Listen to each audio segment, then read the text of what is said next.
I can't wait to inspire you with 80 Christmas DIY crafts. Hey Bestie, this is Lisa. Welcome or welcome back. Let's jump right in. Two pieces from the Dollar Tree glassware section. One of them is a little jar. The other one is a tall drinking glass, and I think they're both beautiful. They both have like a little bit of a design, and I was thinking I could put one on top of the other and create a holiday lamppost. I'm going to take this chalkboard paint and then some matte Mod Podge. I'm going to mix it together in a little bowl, and I'm also going to add a little bit of water. Now, the reason I did this is I just wanted a super smooth finish to go on the inside of the drinking glass. I guess I didn't really have to do it, but I've heard that this was a good way to mix this up, so I thought I'd try it.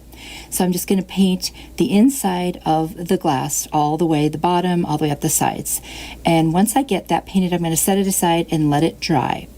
I've got this little puck light from the Dollar Tree. It's a sticker. I'm going to take the cap off of the jar and put the puck light right inside. And there you go. You can see how easy that is to turn it on.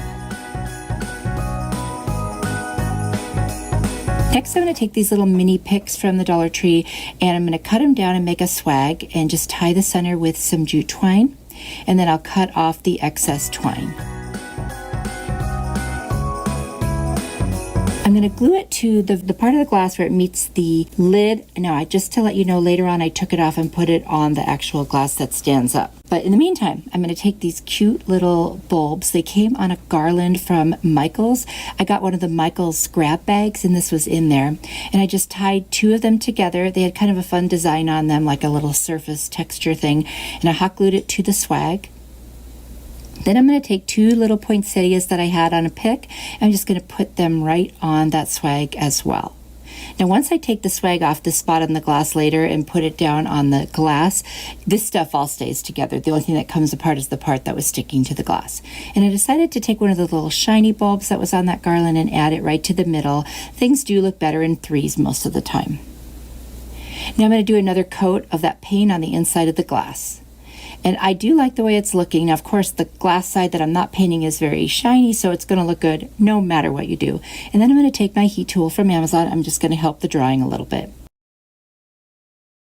I'm going to turn that glass upside down and hot glue all around the bottom of the glass. And then I'm going to take the lid of the jar and I'm going to place the glass right on top of it so I can center it and just hold it down until it sticks.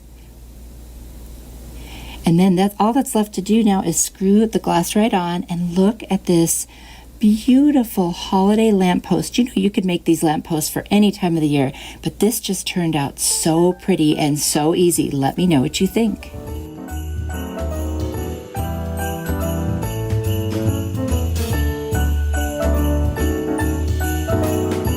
Found this really cute glass mug at the Dollar Tree. It's nice and big, and I'm going to use my Rust-Oleum chalked linen white paint, and I'm going to paint the entire inside of the mug. Now, it does take about 3 coats to get it where you don't see the little paint strokes, so I'll do the rest of that off camera, and there it is. It looks really, really nice.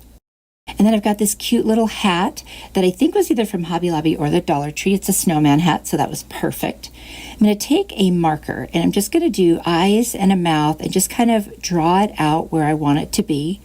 And then I'm going to take an orange marker and draw where I want the little snowman nose. It's going to be a cute little snowman.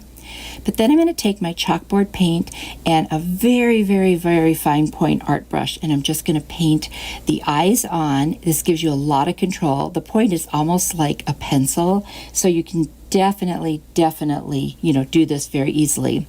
And I usually just rest my pinky on the side of whatever it is that I'm doing. That kind of steadies my hand from getting like shaky at all, because you know how easy that is to happen. Once I get the eyes done, I'm going to go ahead and do the little mouth. Now, I saw a picture of a snowman that had this kind of mouth on it, and I thought it was super cute, so that's where I came up with the idea. Then I'm going to take my pumpkin chalk paint by Waverly, and I'm just going to fill in that little nose, and it is so adorable. This is such an easy project to do. I'm going to dry that surface off with my heat tool. I don't want to accidentally touch it and smudge it. Next, I'm going to kind of dry fit the hat, and then I'm going to take some hot glue and put about 5 dots around the brim of the glass and just set that hat right on there and hold it down so that it makes contact. I've got this cute little sprig for the holiday from the Dollar Tree, and I'm just going to cut off a little piece to make it shorter. I'm going to hot glue that right on the little side of where the hat starts lifting up. And then I'm going to take from this cute little garland from Michael's a little bulb. Just going to cut it off and pull off that little base part that, you know, has the holder on it where you hang it. And I'm going to hot glue that right on to where that sprig is on the hat. Just thought that would make this super festive and cute.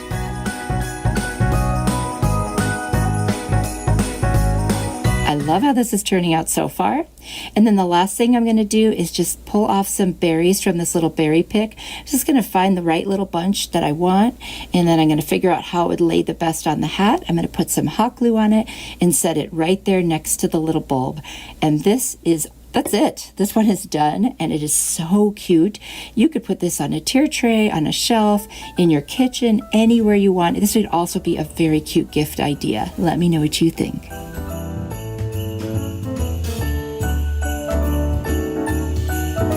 I love using window clings on glass. That's what they're for, right? So I've got this cute little jar from the Dollar Tree, and then at Walmart for 98 cents I got this sheet of window clings. So cute.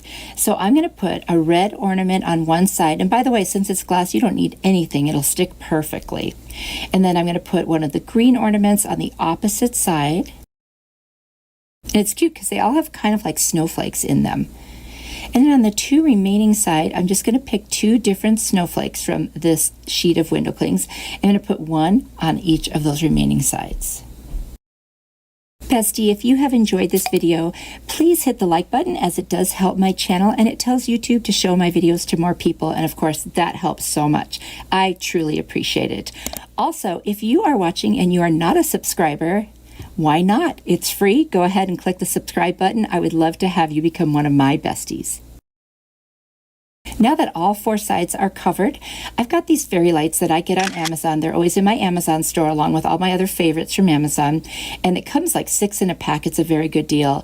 And I put those in there. I thought that was so pretty. I'm going to put the lid back on. And then I have this ribbon with snowflakes. It's a perfect match for this project. And I'm just going to cut a piece that goes around that brim of the lid.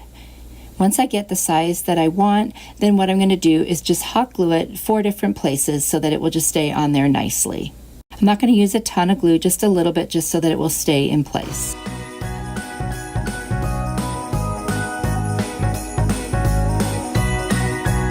When I get to the end, I'm actually just going to put the hot glue at the very end of that ribbon. That way it'll just set down perfectly right where I wanted it to attach. And I found this little piece I had made a couple years ago. It's just like some ribbons dovetailed with some greenery and a pine cone.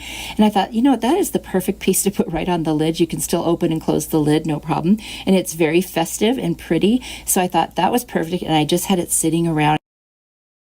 Anyway, there you go. I'm going to turn the lights on so I can see what it looks like with the lid done. And I love this one. Again, super easy. You could make this in like 5 or 10 minutes. It is that easy. No paint, nothing like that. I think this would be a great decor piece to have around the house or on a tier tray or on a shelf, anywhere you want for the holidays.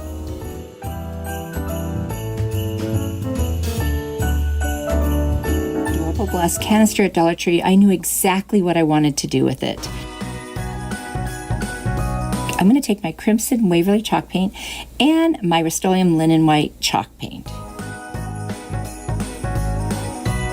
And I'm going to clean off this glass. Actually, I do this with all the glass pieces. I clean them off with alcohol. If I remove the stickers, I use my heat tool. I use some Goo Gone to get rid of the sticky stuff, and then I still use the alcohol. So just FYI, I always do that, even if you don't see it. I'm going to start with a nice art brush, and I'm going to do every other one of those little swirls in white. When I first saw this, I immediately thought of candy canes, and I thought, would this be the cutest little candy cane jar? You could put whatever you want in it, but just to have out around the holiday time is just so festive. So I'm going to go every other one, and I'm going to do that white paint. And there you can see that I've done that. Now I'm going to take that crimson, and I'm going to do the ones that are left behind. Now I'm not worried about how neat it is at this point, because I am going to be able to go in and clean that up. So I do one coat on each of these, and then I go back and do a second coat, and there I've done the second coat. Now I've got that super fine art brush, and what I'm going to do is take the white and I'm going to go around and clean up where the red bled over everywhere, and that's pretty much all that I need to do. And then I'm going to take the white and go around the very brim and the very bottom of this little canister, and I just thought that looked so cute. I've got this beautiful candy cane ribbon from the Dollar Tree, and I'm going to make a cute little bow. I'm just going to fold it like an awareness ribbon, and I'm going to cut off how long I want it to be. And then I'm just going to take that center, bring it down. I'm going to take a piece of twine and wrap that around and tie it super tight. But I'm first going to make sure that it's lined up so that the bows lay nicely, the little tails and the curls. Then I will tighten it up. I'm going to tie that little twine around the very small part of that canister lid, tie it in a knot, glue it in place, and then trim off the little edges, and then it won't be going anywhere.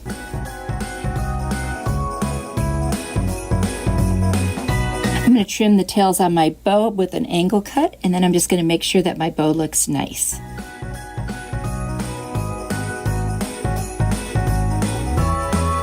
Next, I'm going to go back to these berries that I've used. I'm going to pull one off, and I'm going to hot glue it right to the very center of the bow, and it'll stick right to that twine where I tied it in the middle. I'm going to hot glue the little tails down so that they lay exactly the way I want them.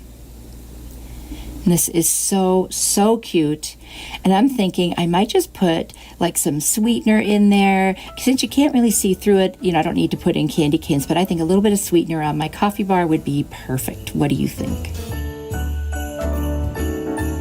A dish towel to make a beautiful pillow. So I've got this dish towel. I'm pretty sure this one came from Dollar General.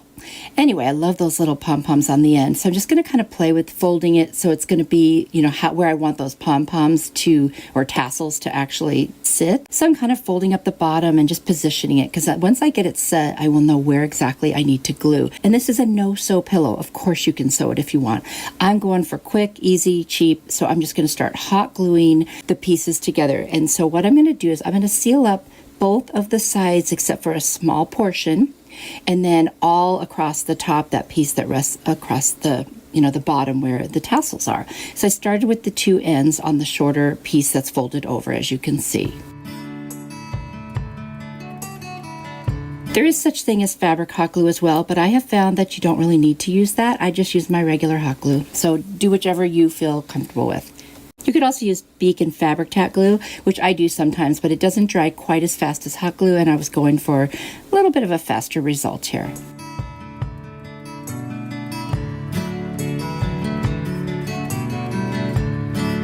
So now I'm going to finish the two sides, except for that one portion of the one side so that I can stuff it. And of course, I'll go right across that top piece right where I'm pointing.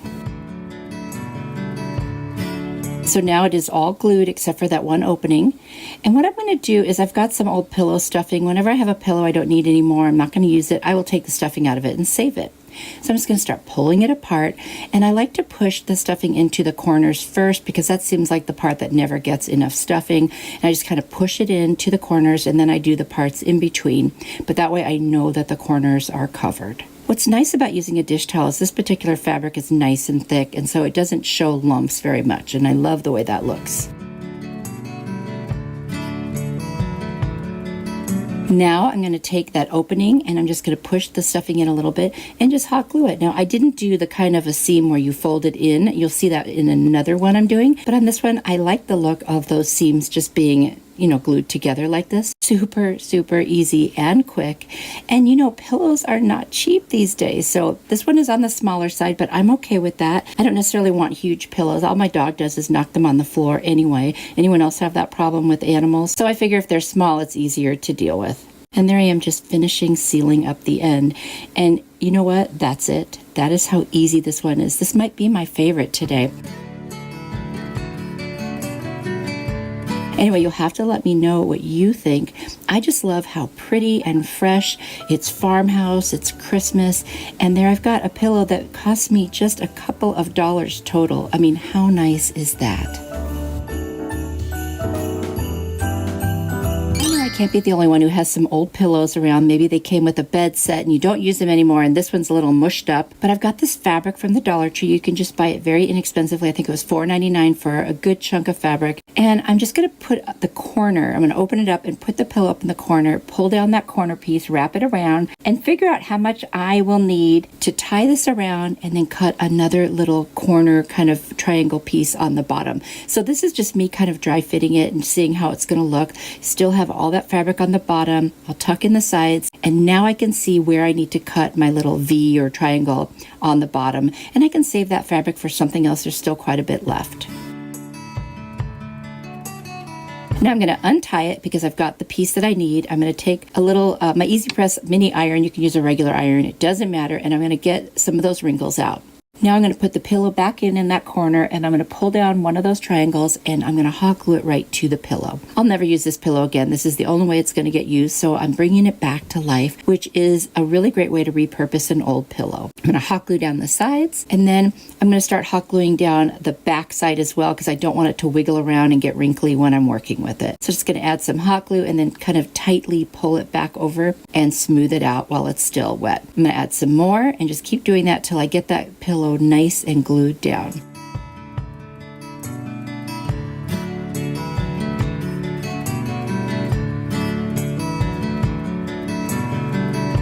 Now I did want to get those sides in so they would not be so bulky, so I just kind of hot glued some down to the ends there, as you can see, just to get rid of that excess fabric because it will be in my way otherwise. So now I've rolled it back over, and now I've got the other V. I'm going to fold that V under and just make a nice seam across the middle there and hot glue it. You won't see that because of the tying that we're going to do, but I need a place to attach it, so there you go. So now, like a present, I'm going to take the two sides of each end and fold them in. You see how I'm doing that? And I'll do the same thing to the other side. Once I've got them, I will bring them across to the middle and tie a knot. And it's going to be a double knot. Just kind of fluff it as I go. And I'm also trying to get those little tie ribbons, the ends there, just so you can see the pattern and, swing it around so the blank side of the fabric is facing down. Got a poinsettia that I have from Dollar Tree. I just nipped it off the pick. And I'm going to put a lot of hot glue. I'm going to hot glue it right to the middle where I tied that. Now it's kind of like a bow. And that's it. This was easy. You could do this with any piece of fabric, something that will fit around a pillow you have that you were going to otherwise throw away. There you go. Nice and easy.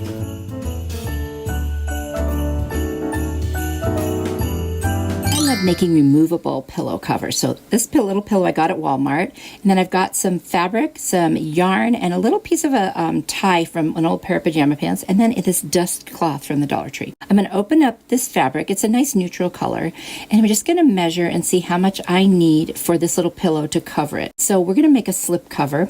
I'm going to kind of fold one end over the other, and then I'm going to check the sides and trim them so that it isn't too wide for this teeny little pillow. It's a cute little pillow. And I want to save it for next year, but I'd also like to have a cover for Christmas time. So I'm going to make a little double hem. I'm going to use some clips and my iron, and I'm going to iron down the first level of that hem, and then I'll iron down the second. Now, once I get the second level of the hem, I will start hot gluing that down, because that way I've got a nice seam now at the end of my hem. I did that on both sides, the shorter sides of this rectangular piece of fabric. So now I'm going to plan inside out how I'm going to lay this on the pillow. Once I find it, I will hold on the end and pull the pillow out so it's folded exactly where I want it, and I need the one to overlap. And I know there's a little excess on this side, so I'm going to do my glue right inside there. I'll trim off that excess afterwards, but I want to make that first seam. And then I'm going to attach that little flap that goes over. You're only going to do the sides, not that middle portion. Now I'll check the pillow again, cut a little more off, and now I've got the right size pillow. So I'll go ahead and do that seam as well.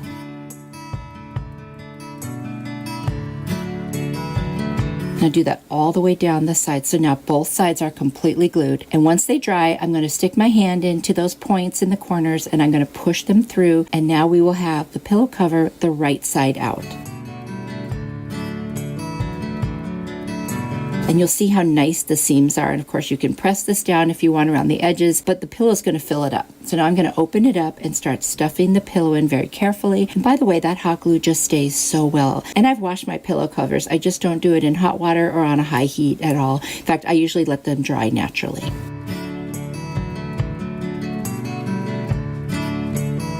So now I've got that little pillow. I try to straighten it out. Sometimes they go in a little crooked, so you got to play with it. And now I want to put a little design on it. I'm going to do it while the pillow's in there so I can see where it will sit. I'm going to take that dust cloth and I'm going to cut a circle, and I'm not even measuring. I'm just kind of going around, and then I'll kind of trim it up once it's done and make it look a little better. I'm going to use hot glue and get the center and the rest of it down. I was going to use my Beacon Fabric Tack glue, but I really wanted this to dry quickly, so that's definitely a good option. And now I'm going to cut those little pieces of that tie that I had from pajama pants. I'm going to cut little X's for eyes, and then I'm going to take the orange yarn from Dollar Tree, and I'm just going to make the shape of a nose with the hot glue, and I'm just going to wrap it around and around. I did use the Beacon Fabric Tack glue in the center of the nose, and I'll just wrap that yarn. That way it wouldn't dry too fast in the center, and I could just keep wrapping and wrapping until I fill up that little nose. And it's so cute. And when it's done, I'll just snip off the end of that yarn. Now I'm going to cut a bunch of little pieces of that tie again and glue them on and make a little mouth for the snowman. I took some spray adhesive around the edges so that that white doesn't fall off. It was falling off everywhere when you cut those towels, and that just kept it in place, and that was it. And honestly, so easy. Tell me that's not adorable. You can definitely make this. This pillow, I'm going to take another one of those little microfiber dust towels from the Dollar Tree, and I've got a bunch of fabric scraps. This was a placemat, another placemat, and then just some fabric that I had. One was Dollar Tree, one was Walmart. I didn't end up using the Walmart one. And I'm going to fold this towel in half. Now, let me just tell you, when you use something soft like this, you can see all the little bumps from the stuffing. So I will say, probably in the future, I won't use this for a pillow, but I just want to show you that you can. Got a piece of cardboard. I'm just going to make a Christmas tree and just kind of draw lines across it. And once I have all those lines, I'm going to cut out the Christmas tree from the cardboard. This is my pattern, so I know how much fabric to cut for the Christmas tree we're going to make to put on the pillow. So just cut each of those little rings and kind of curve the bottom. Also cut a stem. And now I'm going to do one whole side of this pillow. I'm just going to hot glue the whole thing.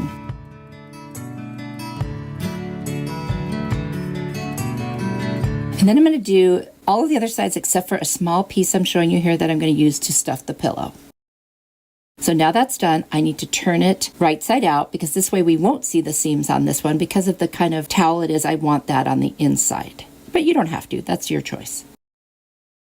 So I'm pulling it out and just kind of pushing those corners out, and there we go. Now we have the pillow. I'm going to place my pattern on there, and then I'll take each piece individually and I will trace it on the fabric and cut them out. I'll do that for every single one. And like I said, I've got, I think, 4 different fabrics I'm using, and 2 of them are placemats. So one of them was kind of thick, and I'm thinking in the future, I wouldn't use that again because you can see how high the edges are. I just use regular fabric, but you live and learn, and now you don't have to do that. So I'm hot gluing every one of these pieces down, and I'll just start from the bottom with the stem and build my way up the tree. And I'm putting a very small amount of space between each of the layers of the tree. And I probably could have made this a little smaller too. Again, it's hard to know when you stuff the pillow, you don't realize it before how it's going to be.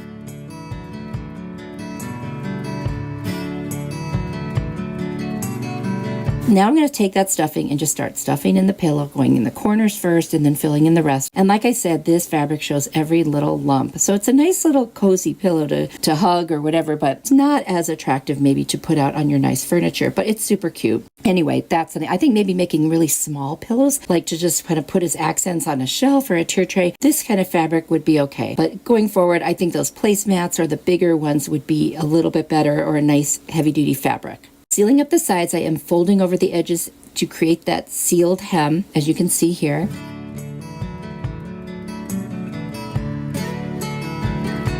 And that's it. It's so cute. I really think I would have loved to make that Christmas tree a little smaller, but other than that, I'm very happy with how it turned out. Let me know what you think.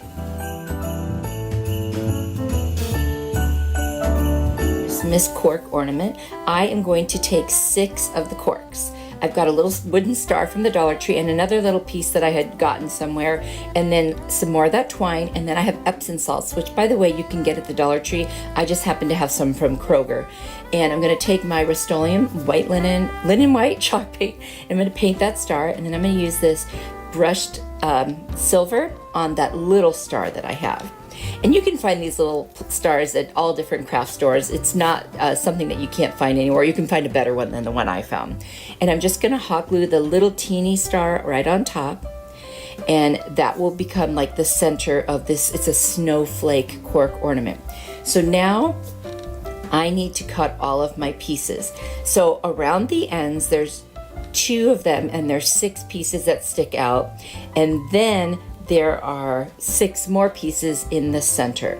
So I'm hot gluing the 2 end pieces, all of them together by themselves, and then I'm gonna hot glue that little circle in the middle that has the 6 there. So you need 12 of those pieces, roughly the same height. And once I get that center all glued in, then I will take all those little pairs of 2 and I will put them in between each of the intersections of the other ones. You see how that forms a snowflake? So I'm just gonna go ahead and hot glue that. And you can make your snowflake any shape you want. You could look up different pictures of snowflakes and try to figure out which one you like.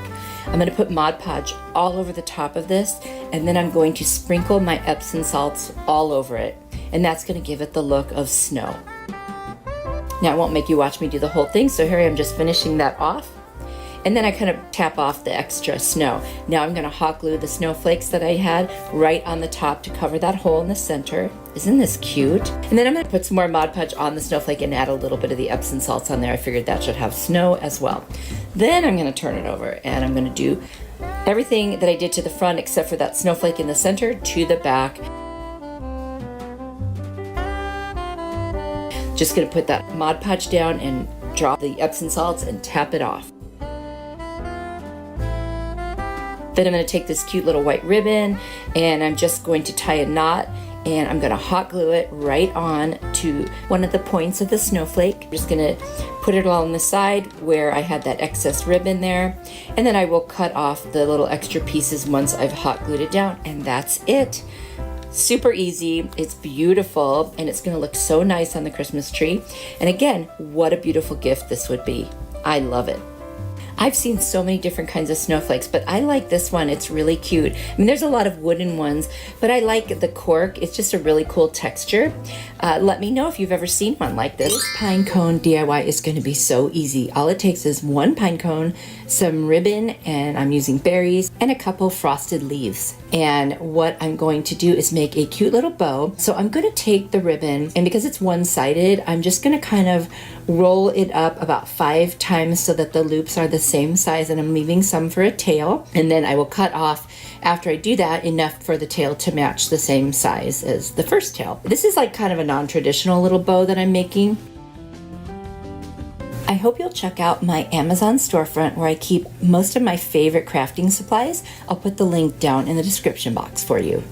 Once I cut off my second tail, I'm going to gather the bow pieces together and use a little chenille stem to tighten that and tie that around. And that way everything will be, held together while I want to put it on the pine cone. And by the way, we're making it a Christmas ornament out of this pine cone. Now I'm going to fluff the bow, and there's just the 4 little loops there. And then I decided to dovetail the ends of my tails. And I just think that looks so pretty.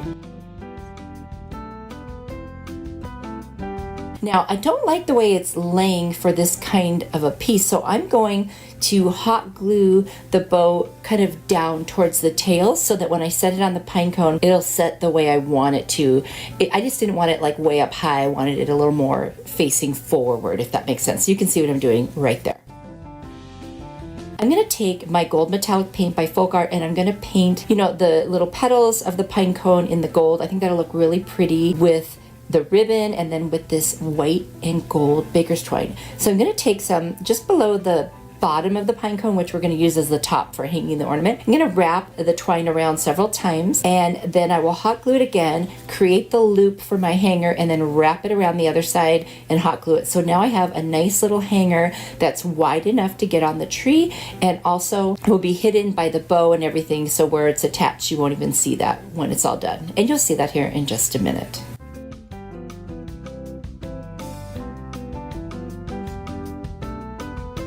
I'm going to hot glue my bow right on what is now the top of the pine cone, and then I'm going to put hot glue in the middle and put my frosted leaves there, and they look so pretty.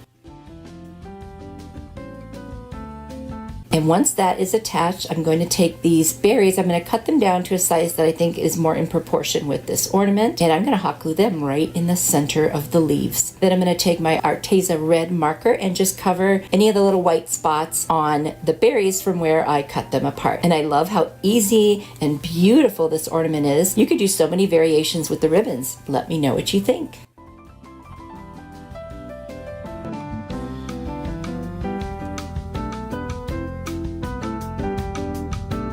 Christmas DIY, I'm going to use 2 corks, 2 black buttons, a yellow piece of pipe cleaner, and some more of that ribbon, and the crimson colored chalk paint by Waverly.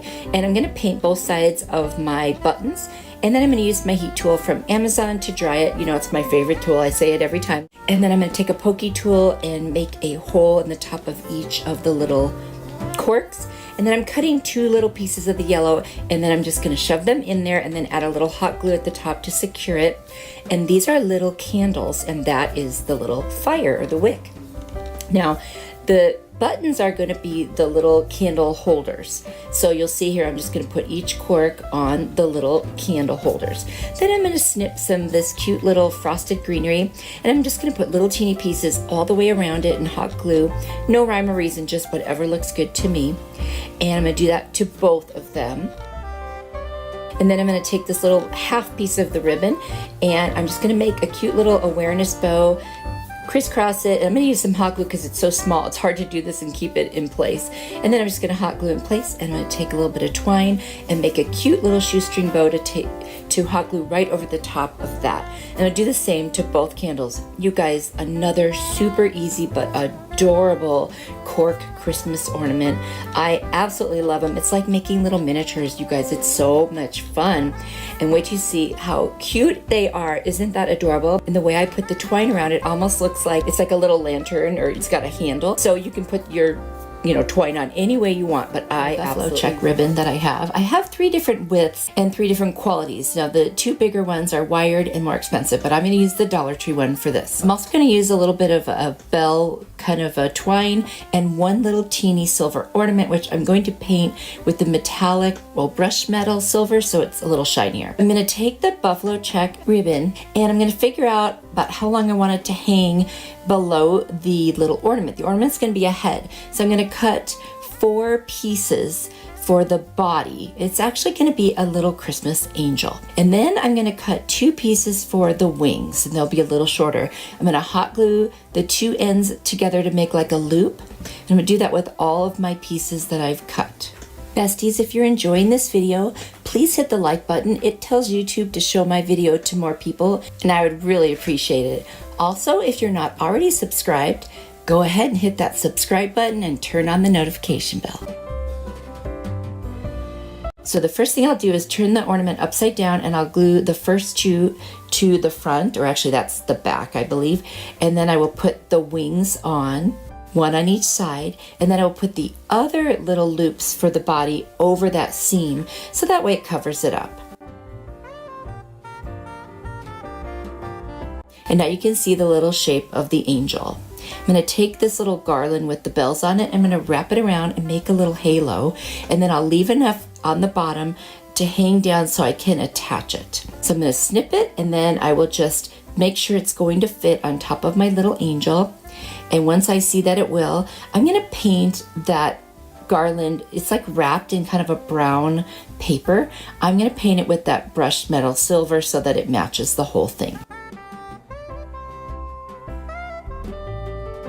Once I have that painted and it's dried, I'm going to hot glue it to the back of the little angel, and then I'm going to also attach it to where the fabric is. I'm going to cut another little piece of the ribbon and put it right over where I glued it so you won't see that.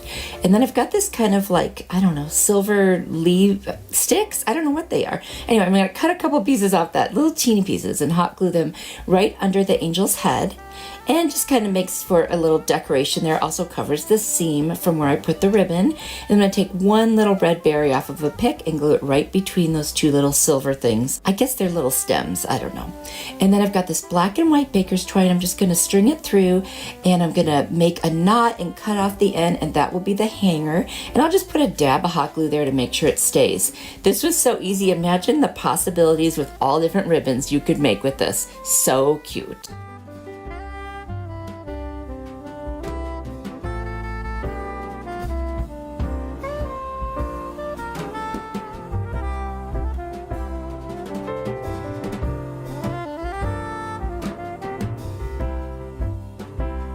bunch of window clings, and I think they are either from Dollar Tree, Dollar General, those two stores. And then I've also got this really cool like set of cutting boards that I got at Goodwill for $4.99. There's 6 of them and a holder. Great deal. So I just sanded it down, and then I use my little ladybug vacuum to clean up my desk.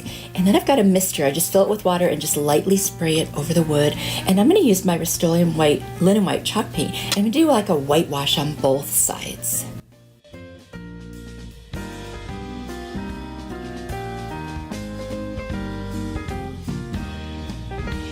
And dry it off with my heat tool from Amazon. Don't forget, all my favorite tools are down in my Amazon store. The link's in the description box.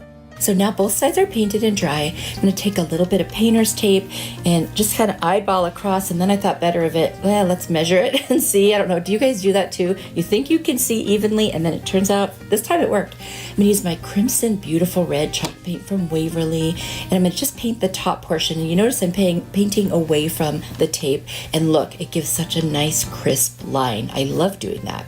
Now I'm going to take this little buffalo check or plaid ribbon from the Dollar Tree, and I'm just going to use my Beacon Fabri-Tac glue to just go ahead and glue that right on the line. I kind of wish I had done it just below the line, but you know what? It's okay. You just see a little bit of the red going through, and I hadn't thought about that till it was too late, and I didn't want to reposition it, sand off the glue. You know how that goes, right?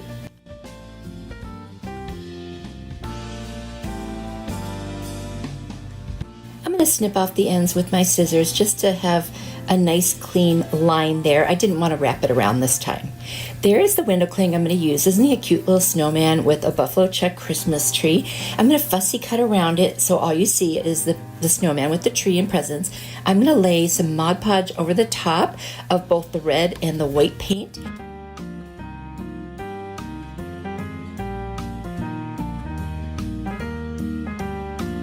And then I'm going to remove the little snowman from his paper backing, and I'm going to place him right on the cutting board. I am loving how this is looking so far. So cute.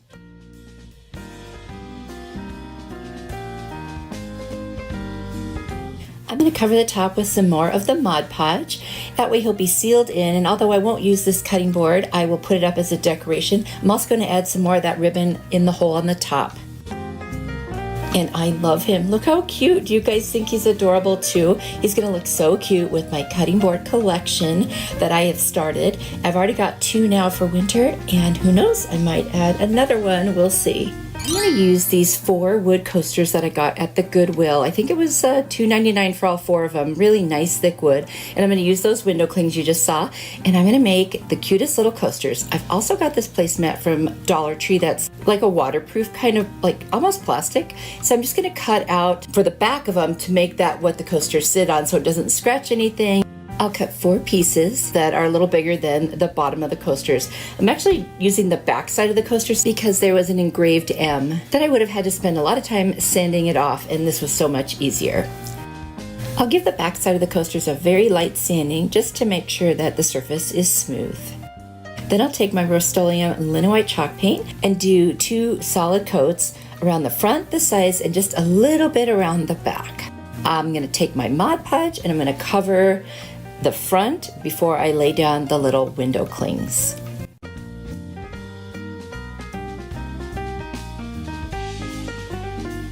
So the first one was just the perfect size. I didn't have to cut it up, and I just placed it right on there. The next one I did have to cut because I didn't want it to be so long. I wanted it to all be in the bottom right corner. I thought that was really cute. And so I just cut that one to make 2 little lines of it. And this one I did 3 because it would have been too long no matter how else I did it. And I just think it came out super cute.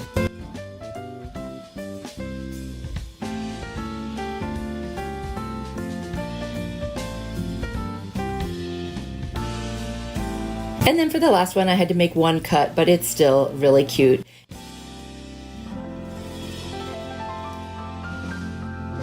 And then I just cover them with Mod Podge to create a seal on the top for when you put glasses or cups on them.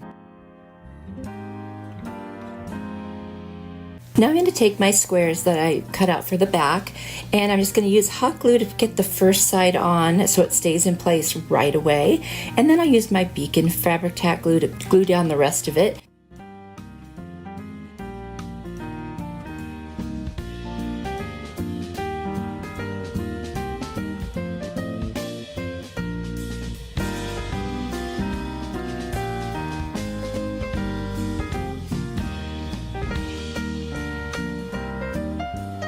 Then I will get out my X-Acto knife and cut off the excess around the edges.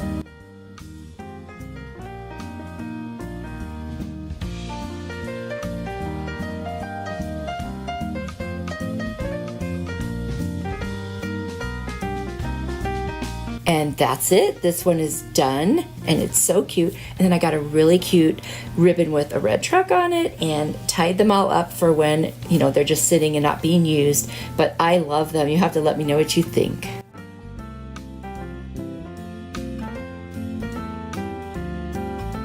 This window cling hack, I'm using this Farm Fresh Christmas trees window cling that was part of another set, and I'm using that little crate from Dollar Tree, plaster color paint by Waverly, and my burnt umber by Apple Barrel. I'm going to sand down the entire crate around the outside and bottom, and then I'm going to paint the two planked looking sides with the plaster color chalk paint.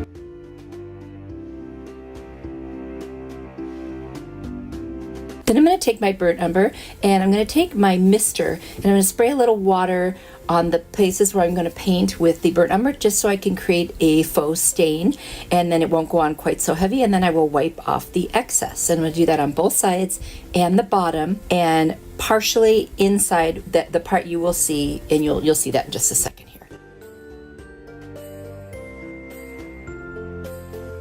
I also took what was left on my brush and I dry brushed across the two sides that had the plaster just to give it a distressed look. Now I'm going to lay down some Mod Podge on one of the plank sides, and then I'm going to take my window cling and I'm going to place it right on top.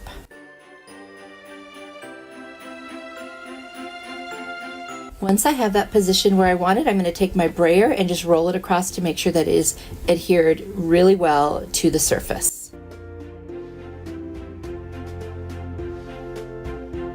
I'm going to add one more coat of Mod Podge over the top just to kind of seal the whole thing in. And then I'll dry that with my heat tool. I'm going to take a nail file and just in a downward motion go on the two sides where a little bit of the window cling hung over, and that gives me a nice clean edge. I put some foam inside, and then I've got these really cute little bottle brush Christmas trees and this faux snow. And what I'm going to do is use a spray adhesive and spray inside, you know, onto the foam there. And I'm going to just start pouring in my faux snow until I get as much in there as I need to make this look nice and full.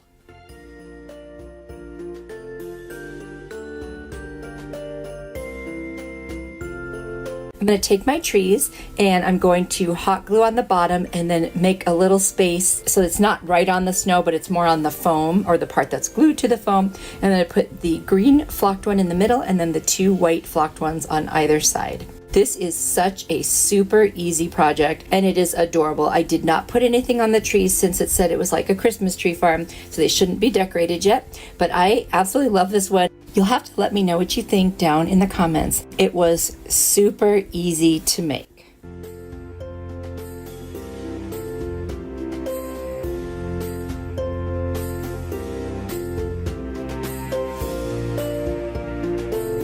I have these adorable window clings.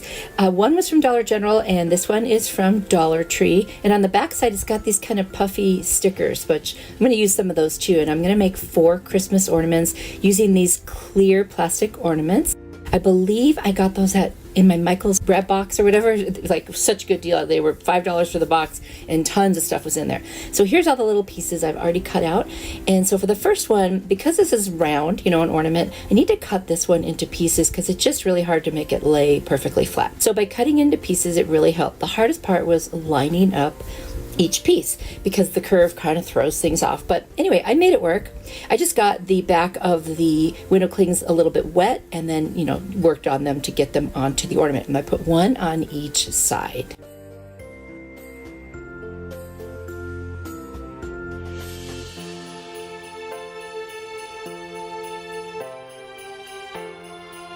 For the next ornament, I'm using these little Christmas trees, but I made a little slit where each of the little pieces of the tree come out on both sides, and that made it a little easier to lay it down on the rounded surface. So sometimes you just have to make little slits, sometimes you have to cut them into pieces, whatever works, right? I put one of these on each side as well.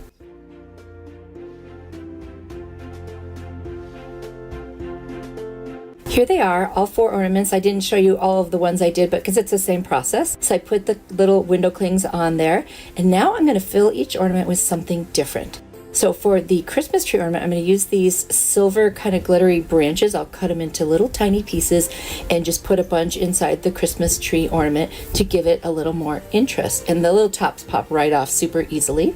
And I just thought that just added just an extra little cuteness to this one.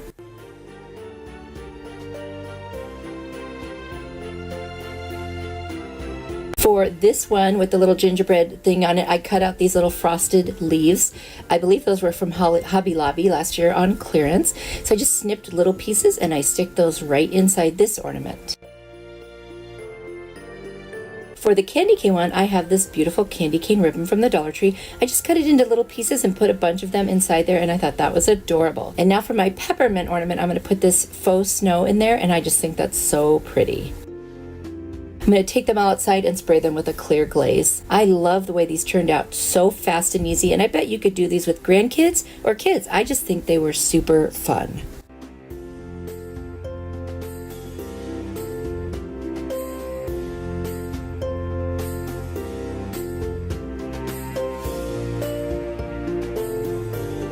Different size of these clothespins from the Dollar Tree, 8 of each size. And obviously if you have other clothespins, you could just have 2 different sizes. I've also got these Epsom salts. I got them at Kroger, but they also sell them at Dollar Tree. I'm going to use the spray paint, the Rust-Oleum chalked linen white, and I've got this attachment that Rust-Oleum makes online. I think I got it on Amazon, and that way you don't hurt your fingers when you're holding the spray paint. So I'll link that in my Amazon store with all my other fun Amazon supplies and tools down in the description box. I'm going to twist each of these clothespins. If you twist them, then that metal thing comes off very easily. And then I'm going to glue together each of those long, smooth sides like you see right there. I'm going to go ahead and do that with the larger ones and also with the smaller ones. I just wanted to thank you so much for all your lovely comments and all the sweet things that you say, and my community tab where I post spiritual, daily, biblical type of things, and just all the love you guys share. Thanks for praying for each other. Thanks for being there for each other. Everyone appreciates it. I appreciate it. You literally are the best besties on YouTube. So you see here, now that I've put them all together, I'm going to make like a cross with them where the whiter part goes in the center. Then I'll take the remaining 4 and stick that right between each of the ones that are already glued together. And this is a snowflake that we're creating a beautiful Christmas ornament.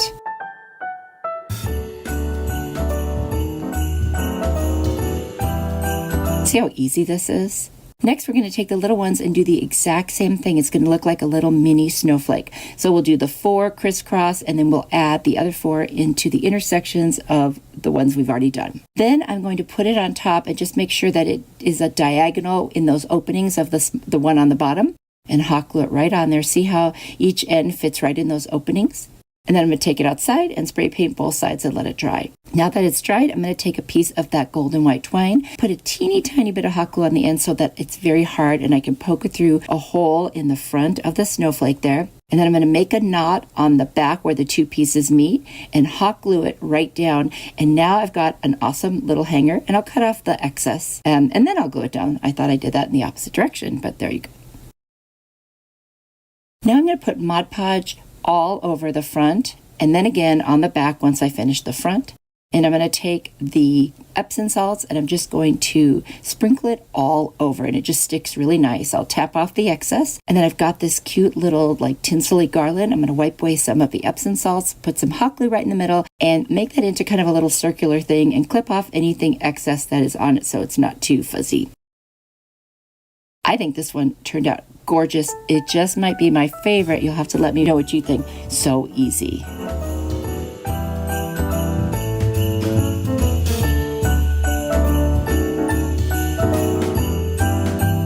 This is going to be such an adorable little teeny Christmas ornament using only 2 of the larger of the 2 kinds of clothespins that I had on hand. I just went ahead and removed that center metal piece by twisting it off. And now I'm going to put 2 of them back to back so that the smooth sides are together. I'm just going to use hot glue for this.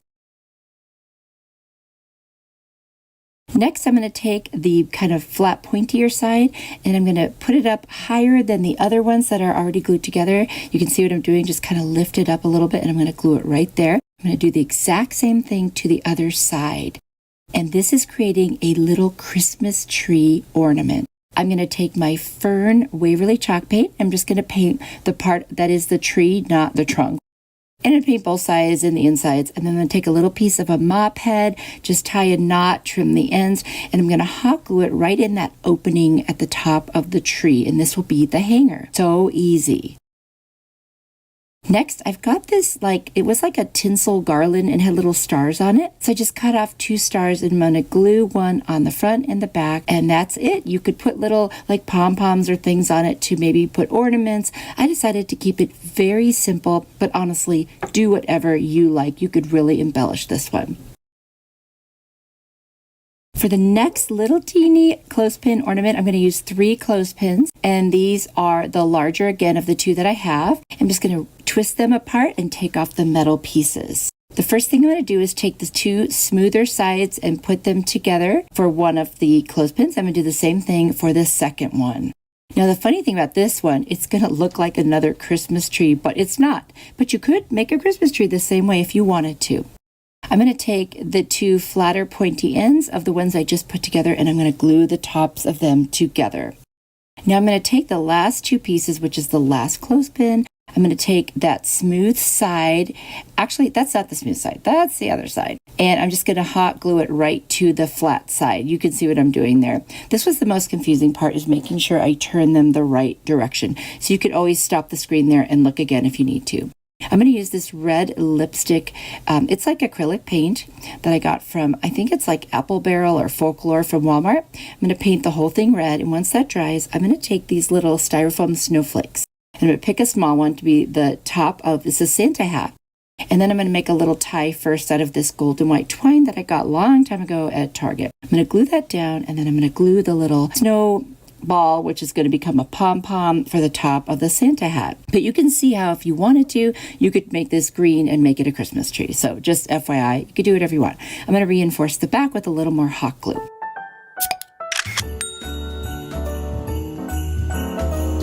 Then I'm going to take some of that mop head again. I'm just going to glue it all around the bottom. I'm going to make that be kind of the base of the Santa hat where the little fluff is usually. And so I'm going to do 3 pieces on there just to fill it in and make it look nice. I'm just going to hot glue it down. Super easy. If you had any little teeny tiny white pom-poms, you could put them across the bottom. I didn't have any handy, so this is what I decided to do, and it works perfectly. Just going to glue it around the back so that it stays nicely, and so easy. I've seen a picture of one similar to this where they put a little piece of greenery around the front, and you absolutely could embellish this or whatever, but since they're so small, I decided to keep them very, very simple. I wanted these to be crafts that you could do if you're in a hurry, if you've got maybe your kids or grandkids around and you want to do something really cute and fun together.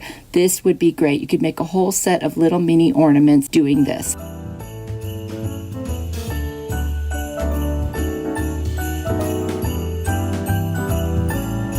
For this one, I'm going to use 3 of the larger clothespins that I have, some chalked linen white paint from Rust-Oleum, and take a piece of masking tape, kind of roll it around itself so that I can set the clothespins right on it. It makes it easier when you paint little things to attach it to some tape. So I'm just going to paint all of them white, inside, outside, around the whole entire thing.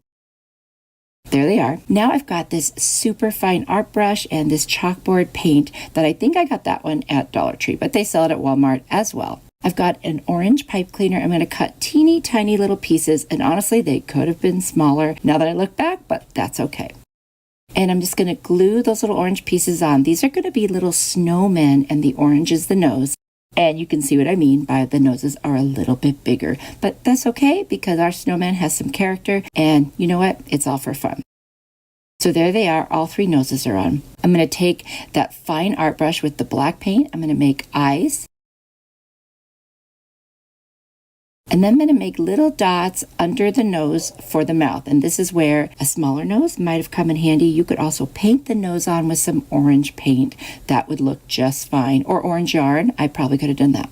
And then I'm going to put 4 buttons on the front of each of these snowmen. So cute. Wow, this is so easy. I'm going to do the same thing to the other 2.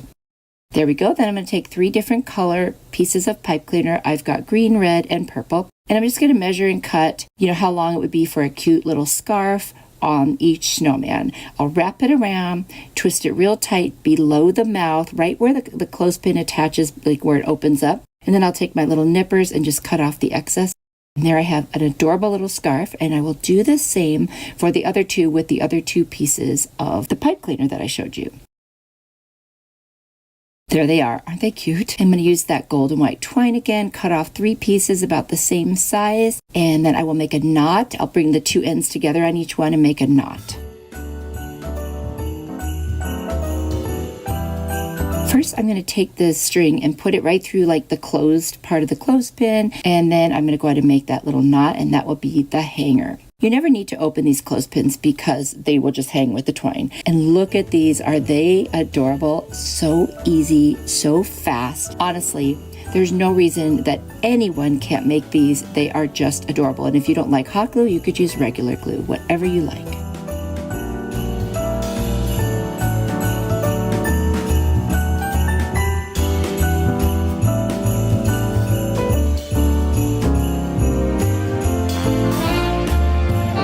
This is a ridiculously easy clothespin hack. I'm going to take 66 clothespins of the larger size of the 2 that I have. Half of them will be red and half I'm not going to paint at all. And I'm going to use this lipstick red paint. It's acrylic paint, I believe, from Walmart. I'm going to take several pieces of masking tape, kind of wrap it around and lay it down so that I can set all of the clothespins that I need to paint on it. It makes it so much easier. I'm going to paint 33 of them red all around, the whole thing, both sides, inside, you name it.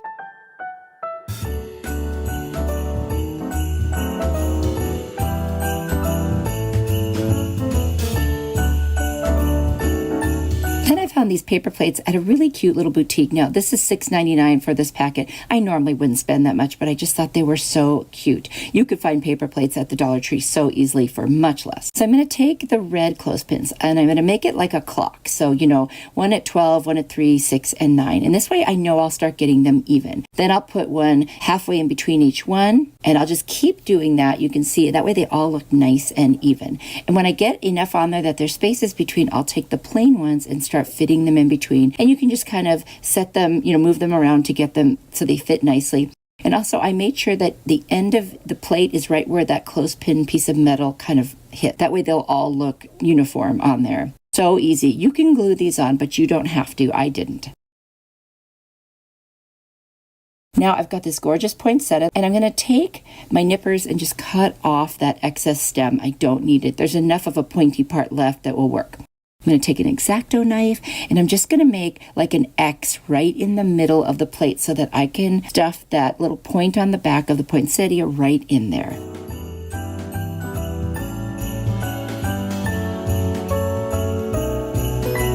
So now I'm going to make sure the leaves are pulled back, push it right in, turn it over, and there it is. You can see it sticking right through. And then I've got this red gift bag handle that I had saved. And I'm going to put a lot of hot glue over where the flower is sticking through, and then I'm going to hot glue the little handle because that's going to be our hanger. And you know, I like to secure my hangers with some masking tape and hot glue, so I put some hot glue down and then set the masking tape right on there. That just really secures it. I'm going to take my nippers and just cut off those little like ends of the handle. They look like little shoelace ends. We don't need them for this. And that's it. I mean, seriously, is that the easiest thing? So cute, so easy, and you could do it so many different ways. Think of all the plates you could put in there and the flowers and the greenery, and you could even paint the other clothespin if you really wanted to.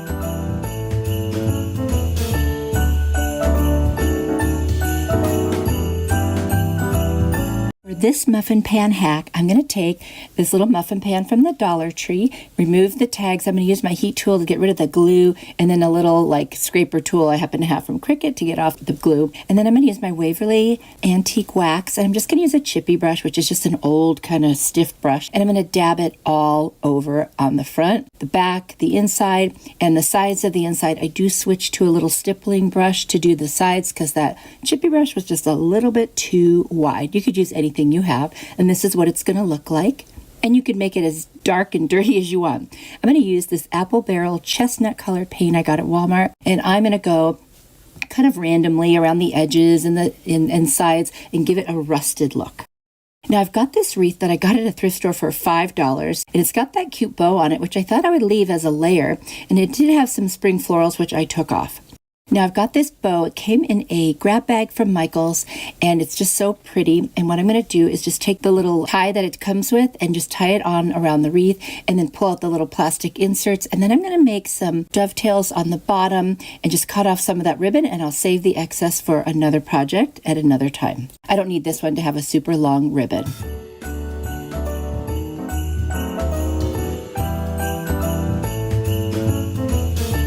Isn't that pretty? I've got this cute little tag. I got it at Dollar General. I'm pretty sure it was $1. And I'm just going to tie it around parts of this wreath.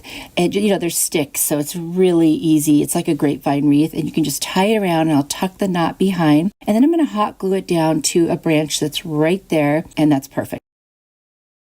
This is kind of going to be like a baking theme wreath. I've got some pipe cleaners. I'm going to use green just to keep it a little festive, and I'm going to put one on each end of the muffin tin, and I'm just going to pull it through the back and then twist it around a stem, you know, a thicker stem, and then twist it, cut it off, and tuck it in. I'll do the same thing to the one underneath, and that's going to attach that muffin pan really well.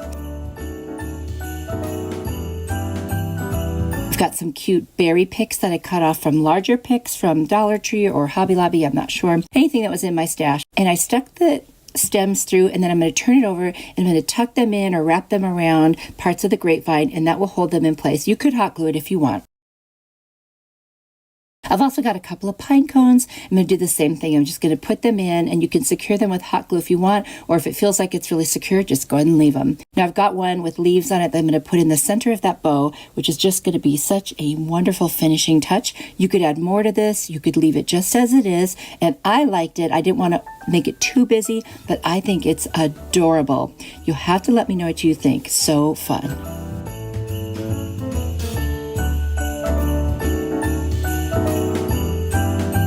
This Dollar Tree muffin pan hack, I'm going to remove the sticker like I always do, get rid of the glue and all that stuff. This time I'm going to turn it over, and we're going to use the back. We're going to take the lacquer colored chalk paint by Waverly, and people have asked me, where do you get the Waverly chalk paint? Well, Walmart always sold it. Now I heard some Walmarts still do and some don't, but then they have another brand. I think you could use the other brand. I've heard good things about it. I just still have all this Waverly paint. I'm going to paint everything but the part that sticks up, so like the little muffin areas that are sticking straight out. Once I do 2 coats of the lacquer, I'm going to take my Rust-Oleum chalked linen white paint, and I'm going to paint all of those little parts that stick up where you, on the other side where you would put muffins. So it's going to take a couple coats of this one as well, but it does end up covering the red where I, painted over a little bit on the edge there. It's okay if it's not exact. It's just such a cutesy little thing. It'll be fine. And I do go in and touch it up later. Once I have 2 coats or so there and it dries, I'm going to take a pencil, and I'm looking at a picture that I found online of all different faces of snowmen. Just so you know, I'm not an artist. I would not be able to do this very well without looking at a picture. So if I can do it, I'm pretty sure you can do it. So just go find snowman faces that you like, and I decided to all different ones. And some of them are silly, some of them are cutesy, just for fun. It's almost like snowman emoji faces, So I thought that would be kind of fun.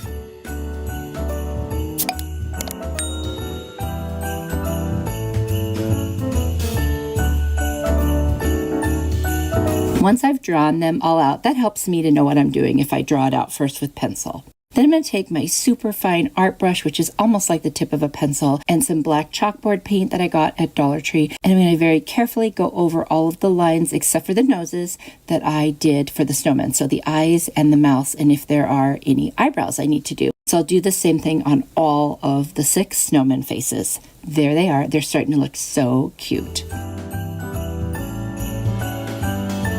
Then I'm going to take the pumpkin chalk paint from Waverly. You can use any orange you want. And I'm just going to do the same thing with the noses and just make sure, and I make them a little bigger. Some of them I made too small with the pencil, but at least I've got a form there to go with. So I just go around them, make them a little bigger, and cover the pencil lines. By the second coat, the pencil lines are all covered. And there you go. They are so adorable. Now I'm going to take that white paint again and that fine brush, and I'm going to make some snowflakes on the middle sections, like between the bigger section between the little muffin tins, and just going to make like a snowflake. Very basic. Snowflakes can be so complicated. I don't want to do that. So I'm going to do another one there, and then I'm going to do 2 little ones on the sides there. And then I'm going to take that snowflake ribbon from Dollar Tree and just put it through, tie a knot at the top, tuck the knot underneath, and that is it. This one is so adorable. This would be so cute in the kitchen. Again, you could add this one to a wreath. I think there's lots of possibilities. Let me know what you think.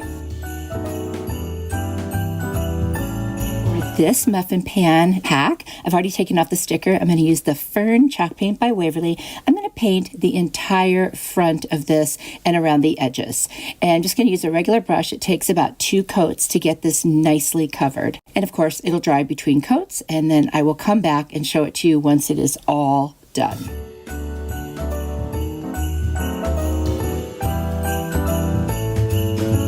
And now I'm going to take my Krylon clear glaze and I'm going to take it outside and spray it and let that dry. I found a bunch of cute little things to fill in the little muffin areas with, and I just wanted to make it cute. It's almost like a shadow box hanging kind of a thing. You could put it on a wreath, you could hang it on a wall. So I've just got some cute little things in my stash. You know, you're probably like me, right? You save all these little things. Oh, I'll use that someday. I want that. I know you do. I know you do. You've got to do the same thing that I do. Anyway, I went looking through all those little baggies and bins where I have them, and look, it was worth it. See, you know what? It's okay to keep those things if you're going to use them. That's all that matters. Anyway, I'm going to take this gorgeous snowflake ribbon I got from the Dollar Tree. I'm just going to cut a piece, tie a knot at the top, and then tuck it under around the back, and that'll be my hanger.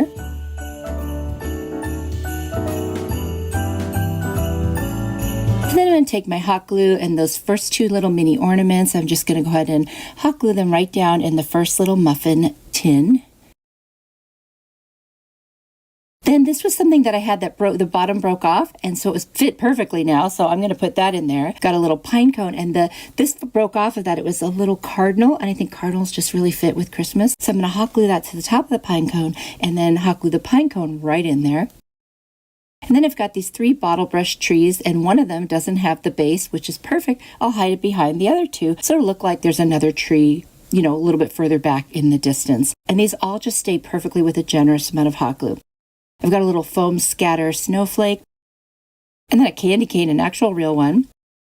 And then this is the base on that North Pole thing that also fell off, and that worked out perfectly as a nice background. And this is a foam sticker that has glitter on the front of a reindeer, and that just stuck perfectly. I've got this snow spray. I got it at Dollar Tree, so I'm just going to spray it all over. A little messy, but I like the idea that it looks kind of random because snow wouldn't fall like exactly the same everywhere. So then I'm going to take a little brush and just take some of the snow off of the little items. When I take it outside, I'm going to spray a clear glaze over all of it. And I'm just going to add a little pre-made bow that I got at Walmart and just add that to the very top of the hanger. And that's it. I think this one is so cute. Got kind of just such a wintry, Christmassy vibe. And I love that. I think it'd be fun. You could put all kinds of different things in there. Just no limit to this one.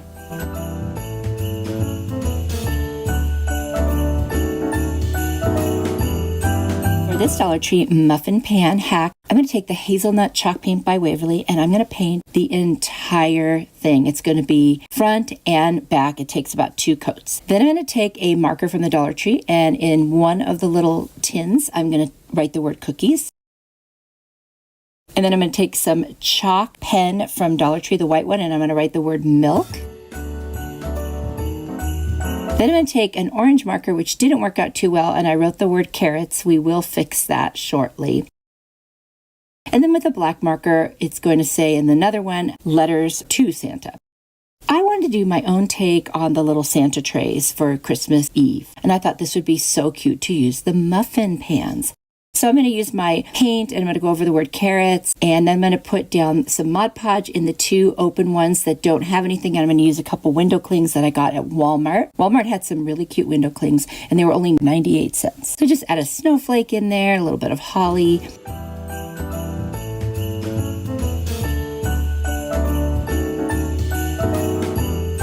Then I thought I should probably put Mod Podge over each of those little center areas. So I went over milk with the chalk pen, no problem. I went over carrots, which was painted, no problem. Then I decided to go over the word cookies. Now keep in mind that was with a regular marker, and look, oh my gosh, you guys, it just smeared everywhere. Oh, anyway, so I kept going with it, as you can see, because I thought, well, that'll just be the background for that one. And of course, I did not touch the other one once that happened. So I'm going to take some red paint and I'm just going to write the word cookies with my little mini paintbrush there, and that'll be that. And then later I'll put another coat of the Mod Podge right over it. So it was an easy fix, but because the color was nice, it didn't look too bad, but I definitely didn't want to do that with the black one. Can you imagine?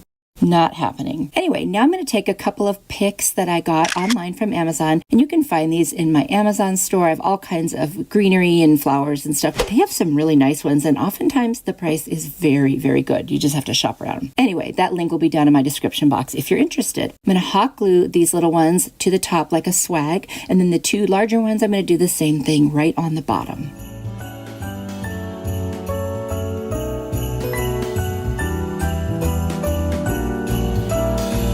Next, I cut off some berries off some pics that I had also, and just put them right in the center of the swag. And I think it's so, so cute. I love it. I'm going to take this outside and spray the whole thing with the clear glaze by Krylon. That did not make the black letters run. Thank you, Jesus, for that. Anyway, that's one way to fix up a mess if you have one. I hope you like it, and I thought it was super fun to do this.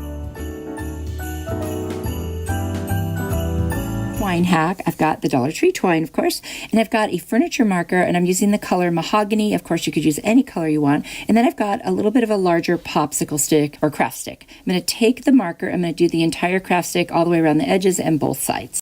And then I'll use my heat tool from Amazon to dry it off. You guys, this thing is a lifesaver. I'm not a patient person, and this really comes in handy. I've got all my Amazon store links down in the description box below. I'm going to take 2 fingers to start off with, and I'm going to wrap around 8 times. And then I'm going to snip off with a little excess on the bottom. We're basically going to make like a bow. So then I'm going to take that excess and wrap it real tight around the middle, like as tight as I can. And when I get to the last little bit, I'm going to hot glue it down. You'll see right here. And once that is nice and secure, I'm going to just set it on the tree. I'm going to make the next one with 3 fingers. So this will be slightly larger. Go around 8 times. Do the exact same thing. I fluff the little bow ends as I go. The next one I'm going to use 4 fingers. Do the same thing. And then the next one I'm going to use that wider part of my hand and do the same thing. Now I realize that one's a little big, so I went down to another part of my hand that's not quite as wide and did another one, and that worked out perfectly. I've got this star from Dollar Tree. It's like a little die cut star. And now I'm just arranging my little bows. And before I put it all together, I'm going to add some twine to the very bottom for like the trunk. So I'll just start gluing it and wrapping it all the way around. Now, as I get towards the bottom, I have to add more glue so it doesn't slide around. And when you get to the very end, you're going to add some glue and just kind of hold the twine right on that end, and then I'll snip off the string. And so there we got our trunk. Now I'm going to attach that star with some hot glue to the very top. I'm going to take my mahogany furniture marker and I'm going to color the whole top of the star and the back of the star. And because it was a different color than the popsicle stick, it comes out a darker color. Now I'm going to add a dab of hot glue and start with the smallest little bow and go all the way down to the largest. And this is creating our little Christmas tree ornament. This might be my favorite today. I think it's so cute. And talk about easy. Oh my gosh, this was so fast and easy. Didn't even have to wait for paint to dry. It was just a marker. So now I've got a piece of twine. I added 2 little knots on the ends. I'm going to hot glue it down. And then I'm going to take a piece of masking tape, add some more hot glue, and set the masking tape right over it. This is just something I like to do to secure hangers. And then I'll take that furniture marker and cover it so it kind of fades in. It doesn't look as noticeable. And now we've got a nice little hanger for our Christmas tree ornament. I just love this one. It is so cute. And it just, I mean, it's adorable. You'll have to let me know what you think. And if you would like to make this, because I can't imagine not wanting to make this one.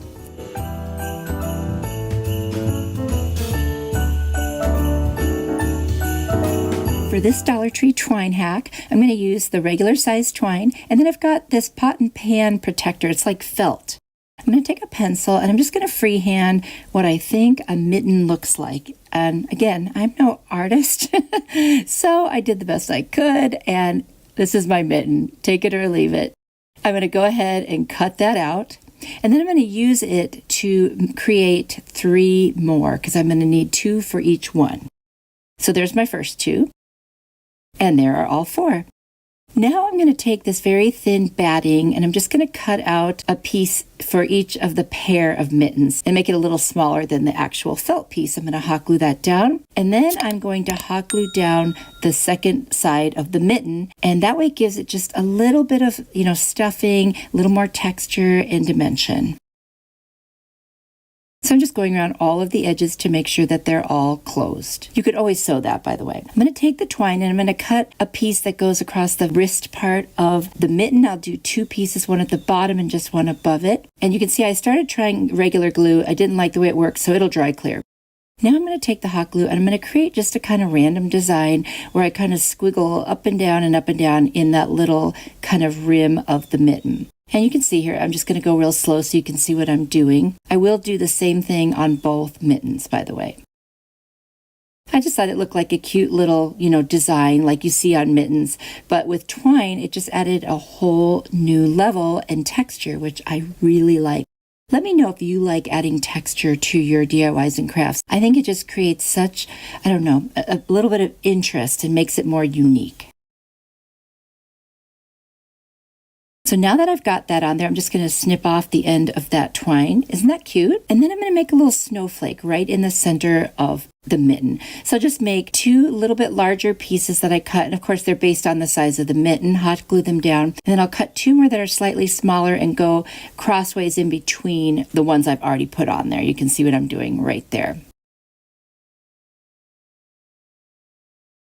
And so I've done that to both of them, and I felt like it needed something more, so I'm going to outline the whole perimeter of each mitten with the twine, and that just really, to me, added the final touch that it needed, and it gave it more of a finished look, and I just love it.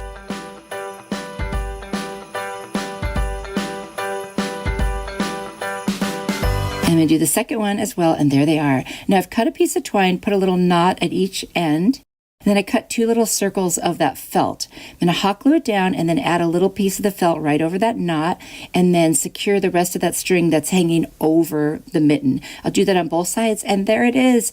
These are adorable. They can hang on your tree. You can hang them wherever you want. I think they are the cutest ornaments ever.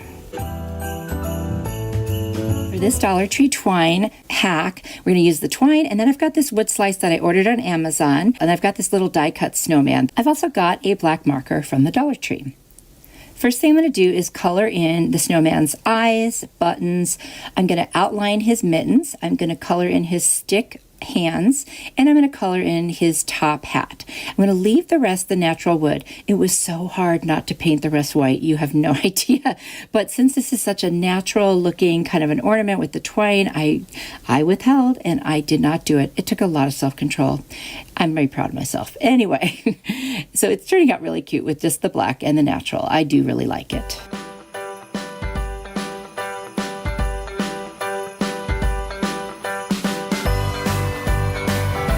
Now I'm going to take the wood slice, I'm going to add a little bit of hot glue and the twine, and I'm going to start wrapping around. Now, I got to be honest with you guys, I wasn't paying, I guess, as close of attention as I should have, and I made it slightly crooked from where the little hole at the top is to hang it. I didn't even notice. You'll see when I realized it, but I haven't noticed it yet. So right now I'm just wrapping it around, and when I get as much on there as I want, I'm just going to hot glue it on the back and snip off the end. Now I realized, oh my gosh, it's crooked because I want to put the snowman on and I can't put him centered. So I went ahead and made the snowman light up with the hole. So it's just got a little angle. Okay, whatever. It's interesting, right? I don't see straight, apparently. Anyway, I added a piece of twine. I'm going to make a knot at the top, and that's going to be my hanger. Now, once I have the knot on, most of the time what I like to do is pull that knot behind the ornament. Sometimes it's not possible if it's glued down or tied down, but this time it was, so that way you just have the loop. And I think this one is so cute. It was one of the fastest ones I could ever think of making. So super easy, fun, and fast, and I think you'll really like it. For this twine hack. I've also got some twine here from Walmart, and that's the white one, and then I've got the twine from the Dollar Tree and some burlap that I also got from Walmart. I'm going to start with that white twine, and I'm going to just use this paperback book, and I'm going to wrap around about 15 times. I'm making a really cute angel ornament out of this twine. So once I get that wrapped around, I'm going to snip off right at the bottom, and then I will slide it off of the book, keeping it in its shape. I'm going to take one of those ends and I'm going to just kind of squeeze it towards the top, like where the angel's head's going to be, and wrap that piece of twine that was loose around and make a knot right there. I'm just going to put it under one of the loops, and then I will also knot it again just to make sure it's nice and secure. So now you can see the little angel's head and the body.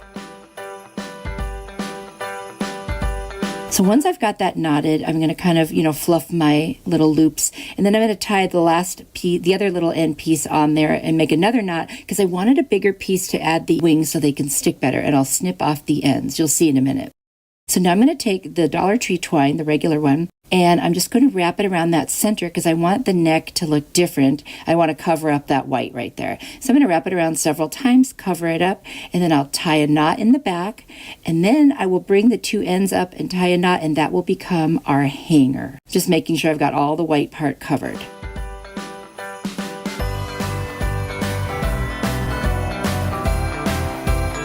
This is so easy. Basically, we're just making a little tassel without cutting the ends open. So there's the body. Now I'm going to cut a rectangular piece off of that burlap. I'm going to take the two finished sides and fold them each into the center and then bunch the middle, and that's going to create what looks like a bow, but it's going to be our angel wings. So once I've got that, I'm going to tie a piece of twine right in the center with a knot. And then I'm going to trim the ends a little bit because there's always stray pieces when you have burlap. So just make sure I kind of clean that up. And I'm going to lay the angel right on top.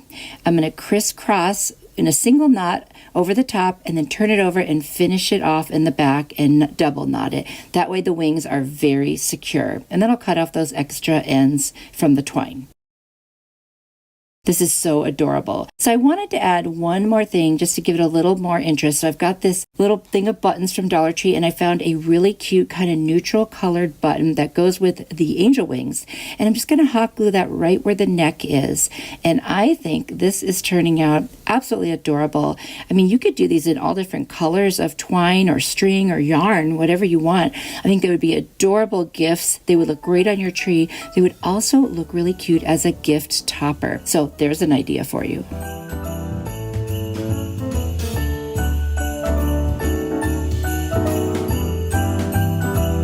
For this Dollar Tree twine hack, I've got the twine, and then I've got a very small kind of clear ornament. I'm going to take off the top. They come off very easy. You just squeeze the little metal piece on there. And then I'm going to start hot gluing the twine starting from the top all the way around. And I just kind of add a little bit of glue like twice as I go around, and that keeps it in place. And this does take a little while, but put on a video, maybe one of my mega videos, and it'll keep you busy while you are doing it. But really, it turns out so nice. Now, I'm not putting very much glue so I can touch it with my finger without burning myself. So there I am, almost done. Just all I have to do now is the very bottom. Now I'm going to take some of this white twine, and at the very top of the ornament where it kind of sticks up a little bit, I'm going to start gluing a design. So I'll start at the top. I'll kind of go down like almost like a little V, and I'm being very random on purpose. I don't want this to be super symmetrical. I just want it to have kind of an interesting look. And then I'm going to go up towards the top again and tack it down, and then I'll go down again. They're not perfect. I just think it looks really cool, and I wanted it to just be something interesting, making it a little bit different than just putting twine all the way around it. So I'm going to do that all the way around, like kind of this top part of the ornament. And there you can see I'm at the end there, so I'm just going to snip it off. Now I'm going to take that twine and I'm going to start below the one I already did in kind of those open areas, and I'll kind of do a similar thing but going towards the very bottom. And again, there's no like specific pattern. I didn't want to worry about it being, perfectly symmetrical or anything. I just wanted it to look super interesting. And you know what? I think it worked. I think it's turning out really cute. So now I'm going to add the last little part there and snip that end off. And you can see it's just kind of an interesting little look on the ornament. Now I'm going to go in the centers of each of those because I only did the points, and just kind of tack them down and make sure they stay in place. There you go. You can see what it looks like. Now I'm just going to replace that little silver top piece where the hanger is, and I'm going to hot glue on all around it and add the white twine and just cover all of the silver because I wanted this to have that very kind of neutral, nice look that we're going for with the twine. So I did the whole thing, including the little loop at the top. Now I'm just going to take a piece of twine, thread it through the loop, tie a knot at the very top, and then I'm going to swing that knot all the way down to the bottom so it's like where the loop is on the ornament. I'm going to hot glue it down, and that way it just sits nicely and you don't see the knot. And I think this one came out really cute, and it's very different. I definitely have never seen one exactly like it, but I think it's a great way that you could be creative with your ornaments using twine. I purposely got a curved pine cone. I wanted it to be that way. I've also got this wired jute cord from the Dollar Tree. And then I've got these two little scrap pieces of wood that were the same size, and I'm going to glue them together eventually. And then I've got a walnut furniture marker from the Dollar Tree. That other shoelace thing I did not end up using. I'm going to take the marker and I'm just going to color both sides of those little triangular pieces. By the way, we're making a reindeer. So I'm going to take the wired jute and I'm going to create a shape that becomes legs, and then I'm going to duplicate that same piece and make the other set of legs, and you'll see here. So now I'm just going to curve them, and I'm going to be able to stick them right in between the little petals. And so what I will do is now work on the head. So I'm going to take a piece of the wired jute, put it around where the head would be, and then pull up the wired jute and make little antlers. And that's how long that will be. And I kind of twist that up, bend down the antlers, and then I'm going to attach it directly to where the head will be on the deer. And I did hot glue that off camera. I forgot to film that. And that's just sitting there perfectly now. Next, I'm going to put some hot glue in between some petals, and I'm going to put the back legs on there, add a little more hot glue to secure it. And then I'm going to do the same thing to attach the front legs. So cute, and this is so easy. You could use pipe cleaners too. I just love that wired jute. It's got that kind of natural color.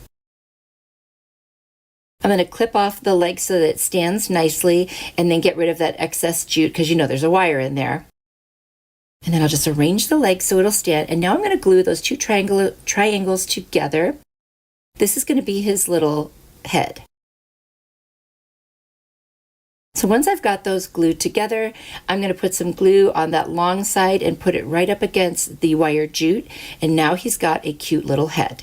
I'm going to cut off another little piece and kind of double it over, and this is going to be our tail. So I'll just kind of twist the ends, and then I'm going to hot glue it directly to his rear end and attach his little tail. And you got to hold it a little. I'm also going to add a little extra glue all around it and make sure that it's nice and secure. If you are enjoying this video, please hit the like button. I would appreciate it. The last thing I'm going to do is add a little bit of hot glue to the bottom of each of his feet because there's a wire in there, and this will prevent that from scratching anything. It'll just have like a nice little, cushion there. And you know what? He's all done, and I think he or she, I guess it's a he with the antlers, is adorable. And I just think this came out so, so cute. What a fun little thing you could do with a pine cone. Now you could add a string and hang this as an ornament. I didn't, but you certainly could. Look how adorable that is. Oh my gosh. Do you want to make this now? Let me know what you think.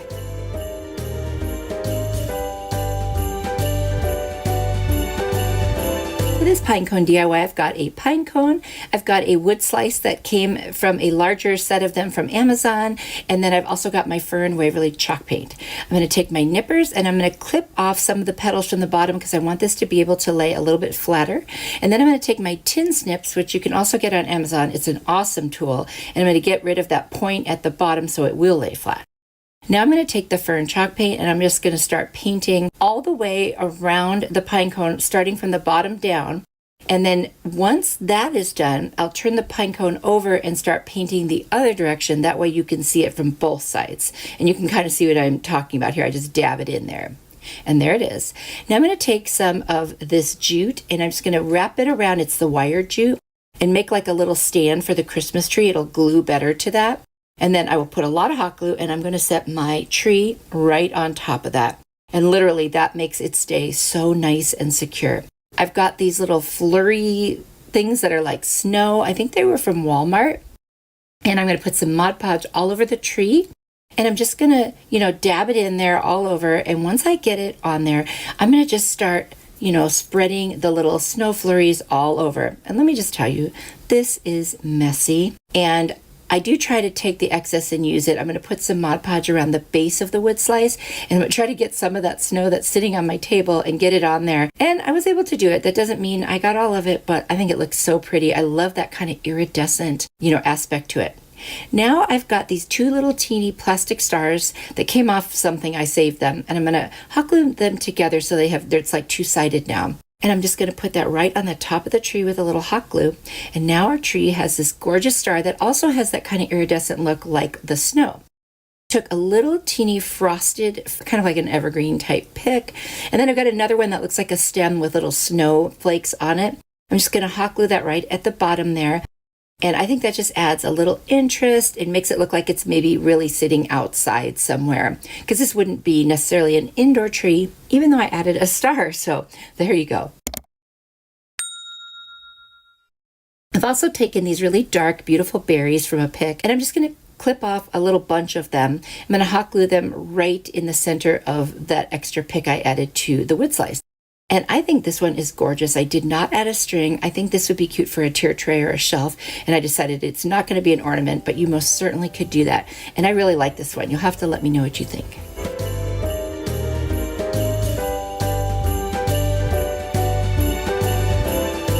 For this pine cone DIY, I've got one pine cone, and I'm going to use my Rust-Oleum linen white chalk paint. We are going to make a snowman pine cone. First of all, I'm going to go ahead and take my little nippers and just clip off some of those petals, if you will, on the bottom so that this will sit a little bit nicer. I just wanted to tell you how much I love our little Bestie community. Everyone is so encouraging and supportive. Let's all make friends down in the comments and chat with one another. So I'm going to go ahead and just flock the whole thing. And then I've got this styrofoam ball, and it's too big for the snowman head. So what I'm going to do is I'm going to score like around the circle one way and then like a crisscross around. And I'm just going to go in like maybe not even a quarter of an inch. And once I do that, I'm going to start scraping off that layer. You'll see what I'm doing right here. I'm just using my Cricut scraper tool. And it's just perfect because it gives me that circle and it takes it off pretty evenly. So there you can see now it's just a better size for the pine cone.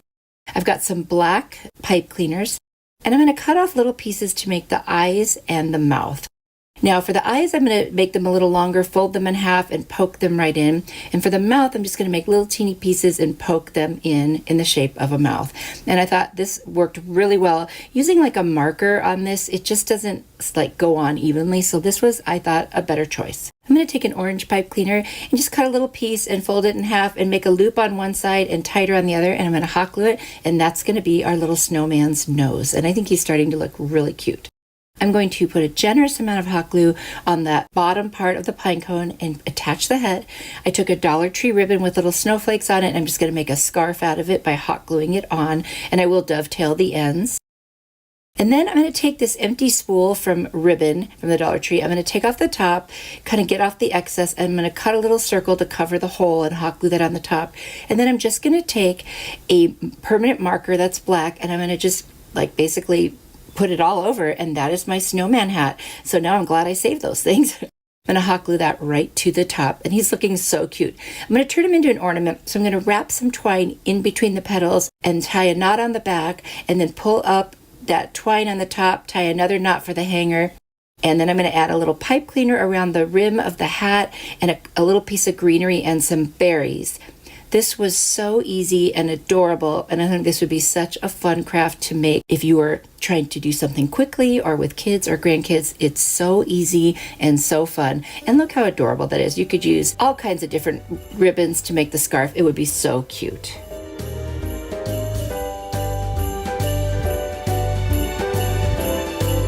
For this pine cone DIY, I've got a pine cone. And then I've also got my Nimbus Waverly chalk paint, which is just kind of like an off-white, gray-white.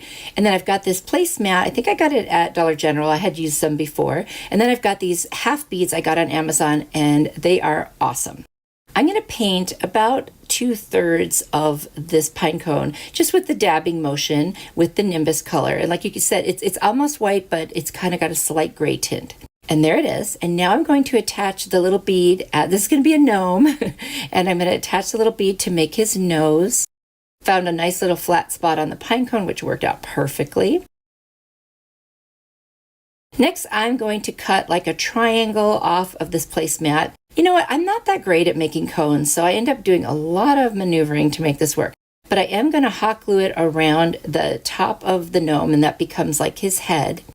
And I just kind of keep adjusting. And you know what? There's probably a better way to do this. But yeah, this is what I did. Anyway, so now I'm going to attach it to where the nose is so that it sits right on the nose. You know how the gnomes always have their nose partway covered. I'm just going to keep gluing until I get the shape that I want. Lots of gluing and lots of maneuvering here.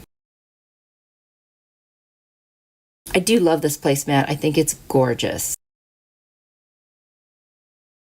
So as I wrap up attaching it, I'm going to find that there's a little excess there, so I'm going to cut it off, and that will help me not have to maneuver quite so much. But I will continue gluing and getting it down. I'm going to learn how to do this better. I do need to work on this one. I'm going to take the top of the gnome hat. I'm going to hot glue it down so it looks like it's folded down. And then I'm going to get my Dollar Tree ribbon with the snowflake, and I'm just going to make like a rim all the way around the hat, right where it meets the pine cone. I'll just hot glue that on the front, the sides, and the back, and then I'll cut off the excess and attach the last little bit. I love this ribbon. It's so cute, and it's just really festive and simple. It's just not too busy. I've been using it a lot lately. Now I'm going to take a little snowball, and I'm going to attach it as a pom-pom on the end of his hat, and I love the way that looks. I think it's so cute. I love those little styrofoam balls. I'm going to take this pink acrylic paint, put a drop on my finger, and just put it on his nose. And then I'm going to take some twine, wrap it through the little pinecone petals, tie it in the back, and then I'm going to tie at the very top and make a hanger, so this one could be an ornament. So I'm just going to take care of that, and I'm going to glue it down a little bit in the back because it was just hanging kind of funny, and I wanted to just secure it a little bit more. And look how adorable he is. I never used to like gnomes, but I'm starting to like them. I don't like the creepy ones, but I really do like these cutesy little ones. Let me know what you think.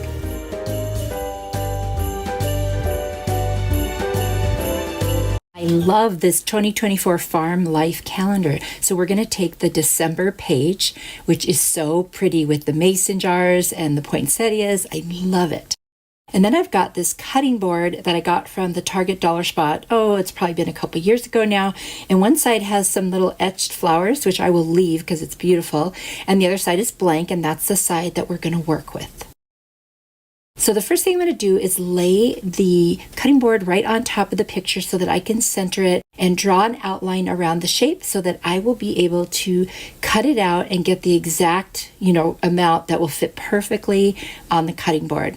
So easy. I mean, honestly, this particular project is incredibly easy, and I think it might be my favorite today. So it just goes to show you it doesn't have to be complicated to be your favorite or to really love it. So now I'm just going to cut out the shape, and I'm just going to go all the way around where I traced the little circle. My goal is to inspire you. Even if you don't make something with the exact supplies or the same way I did it, I just want to inspire your creativity. So if you enjoy that and you enjoy these videos, please hit the like button and subscribe. I'm going to trim some more off the top because what I'm actually going to do is fussy cut around it. Fussy cutting is just when you go as close as you can to the shapes that you have, and you see I've done that right there. I'm going to take my Mod Podge. I happen to be using matte. I'm going to cover the whole thing. You can use glossy, you could use polyurethane, whatever you want. I just happen to have my Mod Podge handy, so I thought I would go ahead and use that this time. But honestly, whatever you want is fine. All right, now I've got all my Mod Podge on there. I'm going to lay down my calendar page cutout and just kind of push it down. And then I'm going to take a piece of saran wrap and my brayer. Now you can find my brayer in my Amazon store. I use this thing all the time. It's awesome to get out bubbles and make sure something is really flattened and adhered. So I'm just going to rub that over, and I use the saran wrap so that I don't get any of the Mod Podge on there, and spread it around and rip the paper. Now I'm going to take off the little twine hanger that came with it because we're going to end up adding a white mop head strand to the top. It'll look cuter, I think, with this one. Now I'm going to take a paint can. I'm just going to trace that sort of like partial circle around there. We're turning this cutting board into an ornament. So first thing, I'm going to take my Rust-Oleum linen white chalk paint. I'm going to paint that area that's the hanger with the white, and then I'm going to take a metallic silver paint and I'm going to paint over it. And the reason I'm doing that is the silver will look much brighter with the white underneath it rather than just the wood. So that's just a little tip for you. I did do the silver off camera, and now I'm going to take a clear glaze, go outside and spray it. And look how cute it is. I've added the hanger, and I love this one. It's going to look so bright and cheery in my kitchen.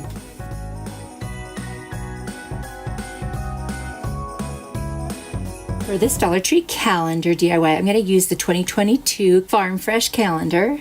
And I'm going to take the December page. I'm going to use an old jar that had pickles in it and some Mod Podge. I'm going to take some rubbing alcohol and just clean off the jar. I had already taken off all the labels and just going to make sure there's nothing sticky left on it.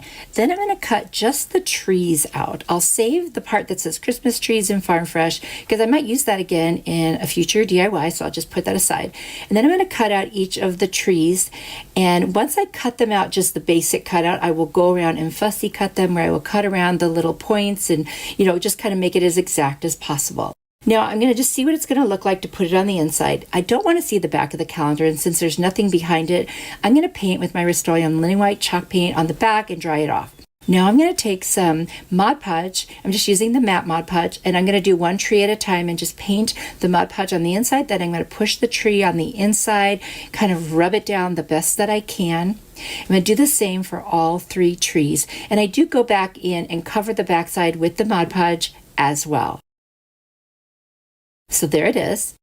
Now what I want to do is, I was going to dry it off and then I thought, wait, while it's still wet, let's add some of this little iridescent snow that I have. I think it's from, I don't know, Dollar General maybe, or Hobby Lobby. Anyway, I'm just going to sprinkle it in while the Mod Podge is still wet, and that way it's just going to fill in those gaps between the trees, and that's just going to add that cool kind of iridescent look to it. See what I mean? Now, of course, the Mod Podge is still wet, so it's still, you can't really see through it yet. Next thing I'm going to do is, I've got these fairy lights that I order on Amazon. They'll be in my Amazon store, and they come like 6 in a pack. It's a very good deal, and I love the way they look, and they come with a battery in them. You cannot beat that. And this is going to be such a pretty thing on a shelf with the light up. And then I found this cute little holly pick that I just had in my stash. I'm going to pull it apart so I can add each piece individually. So it's got 2 little sets of 3 leaves. I'm going to go ahead and put that on the top with some hot glue and then stagger the other set of 3 leaves, doing the same thing with the hot glue. And then I'll take the little berries that came in it and I'll put them right in the center, again using hot glue to hold it in place. I will go around and kind of tack down the different leaves with some hot glue onto the jar because they were kind of sitting unevenly, and I thought it just looked a little better to have them laying more flat. Such an easy project, and it's so pretty. I love the light up type things. And so there you go. I've got the top on, and that is it. Oh my gosh, I really love this one. Definitely has that snowy look. So here's a view with the lights on around it, but not the lights on the inside on. And then the next view is going to be a little bit darker with the lights on. Now, of course, in a darker room, that's going to look amazing. For this Dollar Tree calendar hack, I'm going to use the 2024 Everything Matters calendar and the December page that says Merry Christmas. I've got these 2 wood planks from the Dollar Tree. They were in the Crafter Square section. I love them. I'm going to take a sanding sponge and just go around the top edges on both pieces, just so there's nothing too sharp or splintery. Now I'm going to cut just like a circle around the little picture with the Merry Christmas words, and it doesn't have to be perfect because you'll see what I'm going to do. I'm going to kind of blend it into the wood. First thing though, I'm going to paint in sections the back to cover up those numbers, and I'll just keep drawing as I go, otherwise it curls up really fast. So now I'm going to take some masking tape on the front. I'm just going to put it across the seam, turn it over, and then take hot glue and put it right in the back seam. This holds it in place so that the glue can dry. Then I'm going to take some popsicle sticks, craft sticks, whatever you want to call them, and I'm going to put 4 of them on the back going horizontally just to secure it even more. I've got this really pretty jute or sisal rope, and I'm just going to cut a piece and I'm going to hot glue it to the top as a hanger. Then I'm going to remove the masking tape, cut off a couple little pieces, and just put some masking tape with hot glue on the end of the hanger. That makes it very secure. So now I'm going to take my spritzer, which is just a little mister I got on Amazon, spray some water on there, and then take my Rust-Oleum linen white chalk paint and kind of whitewash the wood very lightly. Then I'm going to put some Mod Podge down, like I'll do the top first and then the bottom, and set down my calendar page. Now, once I have the bottom and the top secured, I will put a piece of saran wrap over it and use my brayer. Like I said before, this is just one of my favorite ways to secure something, for Mod Podging, or decoupaging. It's one of my favorite ways to do it because it really helps flatten out whatever the thing is you're putting on. I'm going to go back to my paint, and I'm just going to add a little bit more paint. I'm trying to blend the picture with the white on the wood so you can't see like the cutting lines as much. I mean, you can see them a little, but not unless you look super close. And so this is blending it. Then I'm going to put a little bit of the paint on my brush, and I'm going to dry brush across the top a little bit too. I've got these really pretty kind of gold glittery picks from the Dollar Tree. I'm going to snip off the ends and make a swag on the top left corner and the bottom right corner and hot glue them there. And then I've got these gorgeous kind of burgundy colored berries, and I'm going to cut off some little berry pieces, and I'm going to hot glue them right in the center of each of those corners and just give it a little more interest. And I think this sign is just turning out beautiful. I can't get over how these calendar pages can make the most gorgeous home decor pieces. You have to let me know if you use them as well. And if you don't, why not? Because I mean, a calendar, $1.25, and you have 12 months plus the little pictures on the back. You get so much out of this. Talk about a great deal, and they turn out so pretty.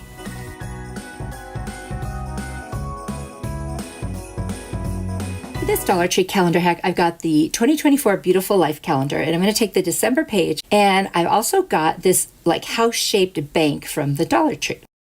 Now what I'm going to do is I'm going to trace the shape of the bank over that picture. But first thing I'm going to do is I'm going to remove that backing. It just comes right out. And then I'm going to take my little scraper tool from Cricut. You could use a blade, whatever you want. And I'm just going to slowly scrape off the words. They're on the inside of this one. Now, some people like to use nail polish remover, but the scraper really does a nice job. Now I'm going to take that back shape of the house and put it right over the words Holly Jolly and outline that with my pencil. And then I'm just going to cut that out. That's what I want to put in there. We're making a bank where you could save up like money for Christmas. I thought that would be such a cute idea just to have this. So I'm going to put it on there. Of course, it always comes out a little big, so I'll go around and trim the ends until I get just the right size that I need. Then I'm going to take some Mod Podge, and I'm going to lay it down on that little house backing. And then I'm going to add my little cutout that I did where it says Holly Jolly. And I'll just do that until I get the whole thing covered. And then, of course, I will put some saran wrap over the top and use my brayer to continue adhering it and making sure that there are no bubbles or wrinkles. And this just works so well. I love doing this. Now I'm going to take the Mod Podge and I'm going to cover it, because if you're going to put money in there, it could hit that and it might rip the paper or scratch it. So I thought better to put an extra coat of Mod Podge on the top and seal it. Now that it's dried, I'm going to reassemble the backing to the house. And there's some little indentations and some little parts that stick up. So you just got to squeeze them in there till they all, fall into place. It only takes a second to do. There we go. Now it looks a little plain to me, so I'm going to take this like glittery pick from the Dollar Tree. I'm just going to cut it down a little bit. It's a little big for this one. And I'm just going to hot glue one to one side. The other side has the opening for your coins, so I didn't want to put anything there. And then I've got these burgundy berries, and I'm just going to cut off some and add them to the top. And I'll just continue to add them until I feel like I have enough that it just looks nice to me. You could do whatever you want there. Get a pine cone, whatever you think would be pretty. I just really like these berries. And anywhere there's any like white styrofoam showing, I just take a little red marker and I just kind of draw on that, and it helps you distract you from it. Unfortunately, it's a little lighter than the burgundy, but it works. It works just fine for this purpose. And I saw another little spot, so I thought I better add another berry. You can just keep doing it till you get everything kind of covered up there. I just love these berries. I think they're so beautiful. That is it for this one. It's so easy, and what a cute idea for putting some money. Give it to a kid who wants to save up to buy Christmas presents for somebody. I just think it's so fun and so cute. Let me know what you think.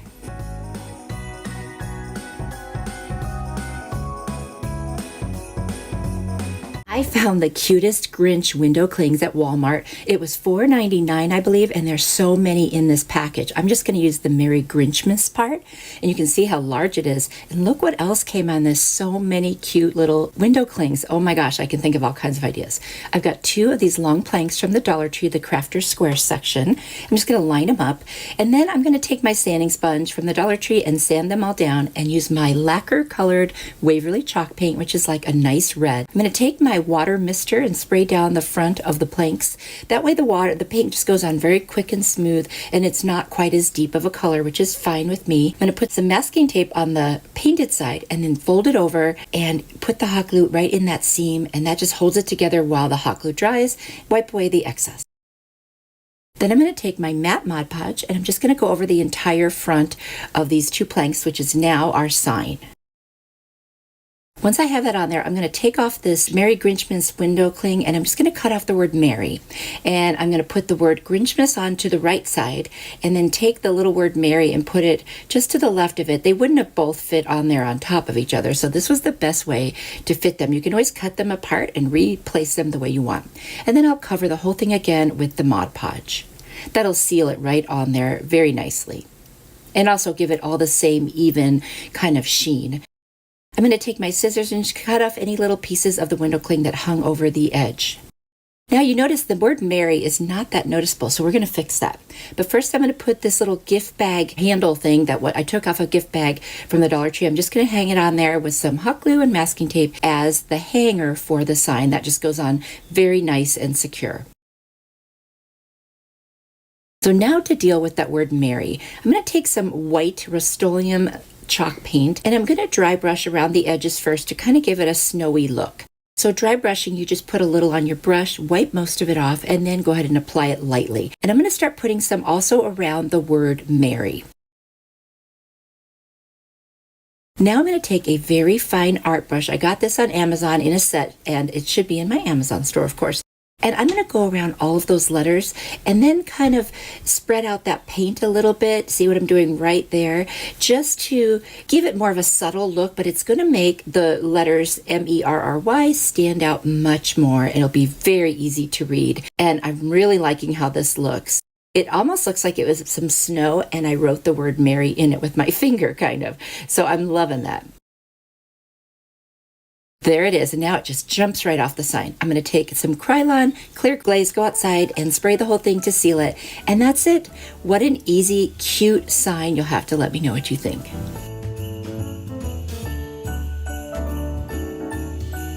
I got this single sheet of window clings that are Grinch themed for $1.98 at Walmart. What a great deal. I'm going to use this one that has the wreath around the Grinch's head, and then the one just to the left of it with his dog. And I've got this wood slice that I got on Amazon. It has a crack in it, but I thought that was actually perfect for the Grinch, because it shouldn't be perfect. He's kind of a little cracked up, right? So I'm going to take the Mod Podge. I'm just going to cover the one side first. Now, once I get all the Mod Podge on there, I'm just going to take that window cling right off of the sheet. And when I do that, obviously it's too big for the wooden slice. So what I'm going to do is just place it on there the best I can. I'm going to pull that bow up to the top, and we're going to cut off the loopy part of the bow. So you'll see once I get it on there, I'm going to take my little mini scissors and I'm just going to go around and cut that right off before it seals to the top. Now that's exactly the way I want it. And then I'm just going to put the Mod Podge right over the front of it so that it's nice and even and sealed. I hope you are enjoying this video, and if you are, hit the like button, subscribe, and turn the bell on. I'm going to use my heat tool to dry it because I need to work on the back side and I don't want to smudge anything. So now I'm going to take the dog, and he's way bigger than the other side. So we'll go ahead and place him on there. And just remember, it's got a hole for the hanger, so we need to make sure that stays at the top. Put some Mod Podge on it, just like we did before.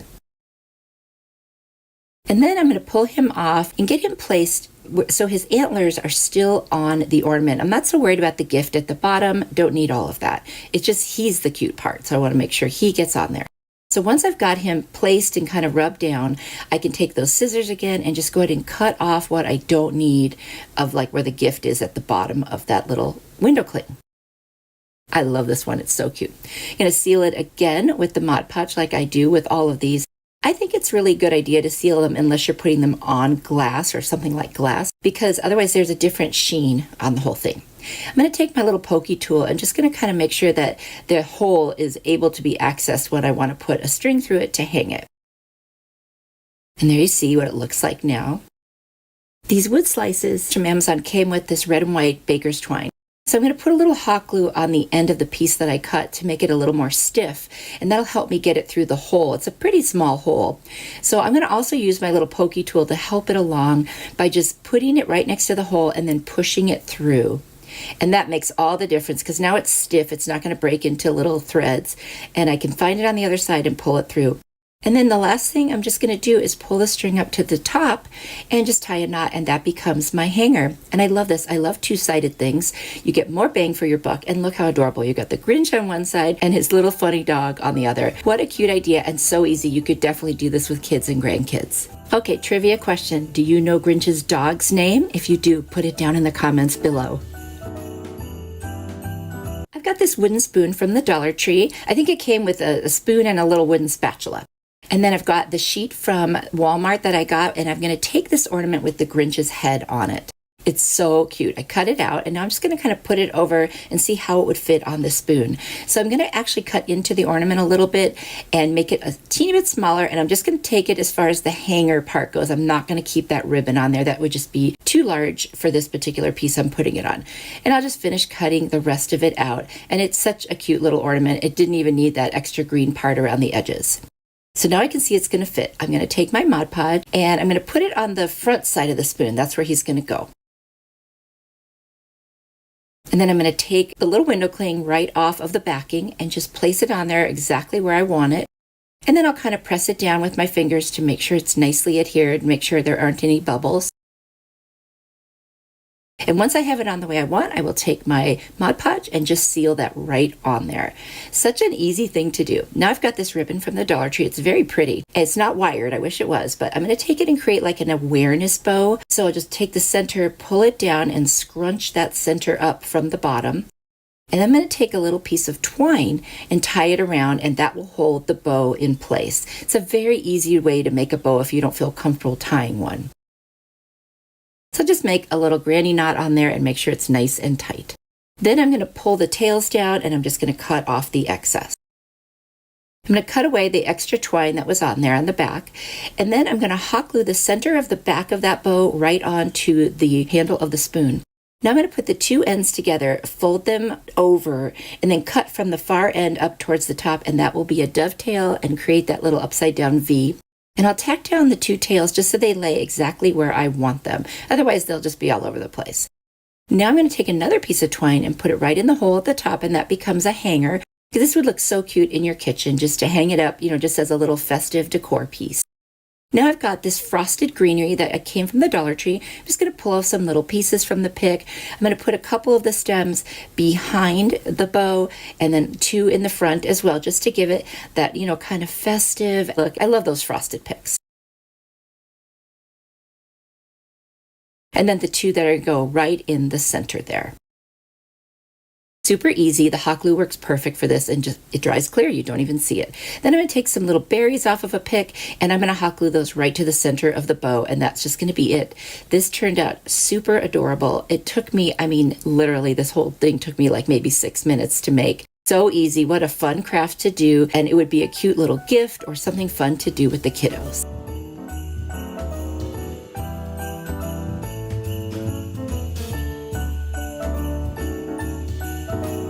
Got this sheet from Walmart. It was 98 cents for all these Grinch window clings. I love it. I'm going to use this Grinch with he's holding the presents. And I've got this arrow from the Crafter Square at the Dollar Tree. And I'm going to take off the hanger because we're going to use it the other direction.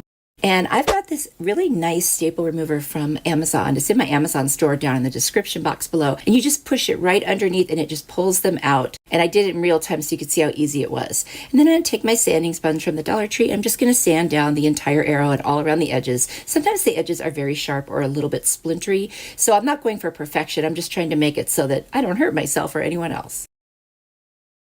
I'm going to take my water mister that I also got in Amazon. I'm going to spray down the front of that arrow. And then I'm going to use my lacquer colored chalk paint by Waverly and just put a nice coat on there. It just makes it spread so nice and easily. And then I'll dry it off with my heat tool. And we know because I'm impatient, I always do that. Now I'm going to take that matte Mod Podge and I'm going to cover the entire front of the arrow. And you notice I have the top painting up. I'm making it almost look like a house now, and the top of the arrow is my roof. So I've got all the Mod Podge on there, and it's ready for me to pull that window cling off of the sheet and attach it directly to the arrow. So I'm going to put him towards the bottom. It's almost like he's standing in the doorway of a house. I just kind of smooth him on there. And then I'm going to go and get these snowflakes that are on there. I thought that would look really cute. Put those up above him. So I think I'm going to do 4 or 5 of those little snowflakes and just kind of have them randomly sitting there like he's walking in the snow. And then I've got these little ornament ones. They're so cute. And I'm going to put 4 of those on the bottom. You know, you could do this any way you want, any window cling, any little design. This is just what I thought would look really cute. And then I'm just going to cover the entire thing with the Mod Podge. There you go. Now I'm going to take the twine. It's dried now, and I'm going to take some twine. I'm just going to hot glue and use masking tape to attach it to the very back. And that is the hanger in case I decide that I want to hang it. It could also be like a little leaner, you know, or a shelf sitter, whatever you want it to be. There it is. And now I'm going to take some of the mop head from Dollar Tree. I'm just going to take a strand and I'm just going to hot glue it to the very top of the roof, like the edges up to the top. So it looks like it's lined with snow. That's kind of the look I was going for. This is optional. I just thought it would be cute. I'm also taking another piece and putting it right down at the bottom so it looks like there's a little bit of snow right below his feet. And then I'll just cut off the excess on either side. Such a cute and easy little decor piece just to go with all my other little Grinchy stuff. I have several other videos where I've done Grinch DIYs. I'll have the links down in the description box if you want to see them all. So fun. I usually do one a year. And there he is. You'll have to let me know what you think.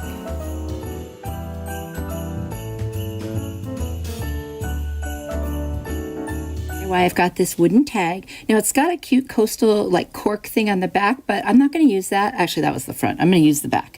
So I'm going to take my Rust-Oleum linen white chalk paint and I'm just going to very lightly paint one coat over the top. It's not a perfect coat.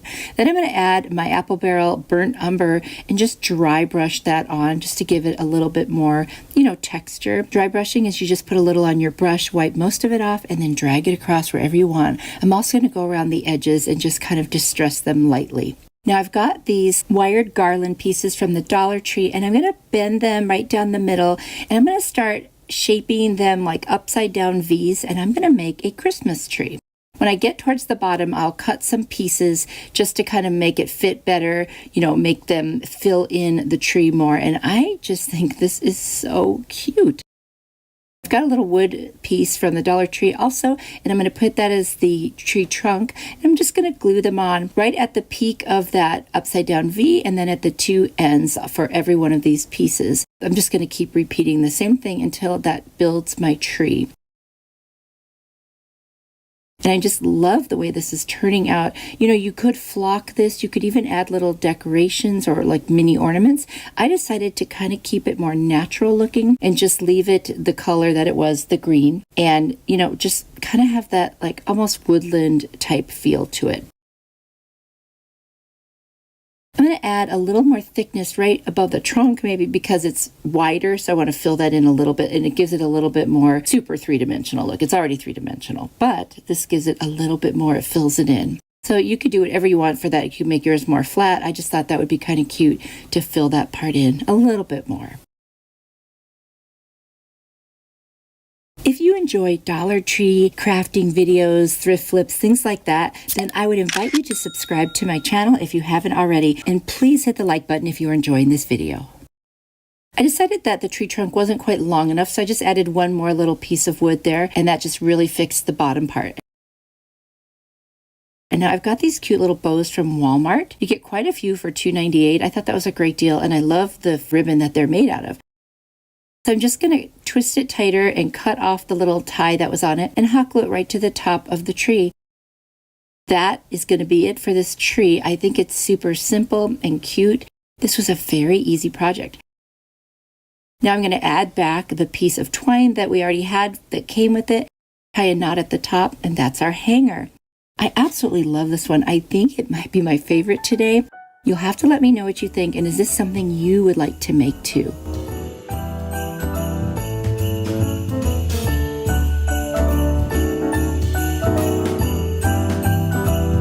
Dollar Tree wood DIY, I've got this cute little birdhouse, and I'm going to use my Waverly lacquer colored paint, some twine I got from Walmart, and a little piece of a stir stick. And then this was a gift tag I saw, and I just thought I would use it for this one. I'm going to remove that paper on the front, and of course whatever tags are on here. Then I'm going to take my little nippers and pull out the little bird stand. There's 2 of them, and it comes out super easy. I'm going to use my miter shears. Those are from Amazon, and they're really good for cutting small pieces of wood or anything that's small. And you'll find that in my Amazon store down in the description box below. And now I've got a piece. I'm going to use this kind of like as a little tag. I'm just going to sand around all the edges. Now I'm going to paint the entire house with the lacquer color. And there it is. I'm going to paint the little tag I created with my Rust-Oleum linen white chalk paint. I'm going to sand around all the edges, in fact, over the whole thing, just to give it a little bit of a duller distress look. And then I put on that little gift tag on the back with a bow on it. And I'm going to add a little piece of buffalo check ribbon to the very bottom to cover up that other hole. This is going to be a 2-sided piece, like a little shelf sitter or even for a tier tray. And now the other side, I made this little tag, and I forgot to fill in the part where I put the word Noel on it with a black marker, and then with a red marker, all I did was just make a couple stripes. So you see that off to the left. Now I'm going to take the twine, and since it's 2-sided, I can't go all the way around, so I'm just going to cut pieces that fit, 3 of the sides around this house, because I wanted to have a cute little farmhouse twine wrap around kind of a look, and so that's what I'm doing right here. I wanted to thank you all so much for your sweet comments. I'm a little behind on answering them, but I have read every single one of them. Then I'm going to put some of that twine right through the hole of that little tag that I created and just kind of pull that up and cut it off. And then what I'm going to do is add one little knot towards the bottom where the twine goes into the hole, just to kind of secure that. And then I'm going to take the rest of it and I'm going to put a piece of it underneath that other twine I wrapped around and tie it on there. And that way we'll just kind of attach it. What's funny is it almost looks like a door, which I did not intend, but I don't mind that at all. I'm going to trim off the ends of that twine. Now I'm going to get some little pieces from Pics. I'm just going to put some greenery on there. I'm going to add some berries, and I just love doing that just to give it a little more texture and a little bit more of a festive look. I just think it's so pretty. And then it adds that little pop of green on there since everything is pretty much red except for the little Noel tag that I created. I also sanded around the Noel tag to give it that same kind of distressed look. A little tip that I have, if you ever rip any of those little foam berries and it shows white, use a red marker and just color over the white part, and that literally fixes it and it makes it look like the whole thing is red again. Anyway, I love this one. You'll have to let me know what you think.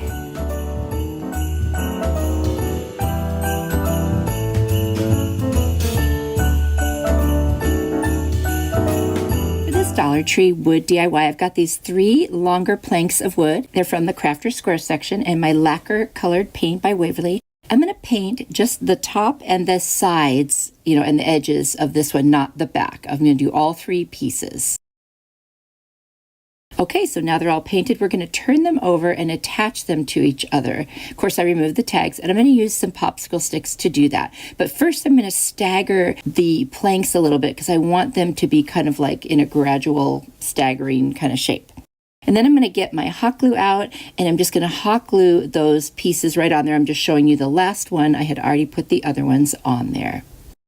So now I'm going to add a little hanger. I'm just going to take a piece of jute, hot glue it on, and then what I love to do is add some more glue and get a little piece of masking tape and put it right over the top. And that really just secures it in a really good way. There's something about that masking tape. It kind of melts right in. Now I'm going to take a little straight edge that I have and I'm going to draw a rectangle. Not quite in the middle, but it's going to be like a Santa belt. So I'm going to take my chalkboard paint that's black, and you can see the lines I drew. And I'm just going to paint that black right in there and make the belt. Super easy. And of course, this is sped up. I don't paint that fast. And there it is. And now I'm going to take that straight edge again and I'm going to draw the buckle. So I'm going to make 4 dots. See how they're kind of from the inside a little bit. And then I'm going to connect the dots and make a square. It's good to do this with like a pencil because if you try to do this just by painting, there's a good chance it's not going to work out too well, at least not for me anyway. Then I'm going to add another dot kind of diagonally off the ones I already created, and that'll create another square around it that will be the outside of the buckle. And I thought this would be the easiest way to create that buckle. And it worked out really, really well for me to do it this way. Now I didn't use a ruler. I think this is something I could eyeball. I've got this gold metallic paint, and I'm just going to paint that buckle. It takes several coats to get it, pretty nice and shiny, and that's no problem. It dries very quickly. So now I'm going to take a pencil and I'm going to write ho, ho, ho. So 2 of the ho's on top and 1 on the bottom. And then I'm going to take this very fine point art brush, and I'm just going to take my white chalk paint and I'm going to go over the pencil marks of my 3 words. And, it's super easy. I did do 2 coats just to make sure that there was nice coverage on this, but I kept it thin. I wanted this to be very simple. Now, obviously, if you don't want to write something like this, you can definitely use stickers. You can use a cutting machine, whatever you want. I just thought for these, easy words, it shouldn't be too hard to write out ho, ho, ho. So I did. Anyway, it's all done, and now I'm going to go outside with my Krylon clear glaze and spray it, and that's it. This is so cute, very festive.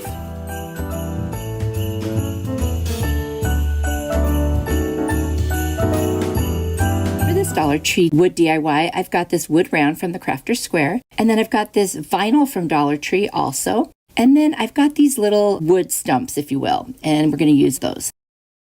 Now, the first thing I'm going to do is figure out how much of the vinyl that I need by laying it over the top of the wood round and then just cutting off a piece. Then I'm going to separate the backing from the vinyl, and I'm going to position it right over the top of the wood round so that I can release the backing from it. Pull it out from underneath. And then I'm going to get my brayer, which you can get at Amazon if you're interested. It helps flatten things out for like decoupaging or anything like this. And I'm just going to smooth it out. Then I'm going to take my scissors and cut off the big excess pieces first. And then I'm going to take my sanding sponge from the Dollar Tree, and in a downward motion, I'm just going to go around the edges and just pull off the pieces of vinyl, and it gives you a very nice clean edge, as you can see there. And I'll do that around the entire thing. Now I've got these little wire garlands from the Dollar Tree and these little wooden stump things. And I'm going to put in the shape of a Christmas tree on there and just hot glue those little wood stumps on there. Now, of course, if you think that the buffalo plaid is a little too busy, you can just paint the background or put a different vinyl on there. I was just kind of wanting to try it out and see how it looked. I do think it's a little busy, I'll be honest, but it's still cute. Now I'm going to attach the little garland on there on each end in the middle as it curves around, and I'll do that around the entire wood round. Super easy. This is a very fast project. Now I'm going to get some Dollar Tree picks. I've got these little leaves. I'm going to put 2 sets of them on there so that it's a little bit more full. And I'm just cutting all the pieces off. It's easier to place them on the way that you want to instead of the way that they came. So there's the first one. And then I'm going to hot glue a second one so that it fills in those little gaps between the leaves. And then I'm going to take the pine cone and I'm going to hot glue that right to the center as well. And I felt like it's just needed something a little different. So I added some of the red berries from a pick on there, which I love those berries. They're so cute. These are frosted. Those are actually my favorite ones of all of them. And then I'm going to take these little like evergreen type picks and I'm just going to stick them in there. Again, a little more texture just to kind of keep it interesting. There's a lot of green up there, and I think it might have looked even cuter to do some like silver ones or gold ones, but I didn't have any handy. So this is what we have. Anyway, that's it. This is super easy. And I had put a hanger in there. I forgot to mention that, but no problem. I had a red one and I thought that was a nice little pop of color. You have to let me know what you think about this DIY.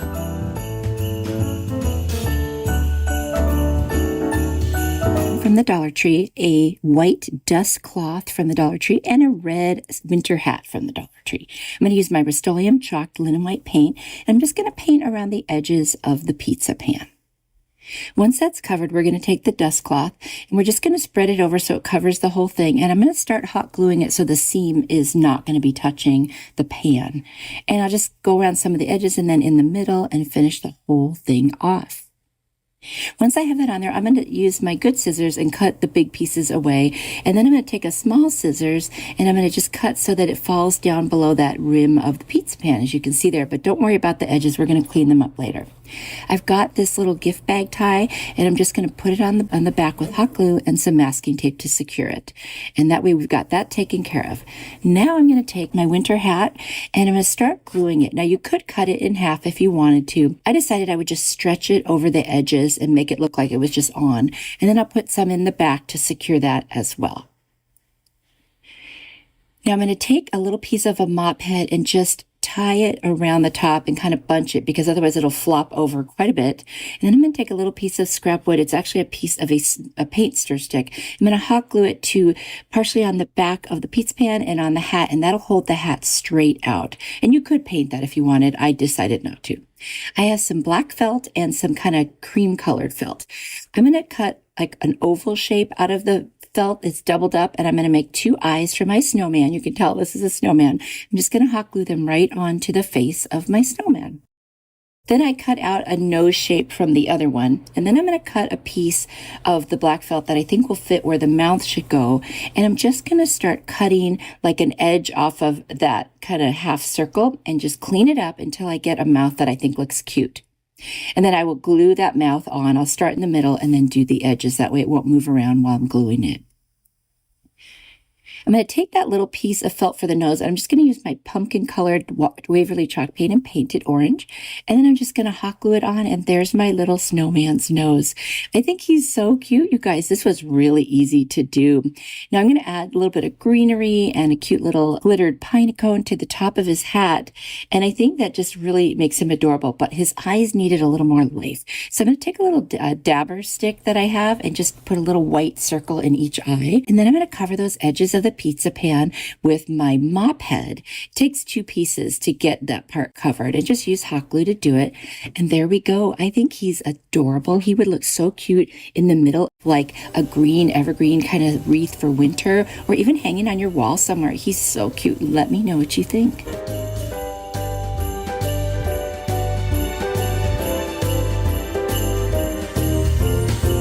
A pie pan from the Dollar Tree, and I've also got a glass candle holder also from the Dollar Tree. I love those. And then these are little lids to, I guess, kind of glass canisters. I got those at IKEA. And then I've got some black chalkboard paint. I don't use the metallic, and I've got my Rust-Oleum linen white chalk paint. I'm going to take the white paint. I'm going to put a little on my brush, wipe most of it off, and use it like a dabber with my little stenciling brush, and just kind of, we're going to make it look like galvanized metal, and just kind of blotch it all over. You see what I've done there? So no actual paint strokes, just dabbing. And then I'm going to do the same thing with the black. And I decided not to use the silver because the pan's silver and I didn't really need to add any more, but I had it there just in case. And I really love the look that this gives. I did not rust it this time because I want it to look more like snow than anything.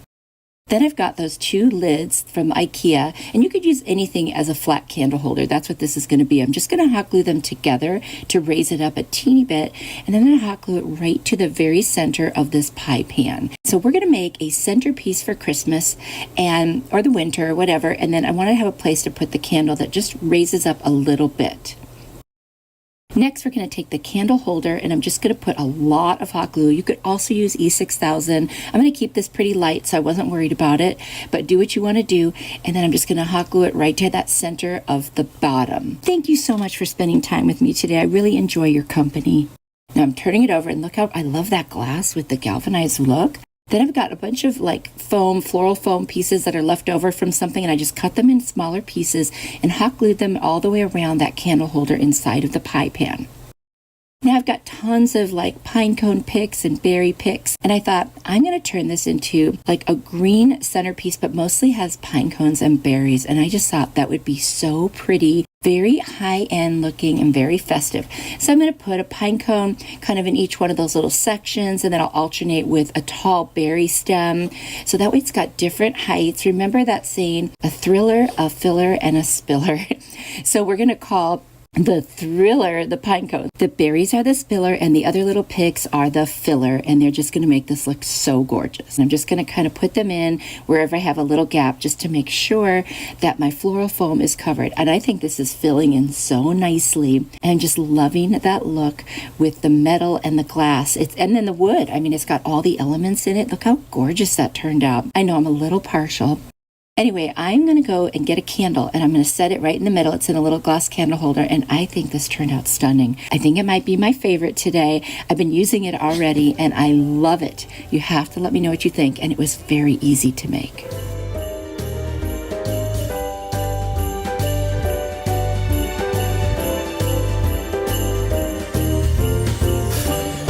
Got this cake pan from the Dollar Tree and then 2 of these paint stir sticks. They are from Amazon and I ordered them because they don't have that funny squiggly end, and so I've got that in my Amazon store if you're interested.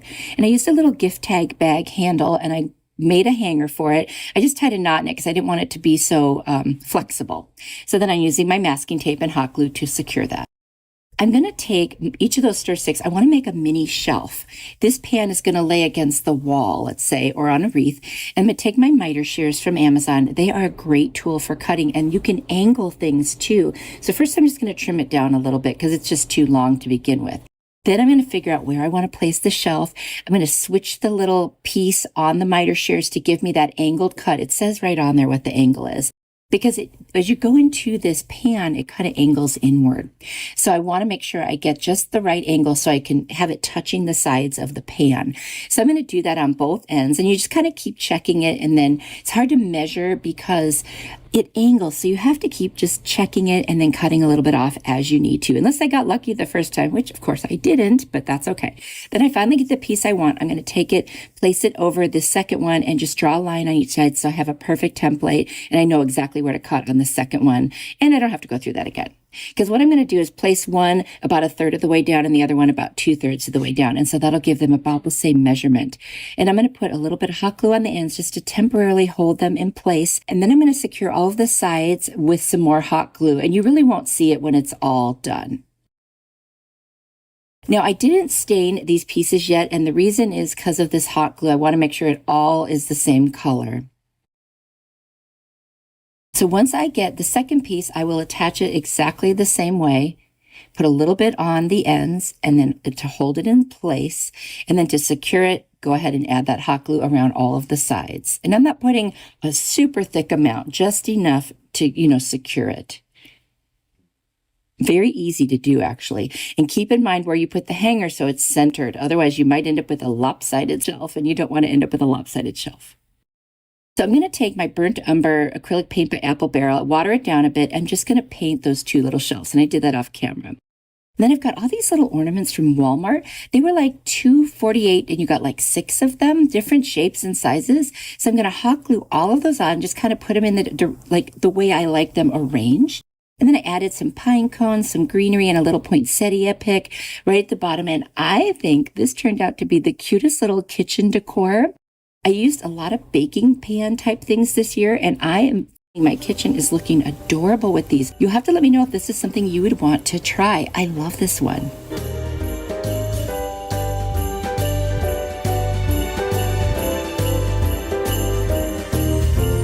These wooden utensils from the Dollar Tree, and then I've got a little mason jar. I'm going to use my Waverly hazelnut chalk paint and my Rust-Oleum chalked linen white paint as well. I'm going to paint this first one with the hazelnut because I'm going to make a little gingerbread guy.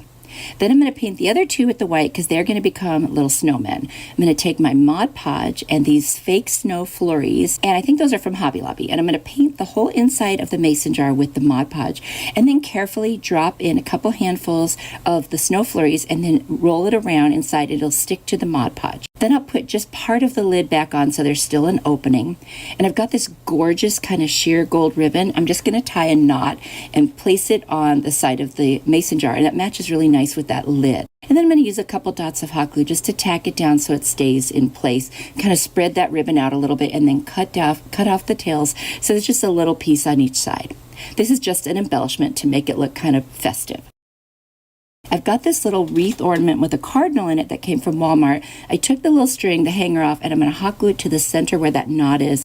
And that's just going to make this little mason jar so pretty. Now we'll go back to our wooden cooking utensils or baking utensils. I'm going to draw a little gingerbread face. And I'm going to be honest with you guys, this is not my best gingerbread face. I didn't look as much at a picture this time, and that's where I went wrong. Just to show you, I'm really not an artist. I need to be looking at a picture. I finally did, but I had already done the face. So you know what? He's just going to be a little quirky, and I'm just going to be okay with that. It's just one little wooden utensil. After I draw it with a pencil, I'm going to get my white paint and my fine point art brush, and I'm just going to outline all of those places I drew except for the eyes and the nose and the mouth. That I'm going to use the black. And then I'll put a little white dot in the eyes, the nose, and the mouth just to give it a little more character and personality. He's still cute in his own quirky way.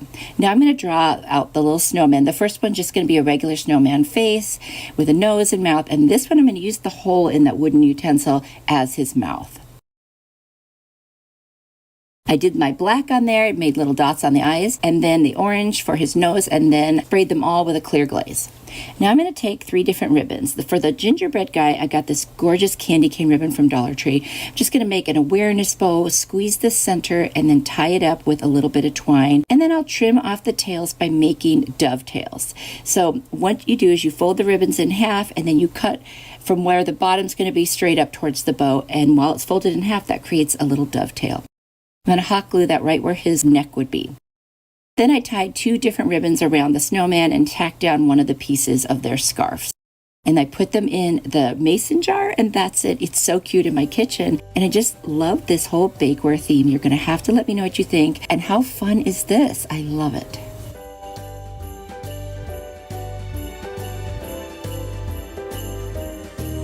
I've got some napkins from the Dollar Tree and some tissue paper from the Dollar Tree and a peace sign from Dollar Tree. Now I didn't use the green and white napkin for this. I'm going to use my white Rust-Oleum chalk paint and paint the whole thing because napkins lay better usually if they're on a white surface to make the color of the napkin pop. And I accidentally forgot to film the P, so I'm going to show you now. I put some Mod Podge on the letter I want to do, lay the piece of tissue paper or napkin or whatever it is I'm going to Mod Podge over the top. I'm going to use my brayer, which is a great tool. It's in my Amazon store if you are interested.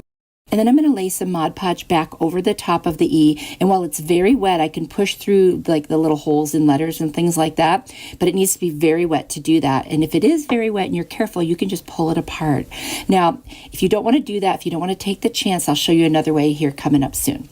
So I'm just going to make sure I've covered all the edges now and everything's laying down. Now I'm going to take a piece of masking tape, and on the back of the other napkin, which just happens to be a 2-ply, I'm going to put that little piece of tape, and it helps me separate the plies. You've always got to separate the plies or else the napkin will lift on whatever it is you're decoupaging, and it looks awful. It's happened to me before. You don't want to do it. I'm going to cut my little piece, and now you can see how I did the black one, and I added another one of the tissue paper.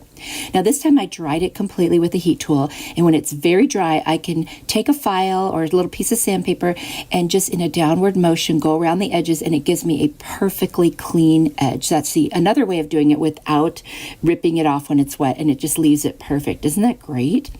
Now I've got these little garland stems from the Dollar Tree, and I'm going to bend a couple of pieces for the shape of that Christmas tree in the middle, which is the A. And I'm going to take my nippers and just clip off the end, and then I'm going to make another piece to go inside of that, and then I'll be left with just one straight piece right down the middle. I'm going to turn that A into the Christmas tree that it was intended to be, but using this make it look more real. I mean, as real as a garland stem can be, you know what I mean. I'm going to hot glue that down and just put all the pieces there. And I just love the combination of the decoupage and the garland. I think it looks super cool. Now I needed something else on that tree, so I've got this scatter foam, and there's a cute little gold star. I'm just going to hot glue that to the very top of the tree. And I decided to leave this one just as it is. I could have decorated the tree a little bit. Also, I want to show you how I repair something. I accidentally ripped off too much of that C. So I took a little piece of that napkin, just put it right over the top with some of the Mod Podge, and then just pulled away the edges carefully and cleaned them up. And look at that, because it's such a busy pattern, you can just make a repair super easy and then cover it up with the Mod Podge again. And honestly, that's all there was to it. I think this one might be my favorite. You'll have to let me know what you think. I know I really love how it turned out.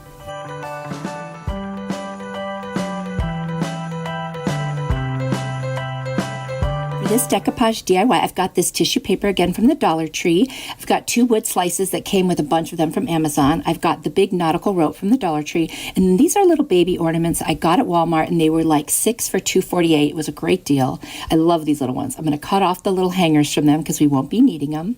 We're going to use them to embellish these 2 ornaments I'm going to make. And then I'm going to take my nippers and just clip right off the little hangers because we just don't need them. I just want them to look like little bulbs and not worry about it. And then, of course, the little reindeer didn't have anything like that. So I'm going to cut out a piece of this tissue paper that will fit both of these little wood slices. So I'm just going to trace each wood slice on there. And once I have those traced on there, I don't want to cover the entire wood slice because I love the way it looks. So what I'm going to do is just cut inside the line that I traced around it so I have a smaller piece. Now on these, I'm not going to put paint down first, and that way it'll go on much lighter, and you'll see the difference if you don't put white underneath.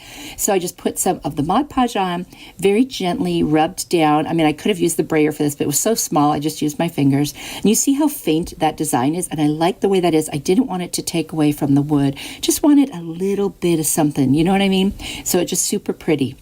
And I'll cover them with the Mod Podge. Now I'm going to hot glue the reindeer on one of them. And then I'm going to take those 3 little ornaments that say Joy, Peace, and Noel, and I'm just going to position them on there the way I like and hot glue them right on there. And I just think these are so pretty. It's like very, nature inspired, but also cutesy. So I'm going to take that nautical rope and I'm going to position it so there's a big loop on top and then some pieces hanging down below. And I'm going to cut another piece the same exact size. I'm going to use this for an embellishment and the hanger of the ornaments. So I'll put it together and hot glue that right onto the back of the wood slice. And I use a lot of hot glue, and I even go back and touch it up afterwards to make sure it's on there very, very good. Not that these are so heavy, but I just wanted to make sure they weren't going to go anywhere. And once that dries, what I'm going to do is start pulling out or unraveling the bottom of the rope. And if you have a little comb, that even works better. I didn't have one handy, so I just used my fingers. And I love that look, the top of it being tightly kind of woven together and then the bottom unraveled. I think that looks so cool. These are my other favorites. Let me know what you think. I just think it's such a nice, different look for ornaments, and I'm really loving them. I've got this set of coasters from Hobby Lobby, and they were $4.99, but with 40% off, they were a lot less, and that's a great way to get wood there. And then I'm going to use these 2 different napkins that I had in my stash, not sure where they're all from. And I'm going to sand the top of these so that they're nice and smooth. Then I'm going to take my masking tape, go on the back of this first napkin. Now this one is a 3-ply. So I'll put it on the back, it'll help me separate it. Then I'll take another little piece, put it on the back of that. It's a little tougher to get the third one off, but you can, and then it comes right off. This is literally the easiest way I've ever found to remove the plies with napkins. I used to spend so much time trying to pull them apart. I'm going to put a nice, generous coat of Mod Podge over the top of all 4 of these coasters and let it dry. This is another method for decoupaging I want to show you. Once it dries completely, I'm going to put a napkin that I cut out a piece over the top, put some parchment paper, and then I'm going to take, you can use a regular iron for this, I'm just using my little mini press, and go over the top for at least 3 minutes, moving it around the whole time. And when it's done, it's on there really good. So then I'm going to do that with all 4 of these coasters. Now that it's on there really well, what I'm going to do is take my sanding sponge and in a downward motion, just go around the edges very lightly. And once, because it's already, dry, this one is really fast to do. And look how nice and neat that comes off the edge. I love this method. If it's a very flat surface that you're using for decoupage, this works very well, honestly. I highly recommend doing this because then you're not really dealing with all the wetness of the decoupage. You just put it on there and let it dry. So I did that with all 4 of these coasters, and look how clean and nice that edge is. Now I am going to go over the top of them. I decided to use some polyacrylic because this is probably going to get wet. So I'm going to put that polyacrylic on there. I'm going to do 4 coats because I just want to make sure it really sinks right into that wood. And I love how these turned out. I probably should have used the darker ones over the ones that had little knots, but I didn't think of that. Anyway, let me know what you think. I love these little coasters. This is going to be a super easy decoupage project. These are trees I had already done tissue paper on several years ago. So I'm going to take my little sander and I'm just going to kind of sand them smooth on the top, get some of that like Mod Podge off that was there. And I'm going to sand the back as well. Now I'm going to paint both of those fronts with my white chalk paint. Now I don't want a perfect coat. I just want to get rid of the black. That way when I lay another kind of medium over it, it won't show. So there they are. And there is my tissue paper. I love that tissue paper. That's why I keep using it. Anyway, I'm going to cut out some pieces that will cover both of those trees. This is going to be a great project to do with littles. I think it's so easy. So I'm going to lay down some Mod Podge on top. This also would have been a good one to use with the iron, but I didn't happen to do that. So I'm going to start by putting a little Mod Podge on the top. With big pieces, I like to do it in sections so that it positions correctly. And then I use the brayer, go over the top and get out any wrinkles or bubbles, and it does work very well. See how I'm just doing that? Look how flat it gets from the brayer. Brayers are inexpensive and they are a must-have tool, at least in my craft room. I need that. I have them in different sizes too. I'm going to use a nail file. You can use a sanding sponge and just in a downward motion go around the edges the best I can and get off the rest of that tissue paper, and it does come off very easily. There they are. Then I'm going to add a top coat of the decoupage. You could use any kind of a clear glaze. Now I've got this garland of poinsettias that I got in a grab box from Michael's. I'm going to grab the glittery ones. I'm just going to get 2 of them, nip off the back, and hot glue it to the top of my trees. And I just think that's so pretty, the contrast with the white and silver with the red on top. And then I'm going to take 2 of my craft sticks, the large ones. I'm going to use my miter shears, which is a really nice cutting tool. You can cut in different angles on it without having a large power tool. And it's very easy on your hands to just close it and pull it tight and bam, it just snaps off.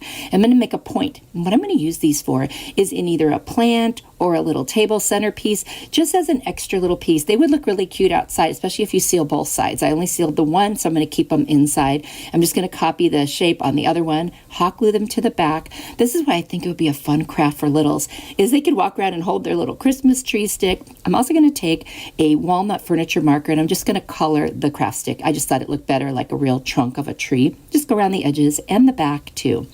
That's it. I mean, I could have put these together so they're two-sided. There's a lot of things I could have done with this, but I wanted to keep it super simple just to give you some options if you want to do something fun with the littles in your life. Here is another super easy decoupage project. I've got a napkin, I think it was from Walmart, and a plastic cutting board I had from the Dollar Tree. I took the label off. I'm going to take my masking tape, open up the napkin that I have used before, obviously, and I'm going to pull apart the ply. It's just a 2-ply napkin, so that comes apart pretty easily. That masking tape is just a lifesaver. I just remember how much time I used to spend doing this, and I never have to anymore. So now I'm just going to cut out a piece that covers that center part of the cutting board. That's all I really want to do on this one. So I've got it, and then I need to trim it a little more. Now I got to be honest with you, I just don't cut straight unless I measure really well, and you can see I did not measure. So it's a little lopsided, but that's okay. We're going to live with it because it's still going to be cute, and most people won't notice. I'm going to use the polyacrylic on this one since it's plastic, and I'm just going to lay down my napkin right what I thought was the center, which turned out not to be the center, and that's okay. And I'll just kind of put it down there. Then I'm going to take some saran wrap, and here's another tip for decoupaging. You put the saran wrap down over the wet decoupage napkin and then use the brayer. That way it doesn't come off and stick to your brayer. It's another nice tip, and if you're careful, it comes right off like that, and you don't have to worry about it. So now I'm going to add another layer of the polyacrylic, and I wanted this one to be kind of glossy, and I'd been using the matte Mod Podge before. So I've got this cute little piece that I had already put together on something, and I took it off, but it's a little too big for this cutting board, so I'm going to snip off the top part of that. And now I think it's just the perfect size. It was some poinsettias, some little pics, and some little ornaments. And then I added those 2 pieces I cut off to the top, and I love it. What a cute little easy decor piece for your kitchen. Let me know what you think. I've got this large piece of foam board from the Dollar Tree, and then I've got 2 round containers from the Dollar Tree that one is smaller than the other. I'm just going to trace a circle on to the foam board so I can cut them out. I've got this amazing blade from Amazon, and you can find it in my Amazon store. It's always down in my description box below. Now that I've cut out the 2 circles, I've got this white dust mop from Dollar Tree, and I'm just going to cut a size that will fit both of those circles. And then I'm going to take some scrap pieces of the foam board, and I'm going to create the top of the hat and the brim of a hat for my snowman.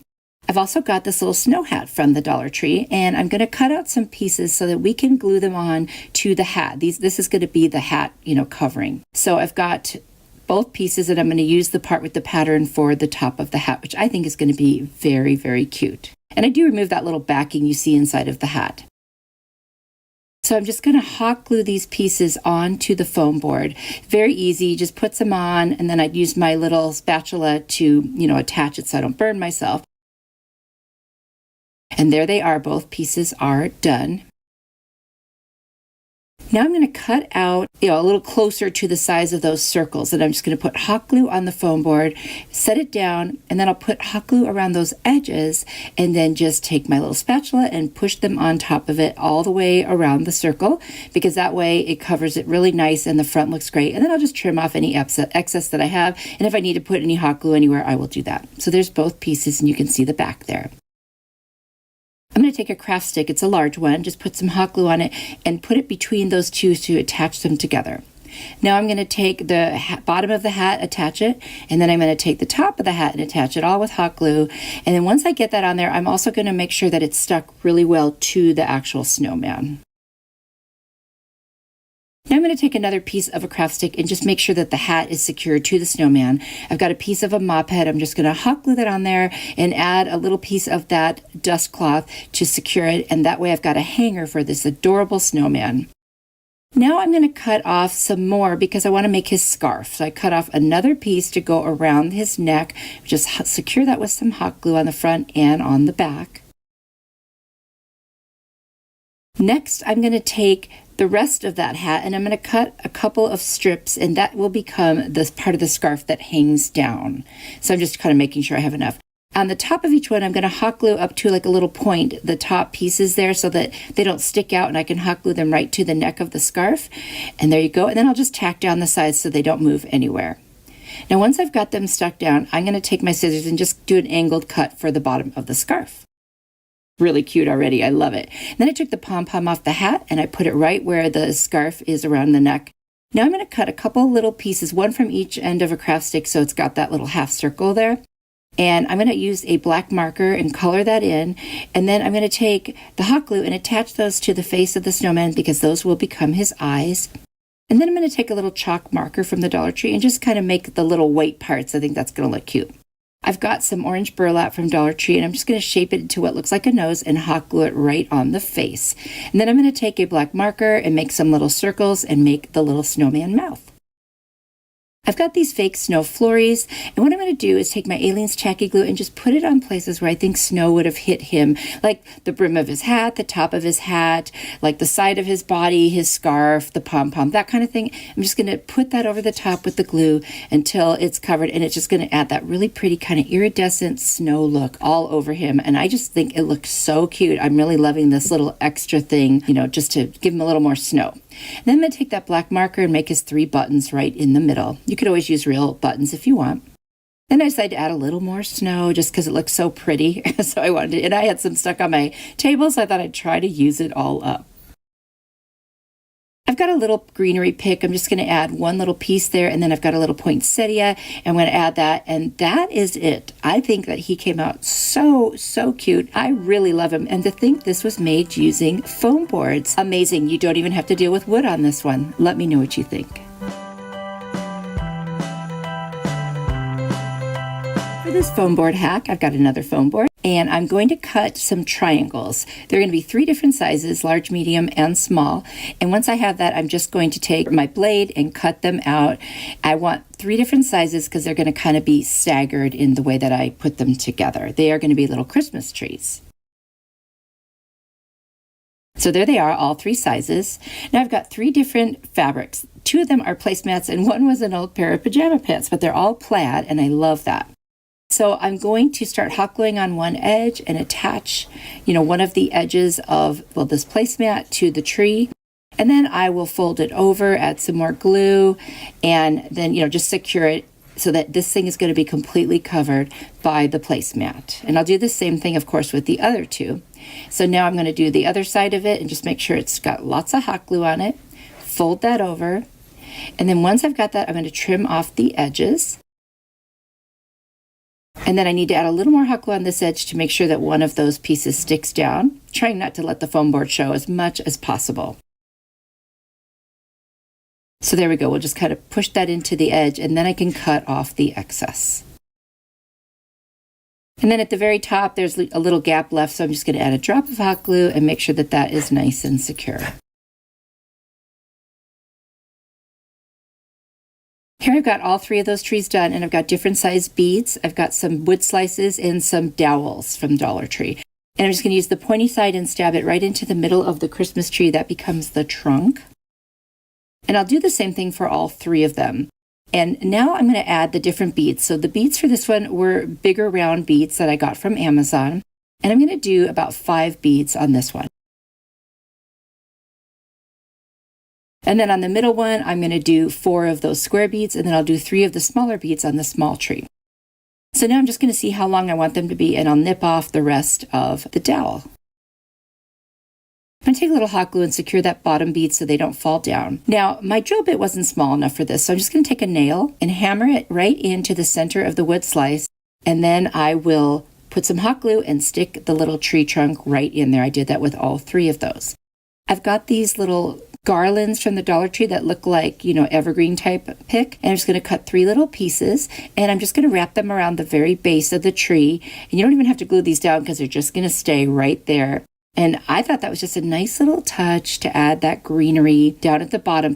I love the pattern of the plaids. I think they're so colorful and pretty. You'll have to let me know what you think. This was so easy, but when it's sitting in my house, it's making such an awesome statement. I love this one. Let me know what you think, and I hope that you like it too.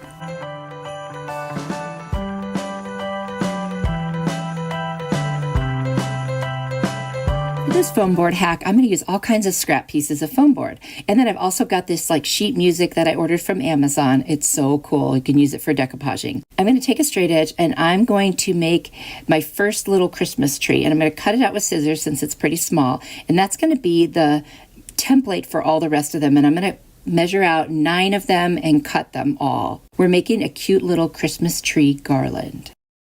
So I can get a few more out of this one, so I'm going to go ahead and do that. And then I'll put the rest on those remaining pieces until I get the 9 that I'm looking for. There they all are. And now what I'm going to do is put some Mod Podge on one side, turn over the pieces of the sheet music, and just place them down. I can get 4 on each one. So I'm just going to go ahead and put them on there until they're all on there, and then I'm going to trim off the excess. But first I'm going to use my little brayer just to make sure that there's really good contact onto the foam board. Besties, I just want to welcome all of our new subscribers. It's been so great to meet you all. Thank you for being here. Now I'm going to put some Mod Podge on the backside and attach some more of that sheet music. And there they all are, 2-sided. I've got this kind of gluey, glittery green stuff. I got it in a grab bag from Michael's. I got to tell you, I don't think I'd ever use it again. It's really not fun to work with, but it does look pretty. So I just used a brush and I put it around the edges of all the trees. And it does take a bit because it just kind of sticks to itself. I will say that I love the end result, but it was a little bit of a pain and very sticky on my fingers. Anyway, now I'm just going to finish up all the rest of them. Now that they're done, I'm going to take my Crop-A-Dial, and this is also in my Amazon store, and I'm going to punch a hole right in there. It goes in so easily. I'm going to do that at the top of all of them, and then I've got this gold and white baker's twine that I got at Target a long time ago, and I'm just going to thread it through all of those holes on the Christmas trees until all 9 of them are threaded. Then off camera, I forgot to film this, I put little pieces of skewer into each one to make the tree trunk, and then a pearl bead on the top, and that held them down so they wouldn't flop around, and it just looked so pretty. And then I made little slip knots at the ends so that you could hang this up. And I thought this turned out so cute. I love it. It's hanging on our coffee bar, and I got to tell you, it was very easy. Well, except that glittery stuff. Anyway, let me know what you think.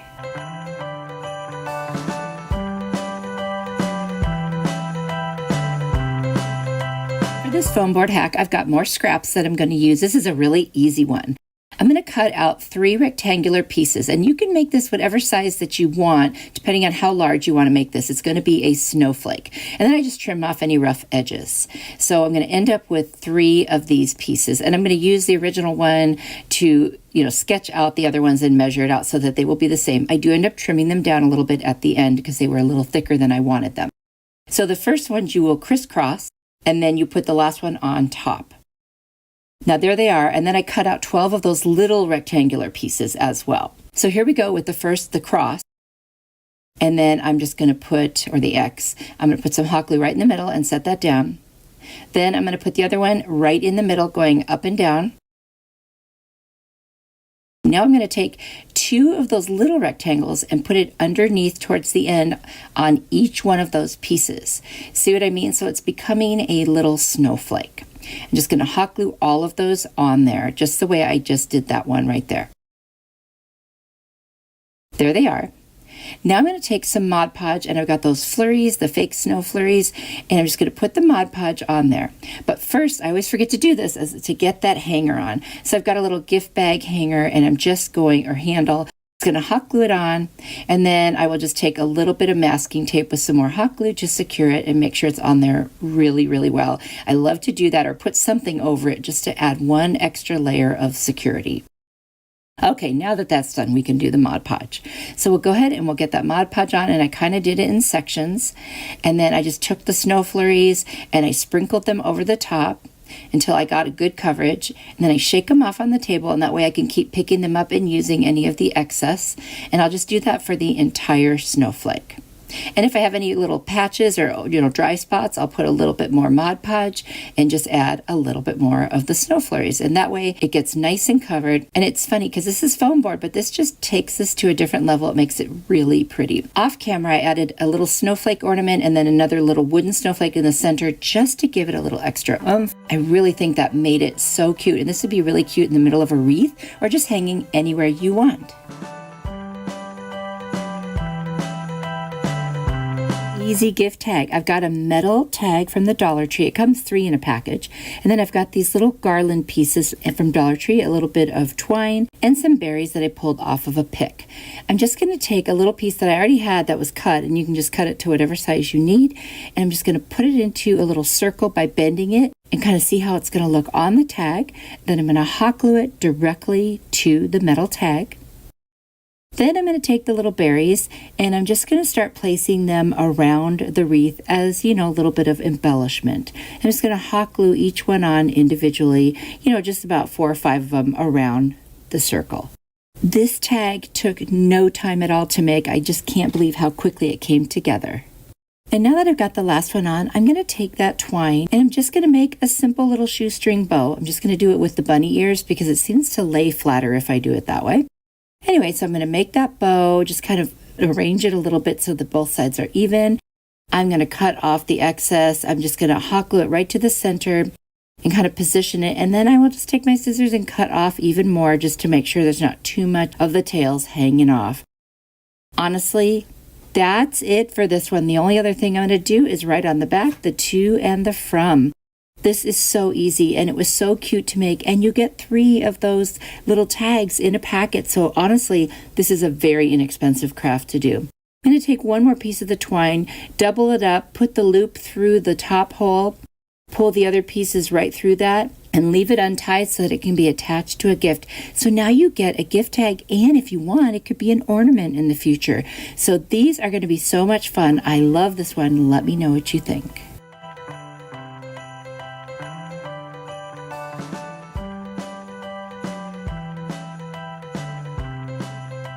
I had this little wooden mug in my stash, and then I've got a little reindeer, which I believe was an ornament from the Dollar Tree. And then I've got a book of scrapbook paper that I believe I got at Hobby Lobby, and I'm going to trace the little mug on there both directions because I want to cover the front and the back with this. And I love this page, this cute little piece of paper with like antlers and something about being cozy, and I thought a mug, that's kind of cozy. Anyway, so I'm just going to trace them and cut them out. Then I'm going to use this cute plaid page and just do one piece for the reindeer. I'm going to take my crocodile, which is from Amazon, and you'll find all my favorite tools in my Amazon store link down in my description box below if you're interested. And then I'm going to put Mod Podge over the top and the back, and I'm going to put on the little cutout that I did of the mugs. Now I'm going to rub it on, but then I'm going to use my brayer and just make sure I get contact over the entire thing because I want to make sure it sticks really well. And there you go. I'll turn it over and do the exact same thing. And then I'm just going to do the front of the reindeer. We don't need the back because it's going to be laying on top of the mug and you won't see the back. One method of getting rid of the excess when you do this is you can burn it off. So remember, we just used the Mod Podge so it's moist and it's not going to catch on fire, but I do keep water nearby just in case. And what I do is I put some on. Scrapbook paper takes a little bit longer to burn off than like napkins. So, you just put a little bit and then I kind of scrape it off onto my paper towel that's sitting there. So I just kind of go slowly around the edges. There you go. You can see I have finished the whole thing. I think it looks really cute. Now I'm going to do the exact same thing to the reindeer. So I'm going to make sure that I poke through that hole because now that I covered it with the scrapbook paper, it's still there, but it just needs to be poked through. I'm going to take a piece of twine. I'm going to take the loop that I folded, put it through, and then pull the rest of it through. And there is our tie for the gift tag. Now I'm going to put some Aleene's tacky glue on the back of the reindeer and just put it right on the front of that little mug. And I just think this is super cute. I'm going to put Mod Podge over the entire thing, front and back, to seal in that paper.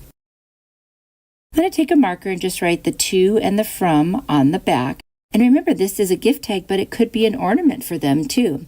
I'm going to take my little chalk pen from Dollar Tree and just go around the edges of the deer because I feel like it makes it just pop so much more if you do that. This one might be my favorite. I love how rustic it is and how pretty. You'll have to let me know what you think.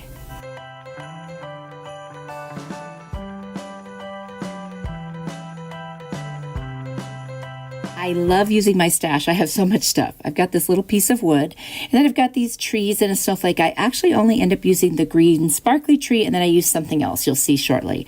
I'm going to take my crocodile, and I'm going to make the hole where the twine is going to go for the gift tag. I'm going to take a piece of scrapbook paper. It's really pretty. It's got these snowflakes on it, and I'm going to cut 2 pieces so I can cover the front and the back. I'm going to take some Mod Podge. I'm just going to put some on the front there, or whatever side it is, and I'm going to put the scrapbook paper over the top. I'm just going to make sure that it's on there very well, and I'm going to use my brayer to roll across the top and make sure the contact is complete all the way over it. Then I will turn it over and do the exact same thing with the back. Another way of getting rid of the excess on something like this for your decoupaging is you can trim, and then you can take a sanding sponge or sandpaper or nail file and in a downward motion go around until the paper separates from the surface. And it just works really well. You just go really slow and you just keep going in a downward motion, and sometimes you kind of go across as well. And then it looks like it's just part of the wood. I love how that turns out. Do you see those edges? Then I'm just going to poke the hole back through because of the scrapbook paper so that we can put the twine right through that. So let's go ahead and do that right away before I forget, because I'm notorious for getting hangers and twine and things like that. So we'll just put the loop through and then pull the other ends through. I'm going to cover the whole entire surface with Mod Podge just to seal the paper in. And of course I'll do both sides. And then I forgot to film this, but I just took that little sparkly tree and a sparkly star. They're both from the Dollar Tree. And I hot glued them on, and then I wrote to and from on the back with a white chalk marker from Dollar Tree. This was so easy, and look how beautiful it is. And again, this could be an ornament too.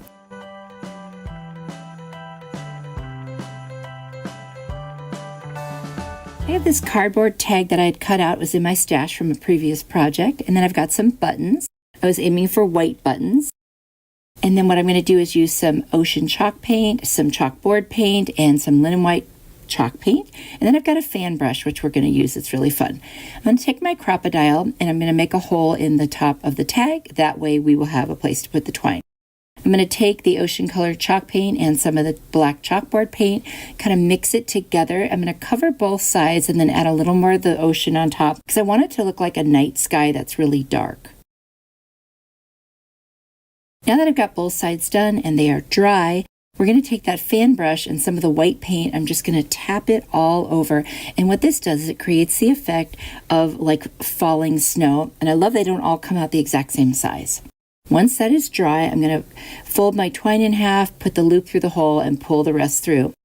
Now I'm going to paint that one button with a little more white because it's got some black on it. So I'm just going to roll up some masking tape so it won't move and just put that white paint on there and make sure that it stays. And I will also cover that with Mod Podge. I'm going to cover the entire tag with Mod Podge as well. I want to seal in that paint. Now these 2 little buttons I'm going to use for this snowman, by the way, it's a snowman, have these pieces on the back which my little nippers can clip off very easily. They're just really plastic. So now I'm going to position the 3 buttons in the shape of the snowman, and I'm going to hot glue them right on to the tag. I'm already loving the way this one looks. I think it's so adorable. Now, once I have my snowman on there, I'm going to take a very fine point art brush, and with that black paint, I'm going to do his eyes, buttons, and his mouth. Then I'm going to take my pumpkin chalk paint, which is like orange, and I'm just going to paint on a cute little nose. I've got two little wooden snowflakes that were in my stash. You can get these kind of shapes anywhere, any of the craft stores. I've just been collecting them here and there. And I'm just going to put those on, and then I decided to go over that and paint it with the white, which is very easy with a small little art brush to do after the fact. Now I'm going to take a stencil brush, like a dabber. I'm just going to go around the bottom and make it look like there's snow on the back and on the bottom of the front, just because I didn't want it to look like sky all the way across the whole thing, because obviously the snowman's not floating. I'm going to take my chalk marker from the Dollar Tree. I'm going to write to and from, and then I want to make it look like a little bit of snows on the back too, so I'll just kind of dot it all over with that, and that it also gives you that effect that the fan brush did. I think this one came out beautiful. I love it, and what a cute ornament this would turn into after being a gift tag. Let me know what you think.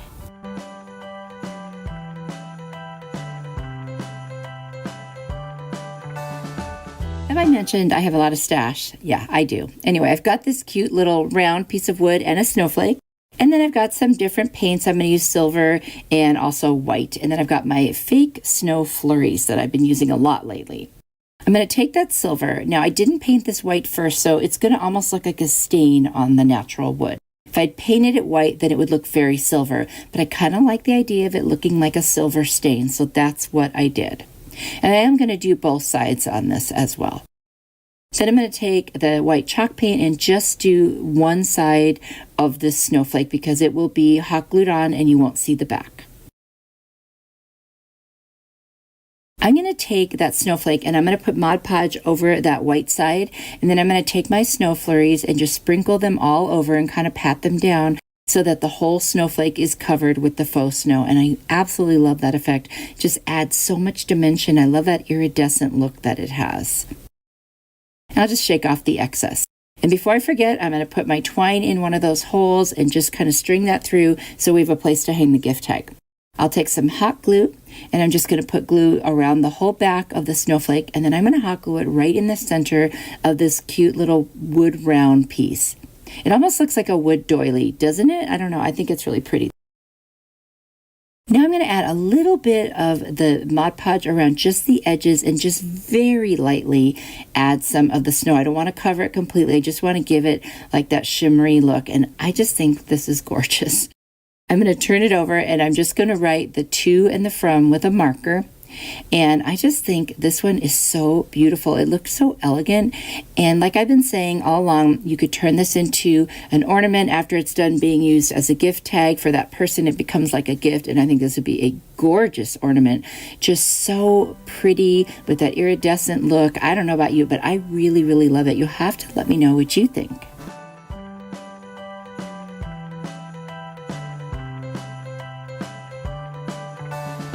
I've got this medium colored twine, a thinner twine, and then a white twine. Some's from Dollar Tree, some is from Walmart. And then I've got this whisk from the Dollar Tree and one wooden bead that I got on Amazon. And I've got this fabric that I got at a thrift store. It looks like a drop cloth kind of.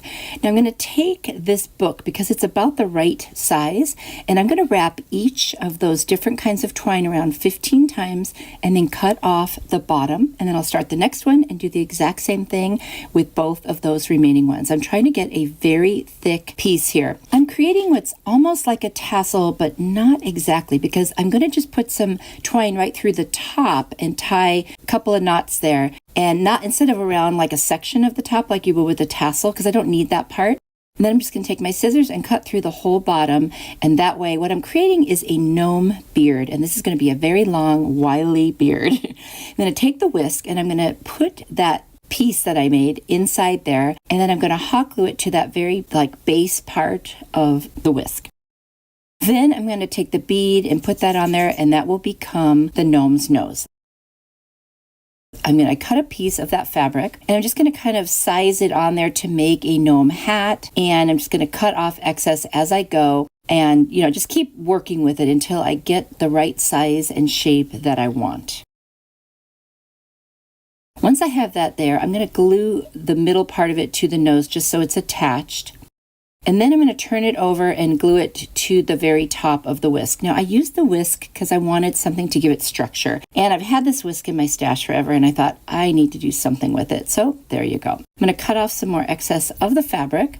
And then I'm just going to start working with it to see what shape I want it to be. And I put a little bit of like batting in there just to give the hat a little more shape because it was kind of flimsy. I'm just going to hot glue that down on both sides.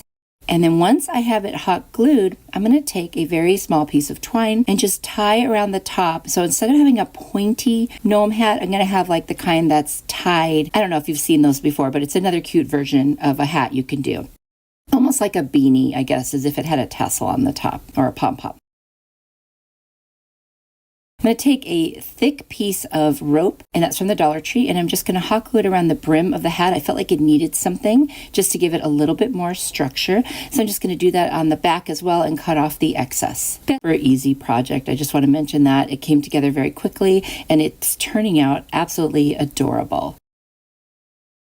And one thing I noticed was when I turned it back over, I felt like the sides were weird, like there was too much space. So I made 2 more of those semi-tassels, and I just used one kind of twine and wrapped around 15 times, and I put one on each side, and that just fixed the whole hat problem. I just didn't know how that was going to go using a whisk. So no problem. And now I trimmed the bottom to give it nice even ends. Now I will tell you, this is the longest gnome beard I've ever seen, but I kind of liked it, so I left it. I've got this cute little Christmas pick. I'm just going to take one of the leaves, and then I'm going to nip off some berries and put them right in the middle. And I think it just turned out adorable. I did add a little twine hanger on the back. Oh, and a little bow on the front too. I thought it just needed something else there. And he's very simple, mostly neutral, and I love him. I think he's adorable. You can hang him, you can set him on a shelf, whatever you want. He's just the cutest little Christmas gnome. You'll have to let me know what you think about him.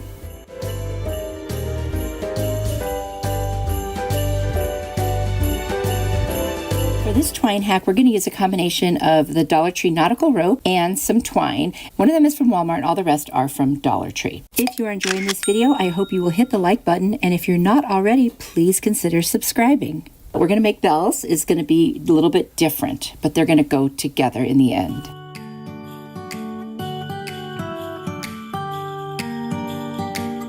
I'm using this little planter. This is a great way of making a bell. It comes 3 in the pack. You can't beat that.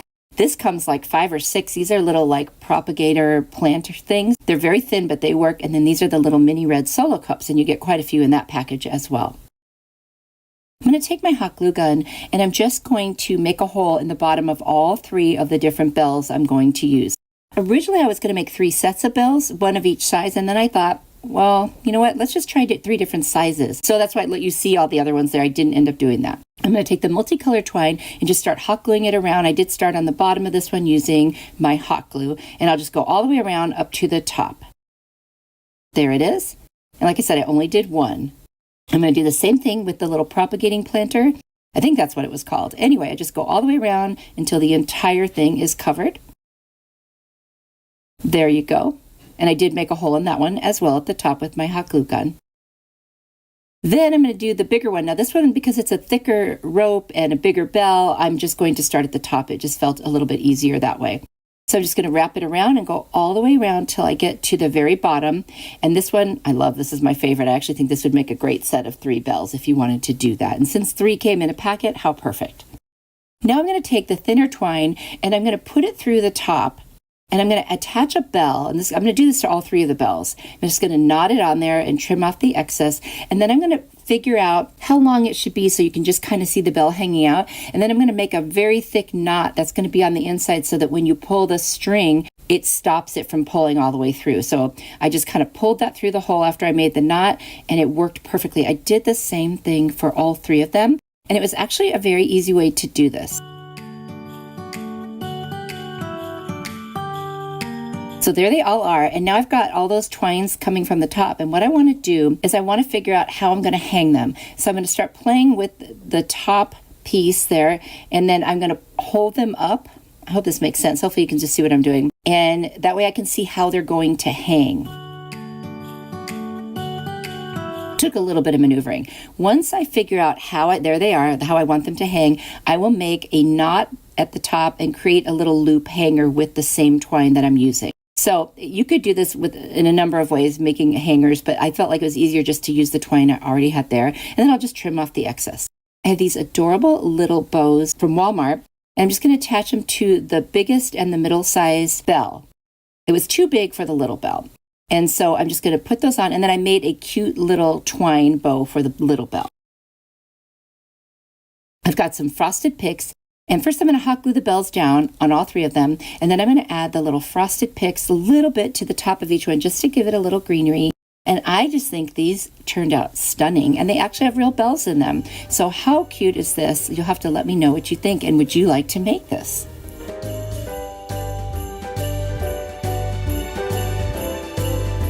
For this twine hack, we're actually going to use some of the Dollar Tree lighter colored nautical rope, but when you pull it apart, it basically is twine. So I'm just going to unravel it came like 2 strands kind of wrapped, and I'm going to pull them apart and use the single one. And so it's like a thicker kind of a twine then. And what I'm going to do is I'm going to use this little top of what was once a toothbrush holder. I had already used the bottom for a craft a long time ago, and I saved this. And I'm going to measure how long I want it to hang out and add a little extra for a knot. We're going to do a lark's head knot. So I'm going to cut a bunch of pieces. We're going to end up with 3 in each of those holes on the top of the toothbrush holder. And this is going to be a cute little kind of boho neutral Christmas ornament. So you loop it in half and then pull the 2 pieces from the bottom through that hole and pull it across. See what I just did? That is a lark's head knot. And I'm going to end up doing a 3 in each of those little sections. There they are. Very easy to do. I did put a dab of hot glue on the back so they wouldn't move around. I'm going to take my scissors and just trim them so that they are closer to the same length.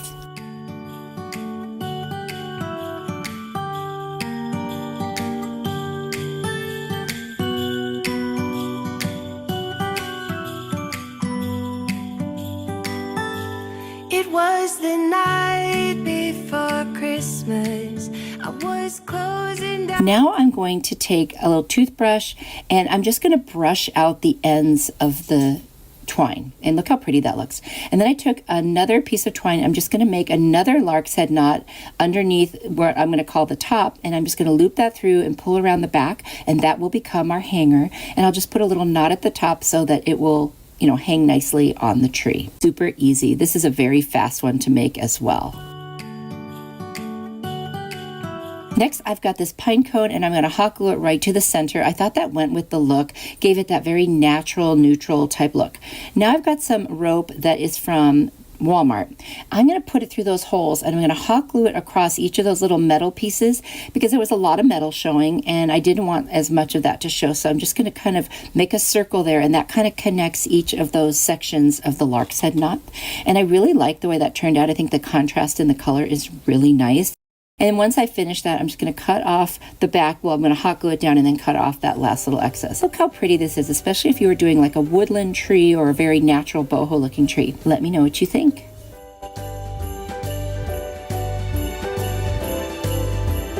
For this twine hack, I've got some beautiful baker's twine. I've got black and white, gold and white, red and white. I didn't use the pink. And I've got a gift bag from Dollar Tree and some leftover cardboard that I had in my stash.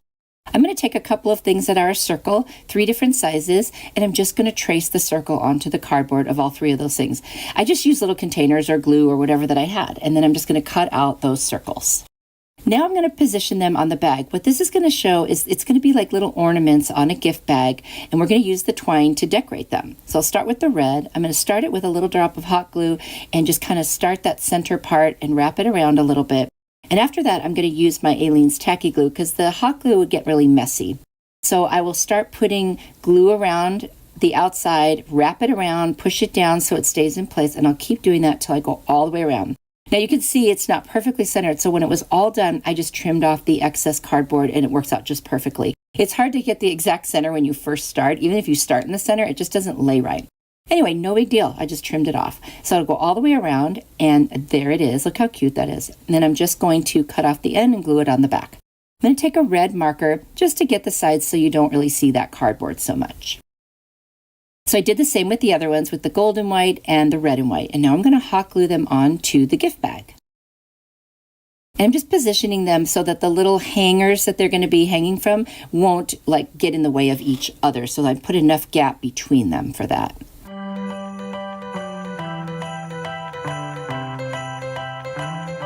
Now I'm going to take the black and white baker's twine, and I'm going to measure out from the middle of the top of the ornament to just beyond the top of the bag what the hangers will be, and I'll cut through the 3 pieces for that.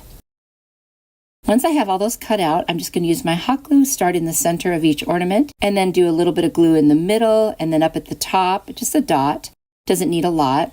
And do that for all 3 of them, and then it'll just look like 3 ornaments hanging. You could also do this in reverse with like a little skewer and make lollipops. Wouldn't that be cute? I'm just going to glue that little excess piece that was hanging over the top to the inside of the bag, and it's done. Look how cute. What a cute gift bag that would be. So fun and festive. What do you think? Cones that I had flocked with white paint from another project. I'll insert a picture here, and I'll put the link to that video down in the description box. And then I just painted them by just kind of brushing up and down with the white paint. And then I put sticks on them. Then I've got this cute little round kind of wreath thing. I've got this little house from the Target Dollar Spot from several years ago that I've been waiting to use. So I'm going to take my little nippers and I'm just going to cut that round piece in half. So I'll have 2 like semicircle pieces. And what I'm going to do is put hot glue on the bottom, and I'm going to hot glue them right into the base of that house. And that just gives us a nice bottom full of greenery and just a good place, like a nice setting to do the rest of this project. And there goes the second piece. Very easy, just glue it right in. It sticks very quickly. I'm going to use my nippers and take off the skewers because we don't need them. I'm going to put a generous amount of hot glue, and I'm just going to put 3 of those 4 pine cones into the house towards the back. Just kind of arrange them, and it's going to look like a little kind of winter wonderland type thing, you know, very woodland.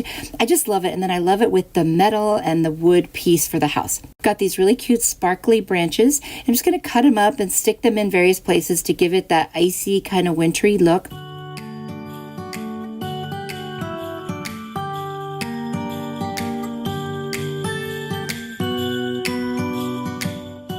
I love the way this is looking. And then I've got some more little greenery picks that are wintry with snow on them. And I'm just going to put them in wherever I need to fill in a little spot. This is just kind of to your own liking. Just take your scrap pieces. That's what I did. I have a little baggie full of these little pieces, and I dug in it, and I just found all the wintry looking ones and just put them in there. And then I found one more of those silver branches. I thought, okay, let's get that in between 2 of those pine cones. And now you can see how it's looking so far. I think this is already beautiful. If I left it just like this, it would be great. But I've got these fairy lights from Amazon. They have the best price for these things. And by the way, they come with batteries too. You cannot beat that. I'm going to stick the back between the pine cones where you can't see it. And then I'm going to start threading the fairy lights through, wrap them around the pine cones, around the metal, just kind of, weave them in and out until I get the desired look that I want. And because it's a wire, you can kind of tighten and loosen and twist, and it really works out well. Now, I will say you can see some of the wire, but you know what? I don't mind because it just looks so pretty when the lights are on. To me, these fairy lights just made this piece gorgeous. It went from so pretty to gorgeous. I love this one. There's nothing that fairy lights cannot improve something with. Anyway, let me know what you think. I love this one. I think this one could be my favorite from today. And I want to give a special thanks to my husband for forging all of these pine cones for me a couple years ago. I've been using them ever since. How awesome is that? Thanks, Steve.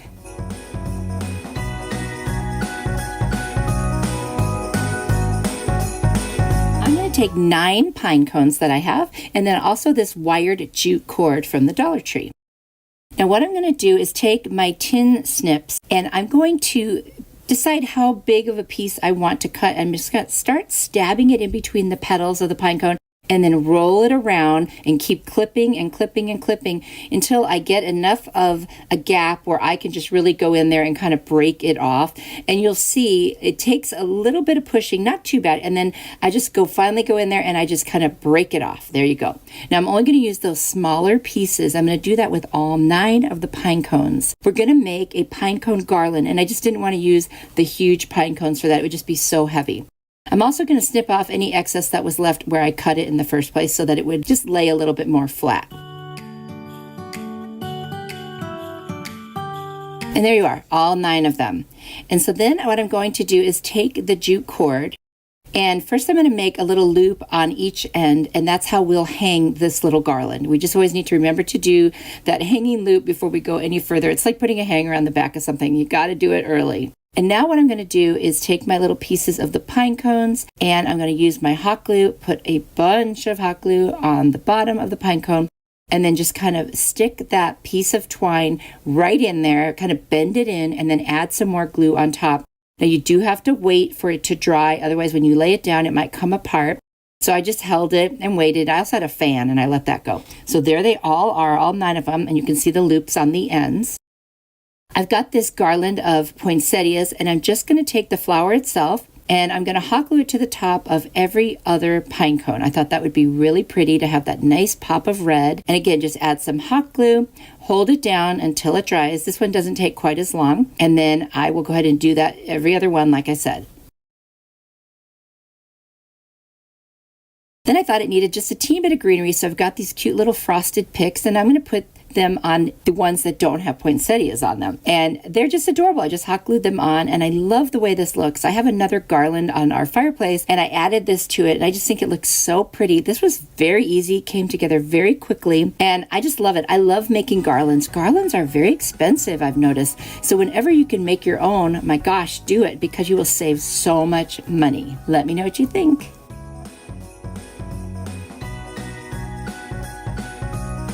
This pine cone hack is so easy. Is it even a DIY? Anyway, I've got a wood slice from Amazon, and there's a pine cone I had taken off some petals, and this is what was left. So this made it very easy because I just went in with my tin snips and I started going around in a circle, just kind of cutting and cutting until I got to a point where I had like small enough area to go in and just snap it off. So again, you just go around and just keep clipping. You can see it gets a little messy, but it cleans up very easily.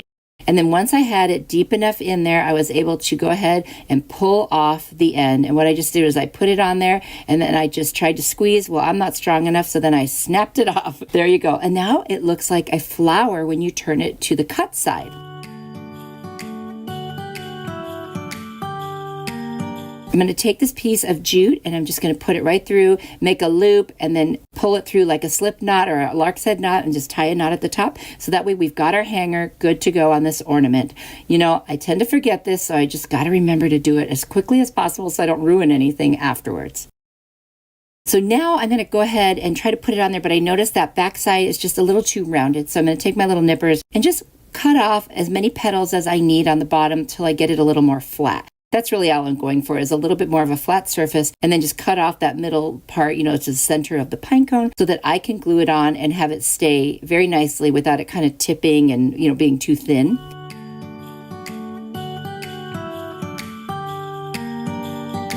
So I'm just going to go ahead and put a generous amount of hot glue. I want this to stay. And then I'm going to set that right in the middle of the wood slice. This is such a beautiful woodland natural ornament. It would look beautiful on a tree that had more natural, neutral ornaments, or anything you want. I think it's so easy, so fun. This would be fun to do with the grandkids or kiddos. What do you think about this one?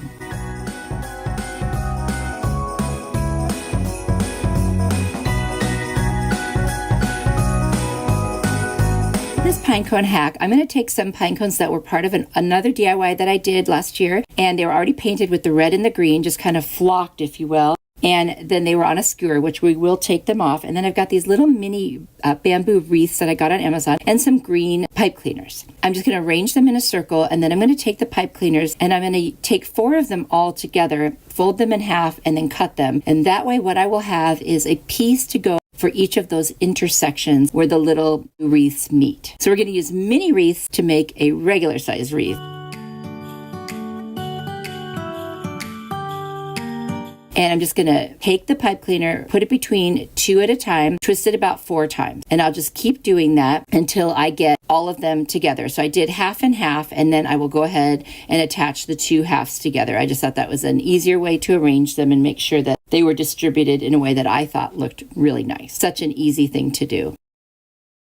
I'm going to nip off any excess except for a little bit that I can fold down, and that way it won't stab anything and it's nice and secure.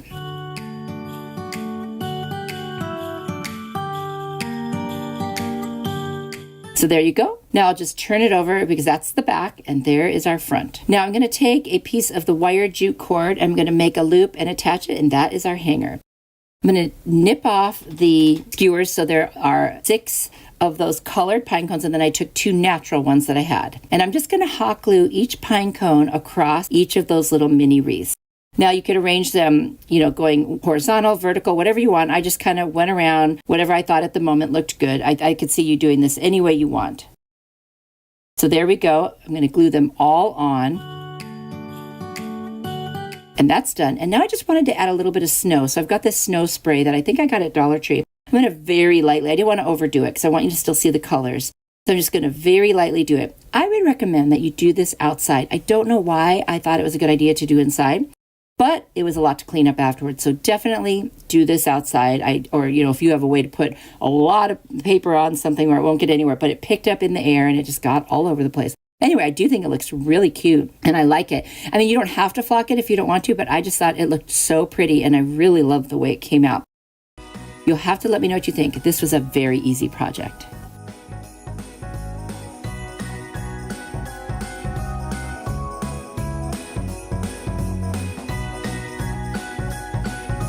I want to show you how to take apart the clothespins. Just twist and then you pull off one side and then you pull off the piece of metal and then you just put it aside and move on with your project. We are going to take 12 of the Dollar Tree clothespins. I'd call them kind of medium size. They're not the big ones and they're not the teeny ones. And then I've also got those really pretty gold kind of glittery berries. I'm going to break them apart and then what I'm going to do is put the backs together so that the rounded sides are on the outside. And I'm going to do that for half of these, so 6 of them. And then once I have all 6 of those done, and I'm just using hot glue for this because it just goes really fast. Now that I have, it looks like 5, but I did add a 6th one. Then I'm going to take the remaining ones and I'm just going to put the rounded side towards the inside and then those flat sides at the bottom, put them together so it looks like a little kind of triangle. See that? And I'll do that with 6 of those as well. Now I'm going to go every other one and hot glue those little edges together. There's kind of like a little angle on the ones that are glued back to back. And then I'll just do that all the way around until I get it into the shape of a circle, or in this case, it's a poinsettia. There it is. Now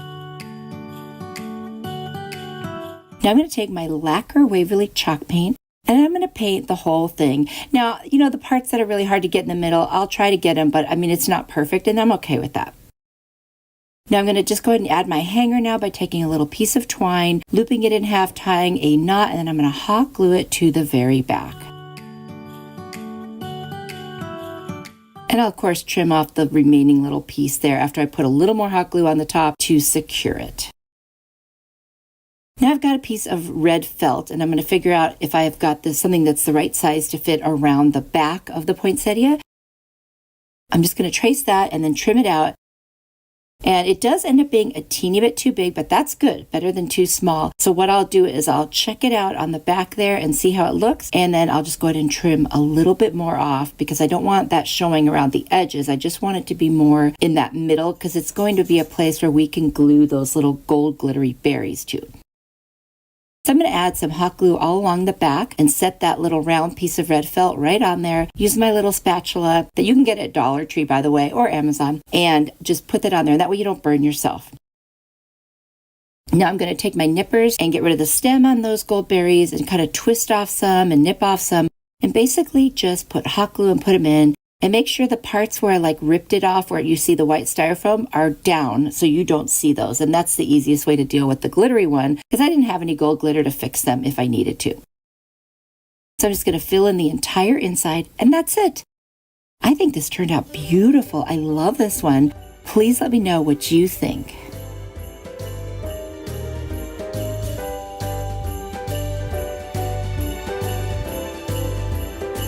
For this clothespin hack, I'm going to need 22 clothespins. So I'll take 2 packages. Actually, I only needed 1 package.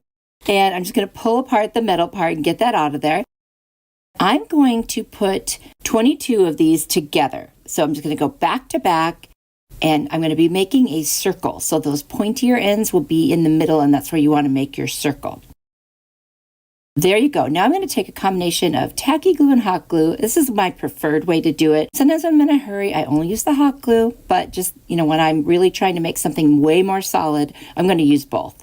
So I'll just put little dots of each, put them together, wipe away as much of the excess as I can while it's still wet. And there you go. You can see all 22 of them. And now I'm just going to glue those flat pieces together so that I can start the circle.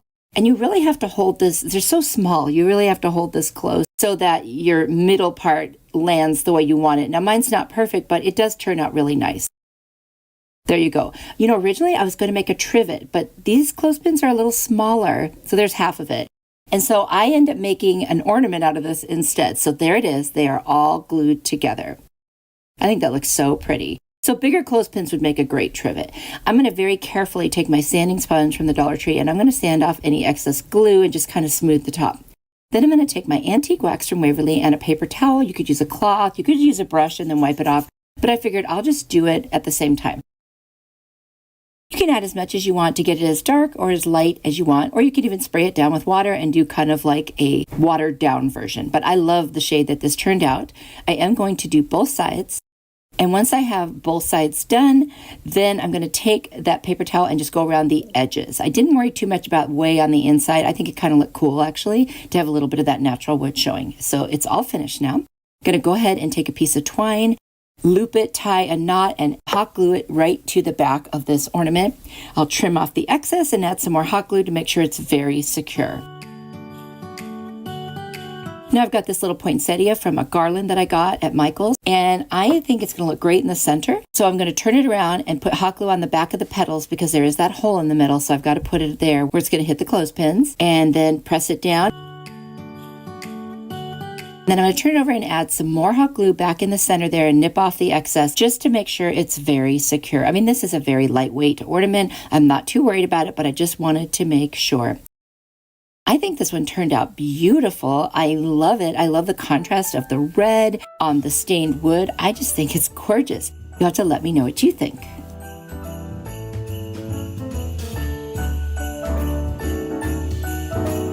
For this Dollar Tree clothespin hack, we're going to actually need 32.5, and then I've got this larger round bead that I got on Amazon. So I'm going to use 6 little individual pieces on each side, which is really 6 clothespins. And then I'm going to put 4 clothespins back to back together and just glue them. So I'm using that same combination of hot glue and tacky glue. Of course, just so you know, you can use any kind of glue you want. This is just my preferred. There's no right or wrong way to do it. We all have our individual preferences, and that's awesome. So you can see here now I have glued those 6 for each side together with the little flat parts. You see that? And I always try to make the curve go the same direction. So now I'm going to take the 2 that I had already put back to back and attach that. This is going to be an angel, and these are the angel wings that I just am doing right now. So I'm going to add the head now. So that's where the bead's going to go. I'm just going to hot glue in that opening where the ends all meet. I'll do the same thing on the other side and just hold it in place for a little while to make sure it dries nice and solid. So there's our angel head and our angel wings. So now I'm going to take another one that was back to back and hot glue the wider side of it to the head and then add extra glue to secure it.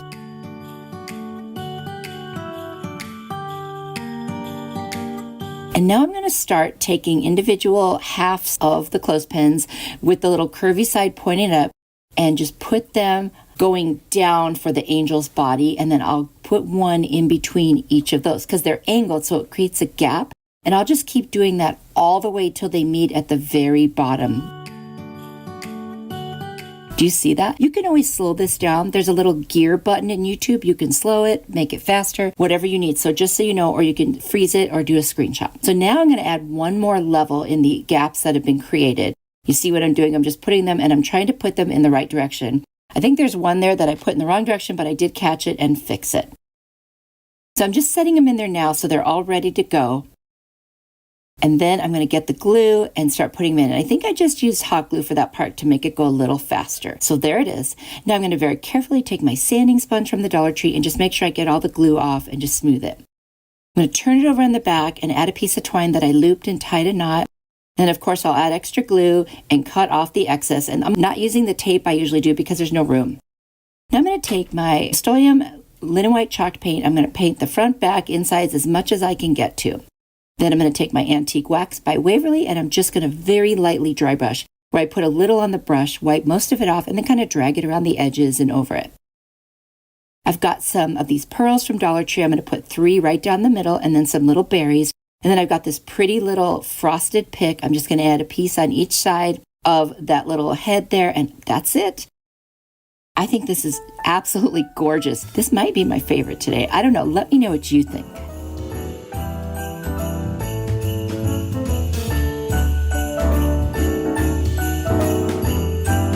right, so these metal pieces that are left over after you separate the clothespins, I came up with an idea to do something with them. So I'm going to take 10 of them for this first thing. And the bottom part that's flat comes like open, and it can go right into the next one in that little round, like spirally looking part. And you can put one on, you open it up and put the ends on each side. And now you can create like a chain. So I'm going to put 10 together for this particular project. This is so fast and easy. Oh my gosh. The hardest part is just separating that little piece, not because it's tight, but because it wants to stay in place. So once you get them in, like I said, I'm going to do 10 of these. So there they are. Now I'm going to go ahead and attach the final two ends to make like what looks like a circle.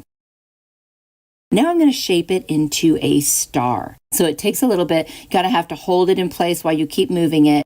But once you get it, it is so adorable. Oh my gosh, look at this as it takes shape. You'll see. What a cute little star. What a great idea for an ornament. I love it.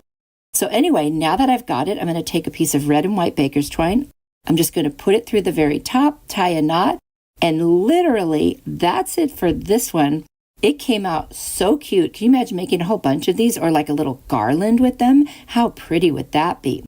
So now I'm going to make one more using these little metal pieces. I'm going to take 14 of these and I'm going to make another chain. So I'm just going to keep going and I'm going to turn it into a circle after I attach all the little ends into the little spiral pieces. This does go very fast. I don't even really have this sped up. It's just really easy to do. There's my chain. So now what I'm going to do is fold 2 at the top and make a circle so it looks like an ornament. And then I'm going to take my red and white baker's twine, loop it through, tie a knot at the top, and there we have a little round metal ornament. So cute. Oh my gosh, I can't believe how easy these were, and what a great way to use these up. I mean, and look, you have to shape it once in a while, but I bet there's a lot of other shapes we could come up with. You have to let me know your ideas for other shapes and things we could do with these. Let me know in the comments.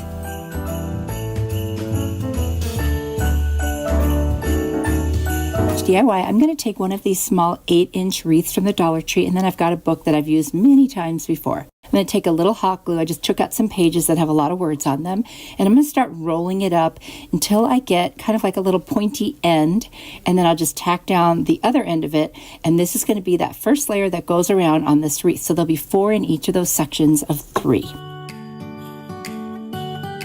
Now I'm going to hot glue them. I use the middle rung because it's higher and it will actually make contact with those little rolls. So I'm going to glue them all on there. And now you can see what it's going to look like to start with, and then I'll continue. There they are. And this is what the back looks like. Now I'm going to take the remaining ones and I'm just going to put one in every little gap between, and I'm going to roll these a little tighter. So I'm going to take the rolls I already made and fold the ends in and hot glue them so that way it's a little narrower. That way the wreath won't end up being so thick in the center. And then I'm going to put some hot glue on the back and just attach them directly on top of the wreath in each of those gaps. And I'll try to fluff each of those little rolls just to give it a little more dimension. And now I'm just adding the last one. I'm going to take this beautiful poinsettia pick and a couple extra leaves, and I'm just going to hot glue them to the center. I'll crisscross the leaves to get a little bit more coverage.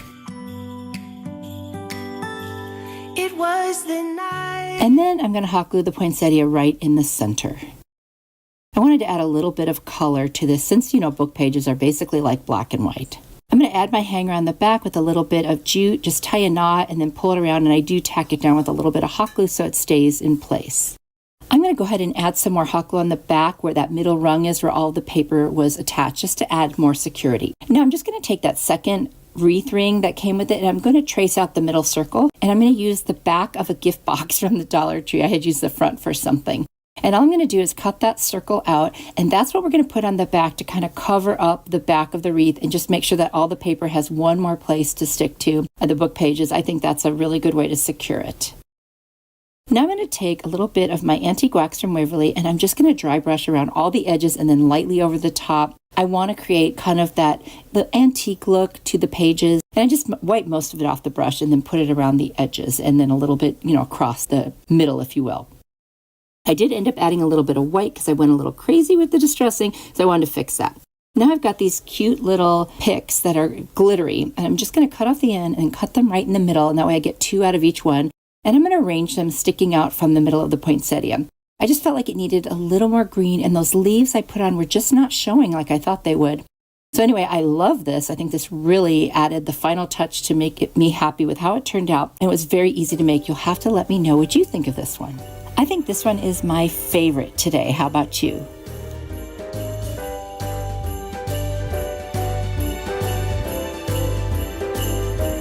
For this book page DIY, I've got this piece of wood from the Dollar Tree. It's a nice shape. I really like it, especially for $1.25. And then, of course, I've got my book here.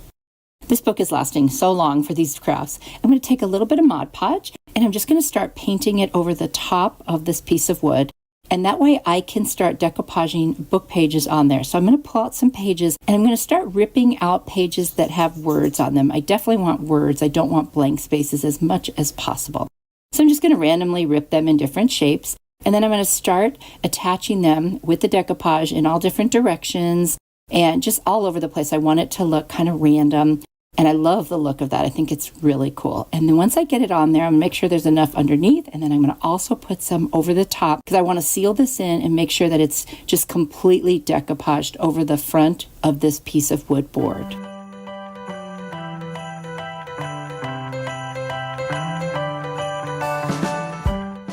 Now I'm going to take a sanding sponge from the Dollar Tree, and I'm in a downward motion, go around the edges and get off any excess that was hanging over, and it gives a really smooth edge. I'm going to take my Antique Wax by Waverly, take most of it off the brush, and then go around the edges, and then also kind of brush it over the top to try to get the edges of all those pages that were torn. Doesn't that look cool? I love that antique look with it. It just gives it such a, rustic look.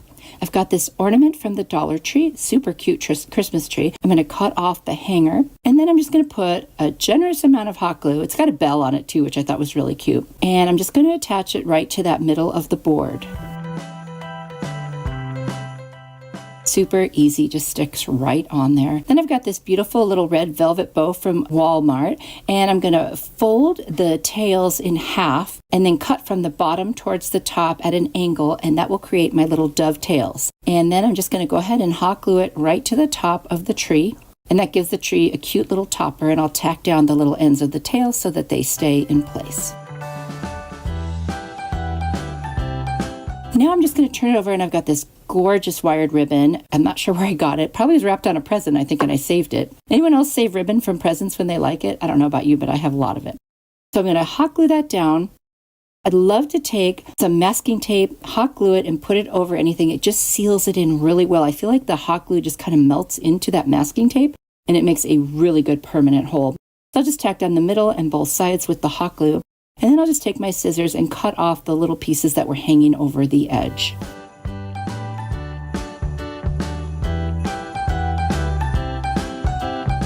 And there it is. I think this one was so easy. It came together very quickly, and I really love how it turned out. I love the rustic look, and it's just so sweet. Let me know what you think.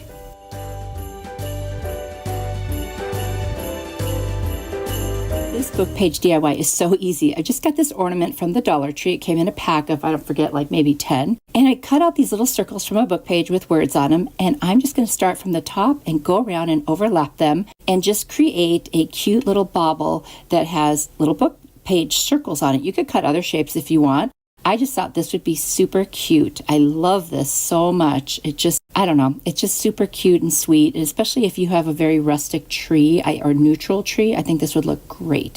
And then when I go around the second row, I'll kind of put it underneath and in between each of the ones I already put. And I'll just keep doing that same kind of pattern as I go around till I get to the very bottom.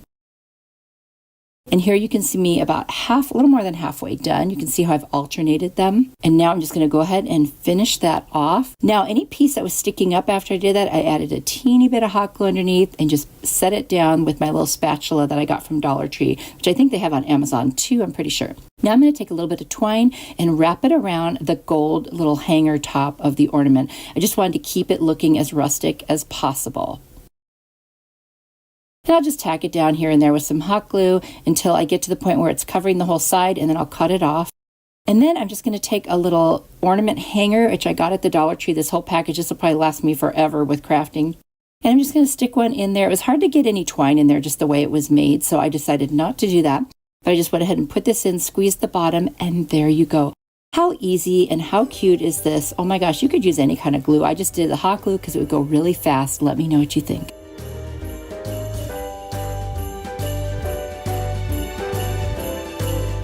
For even more crafting inspiration, click on this video on the screen. And if you do, I will see you there. You are truly a blessing to me. Bye.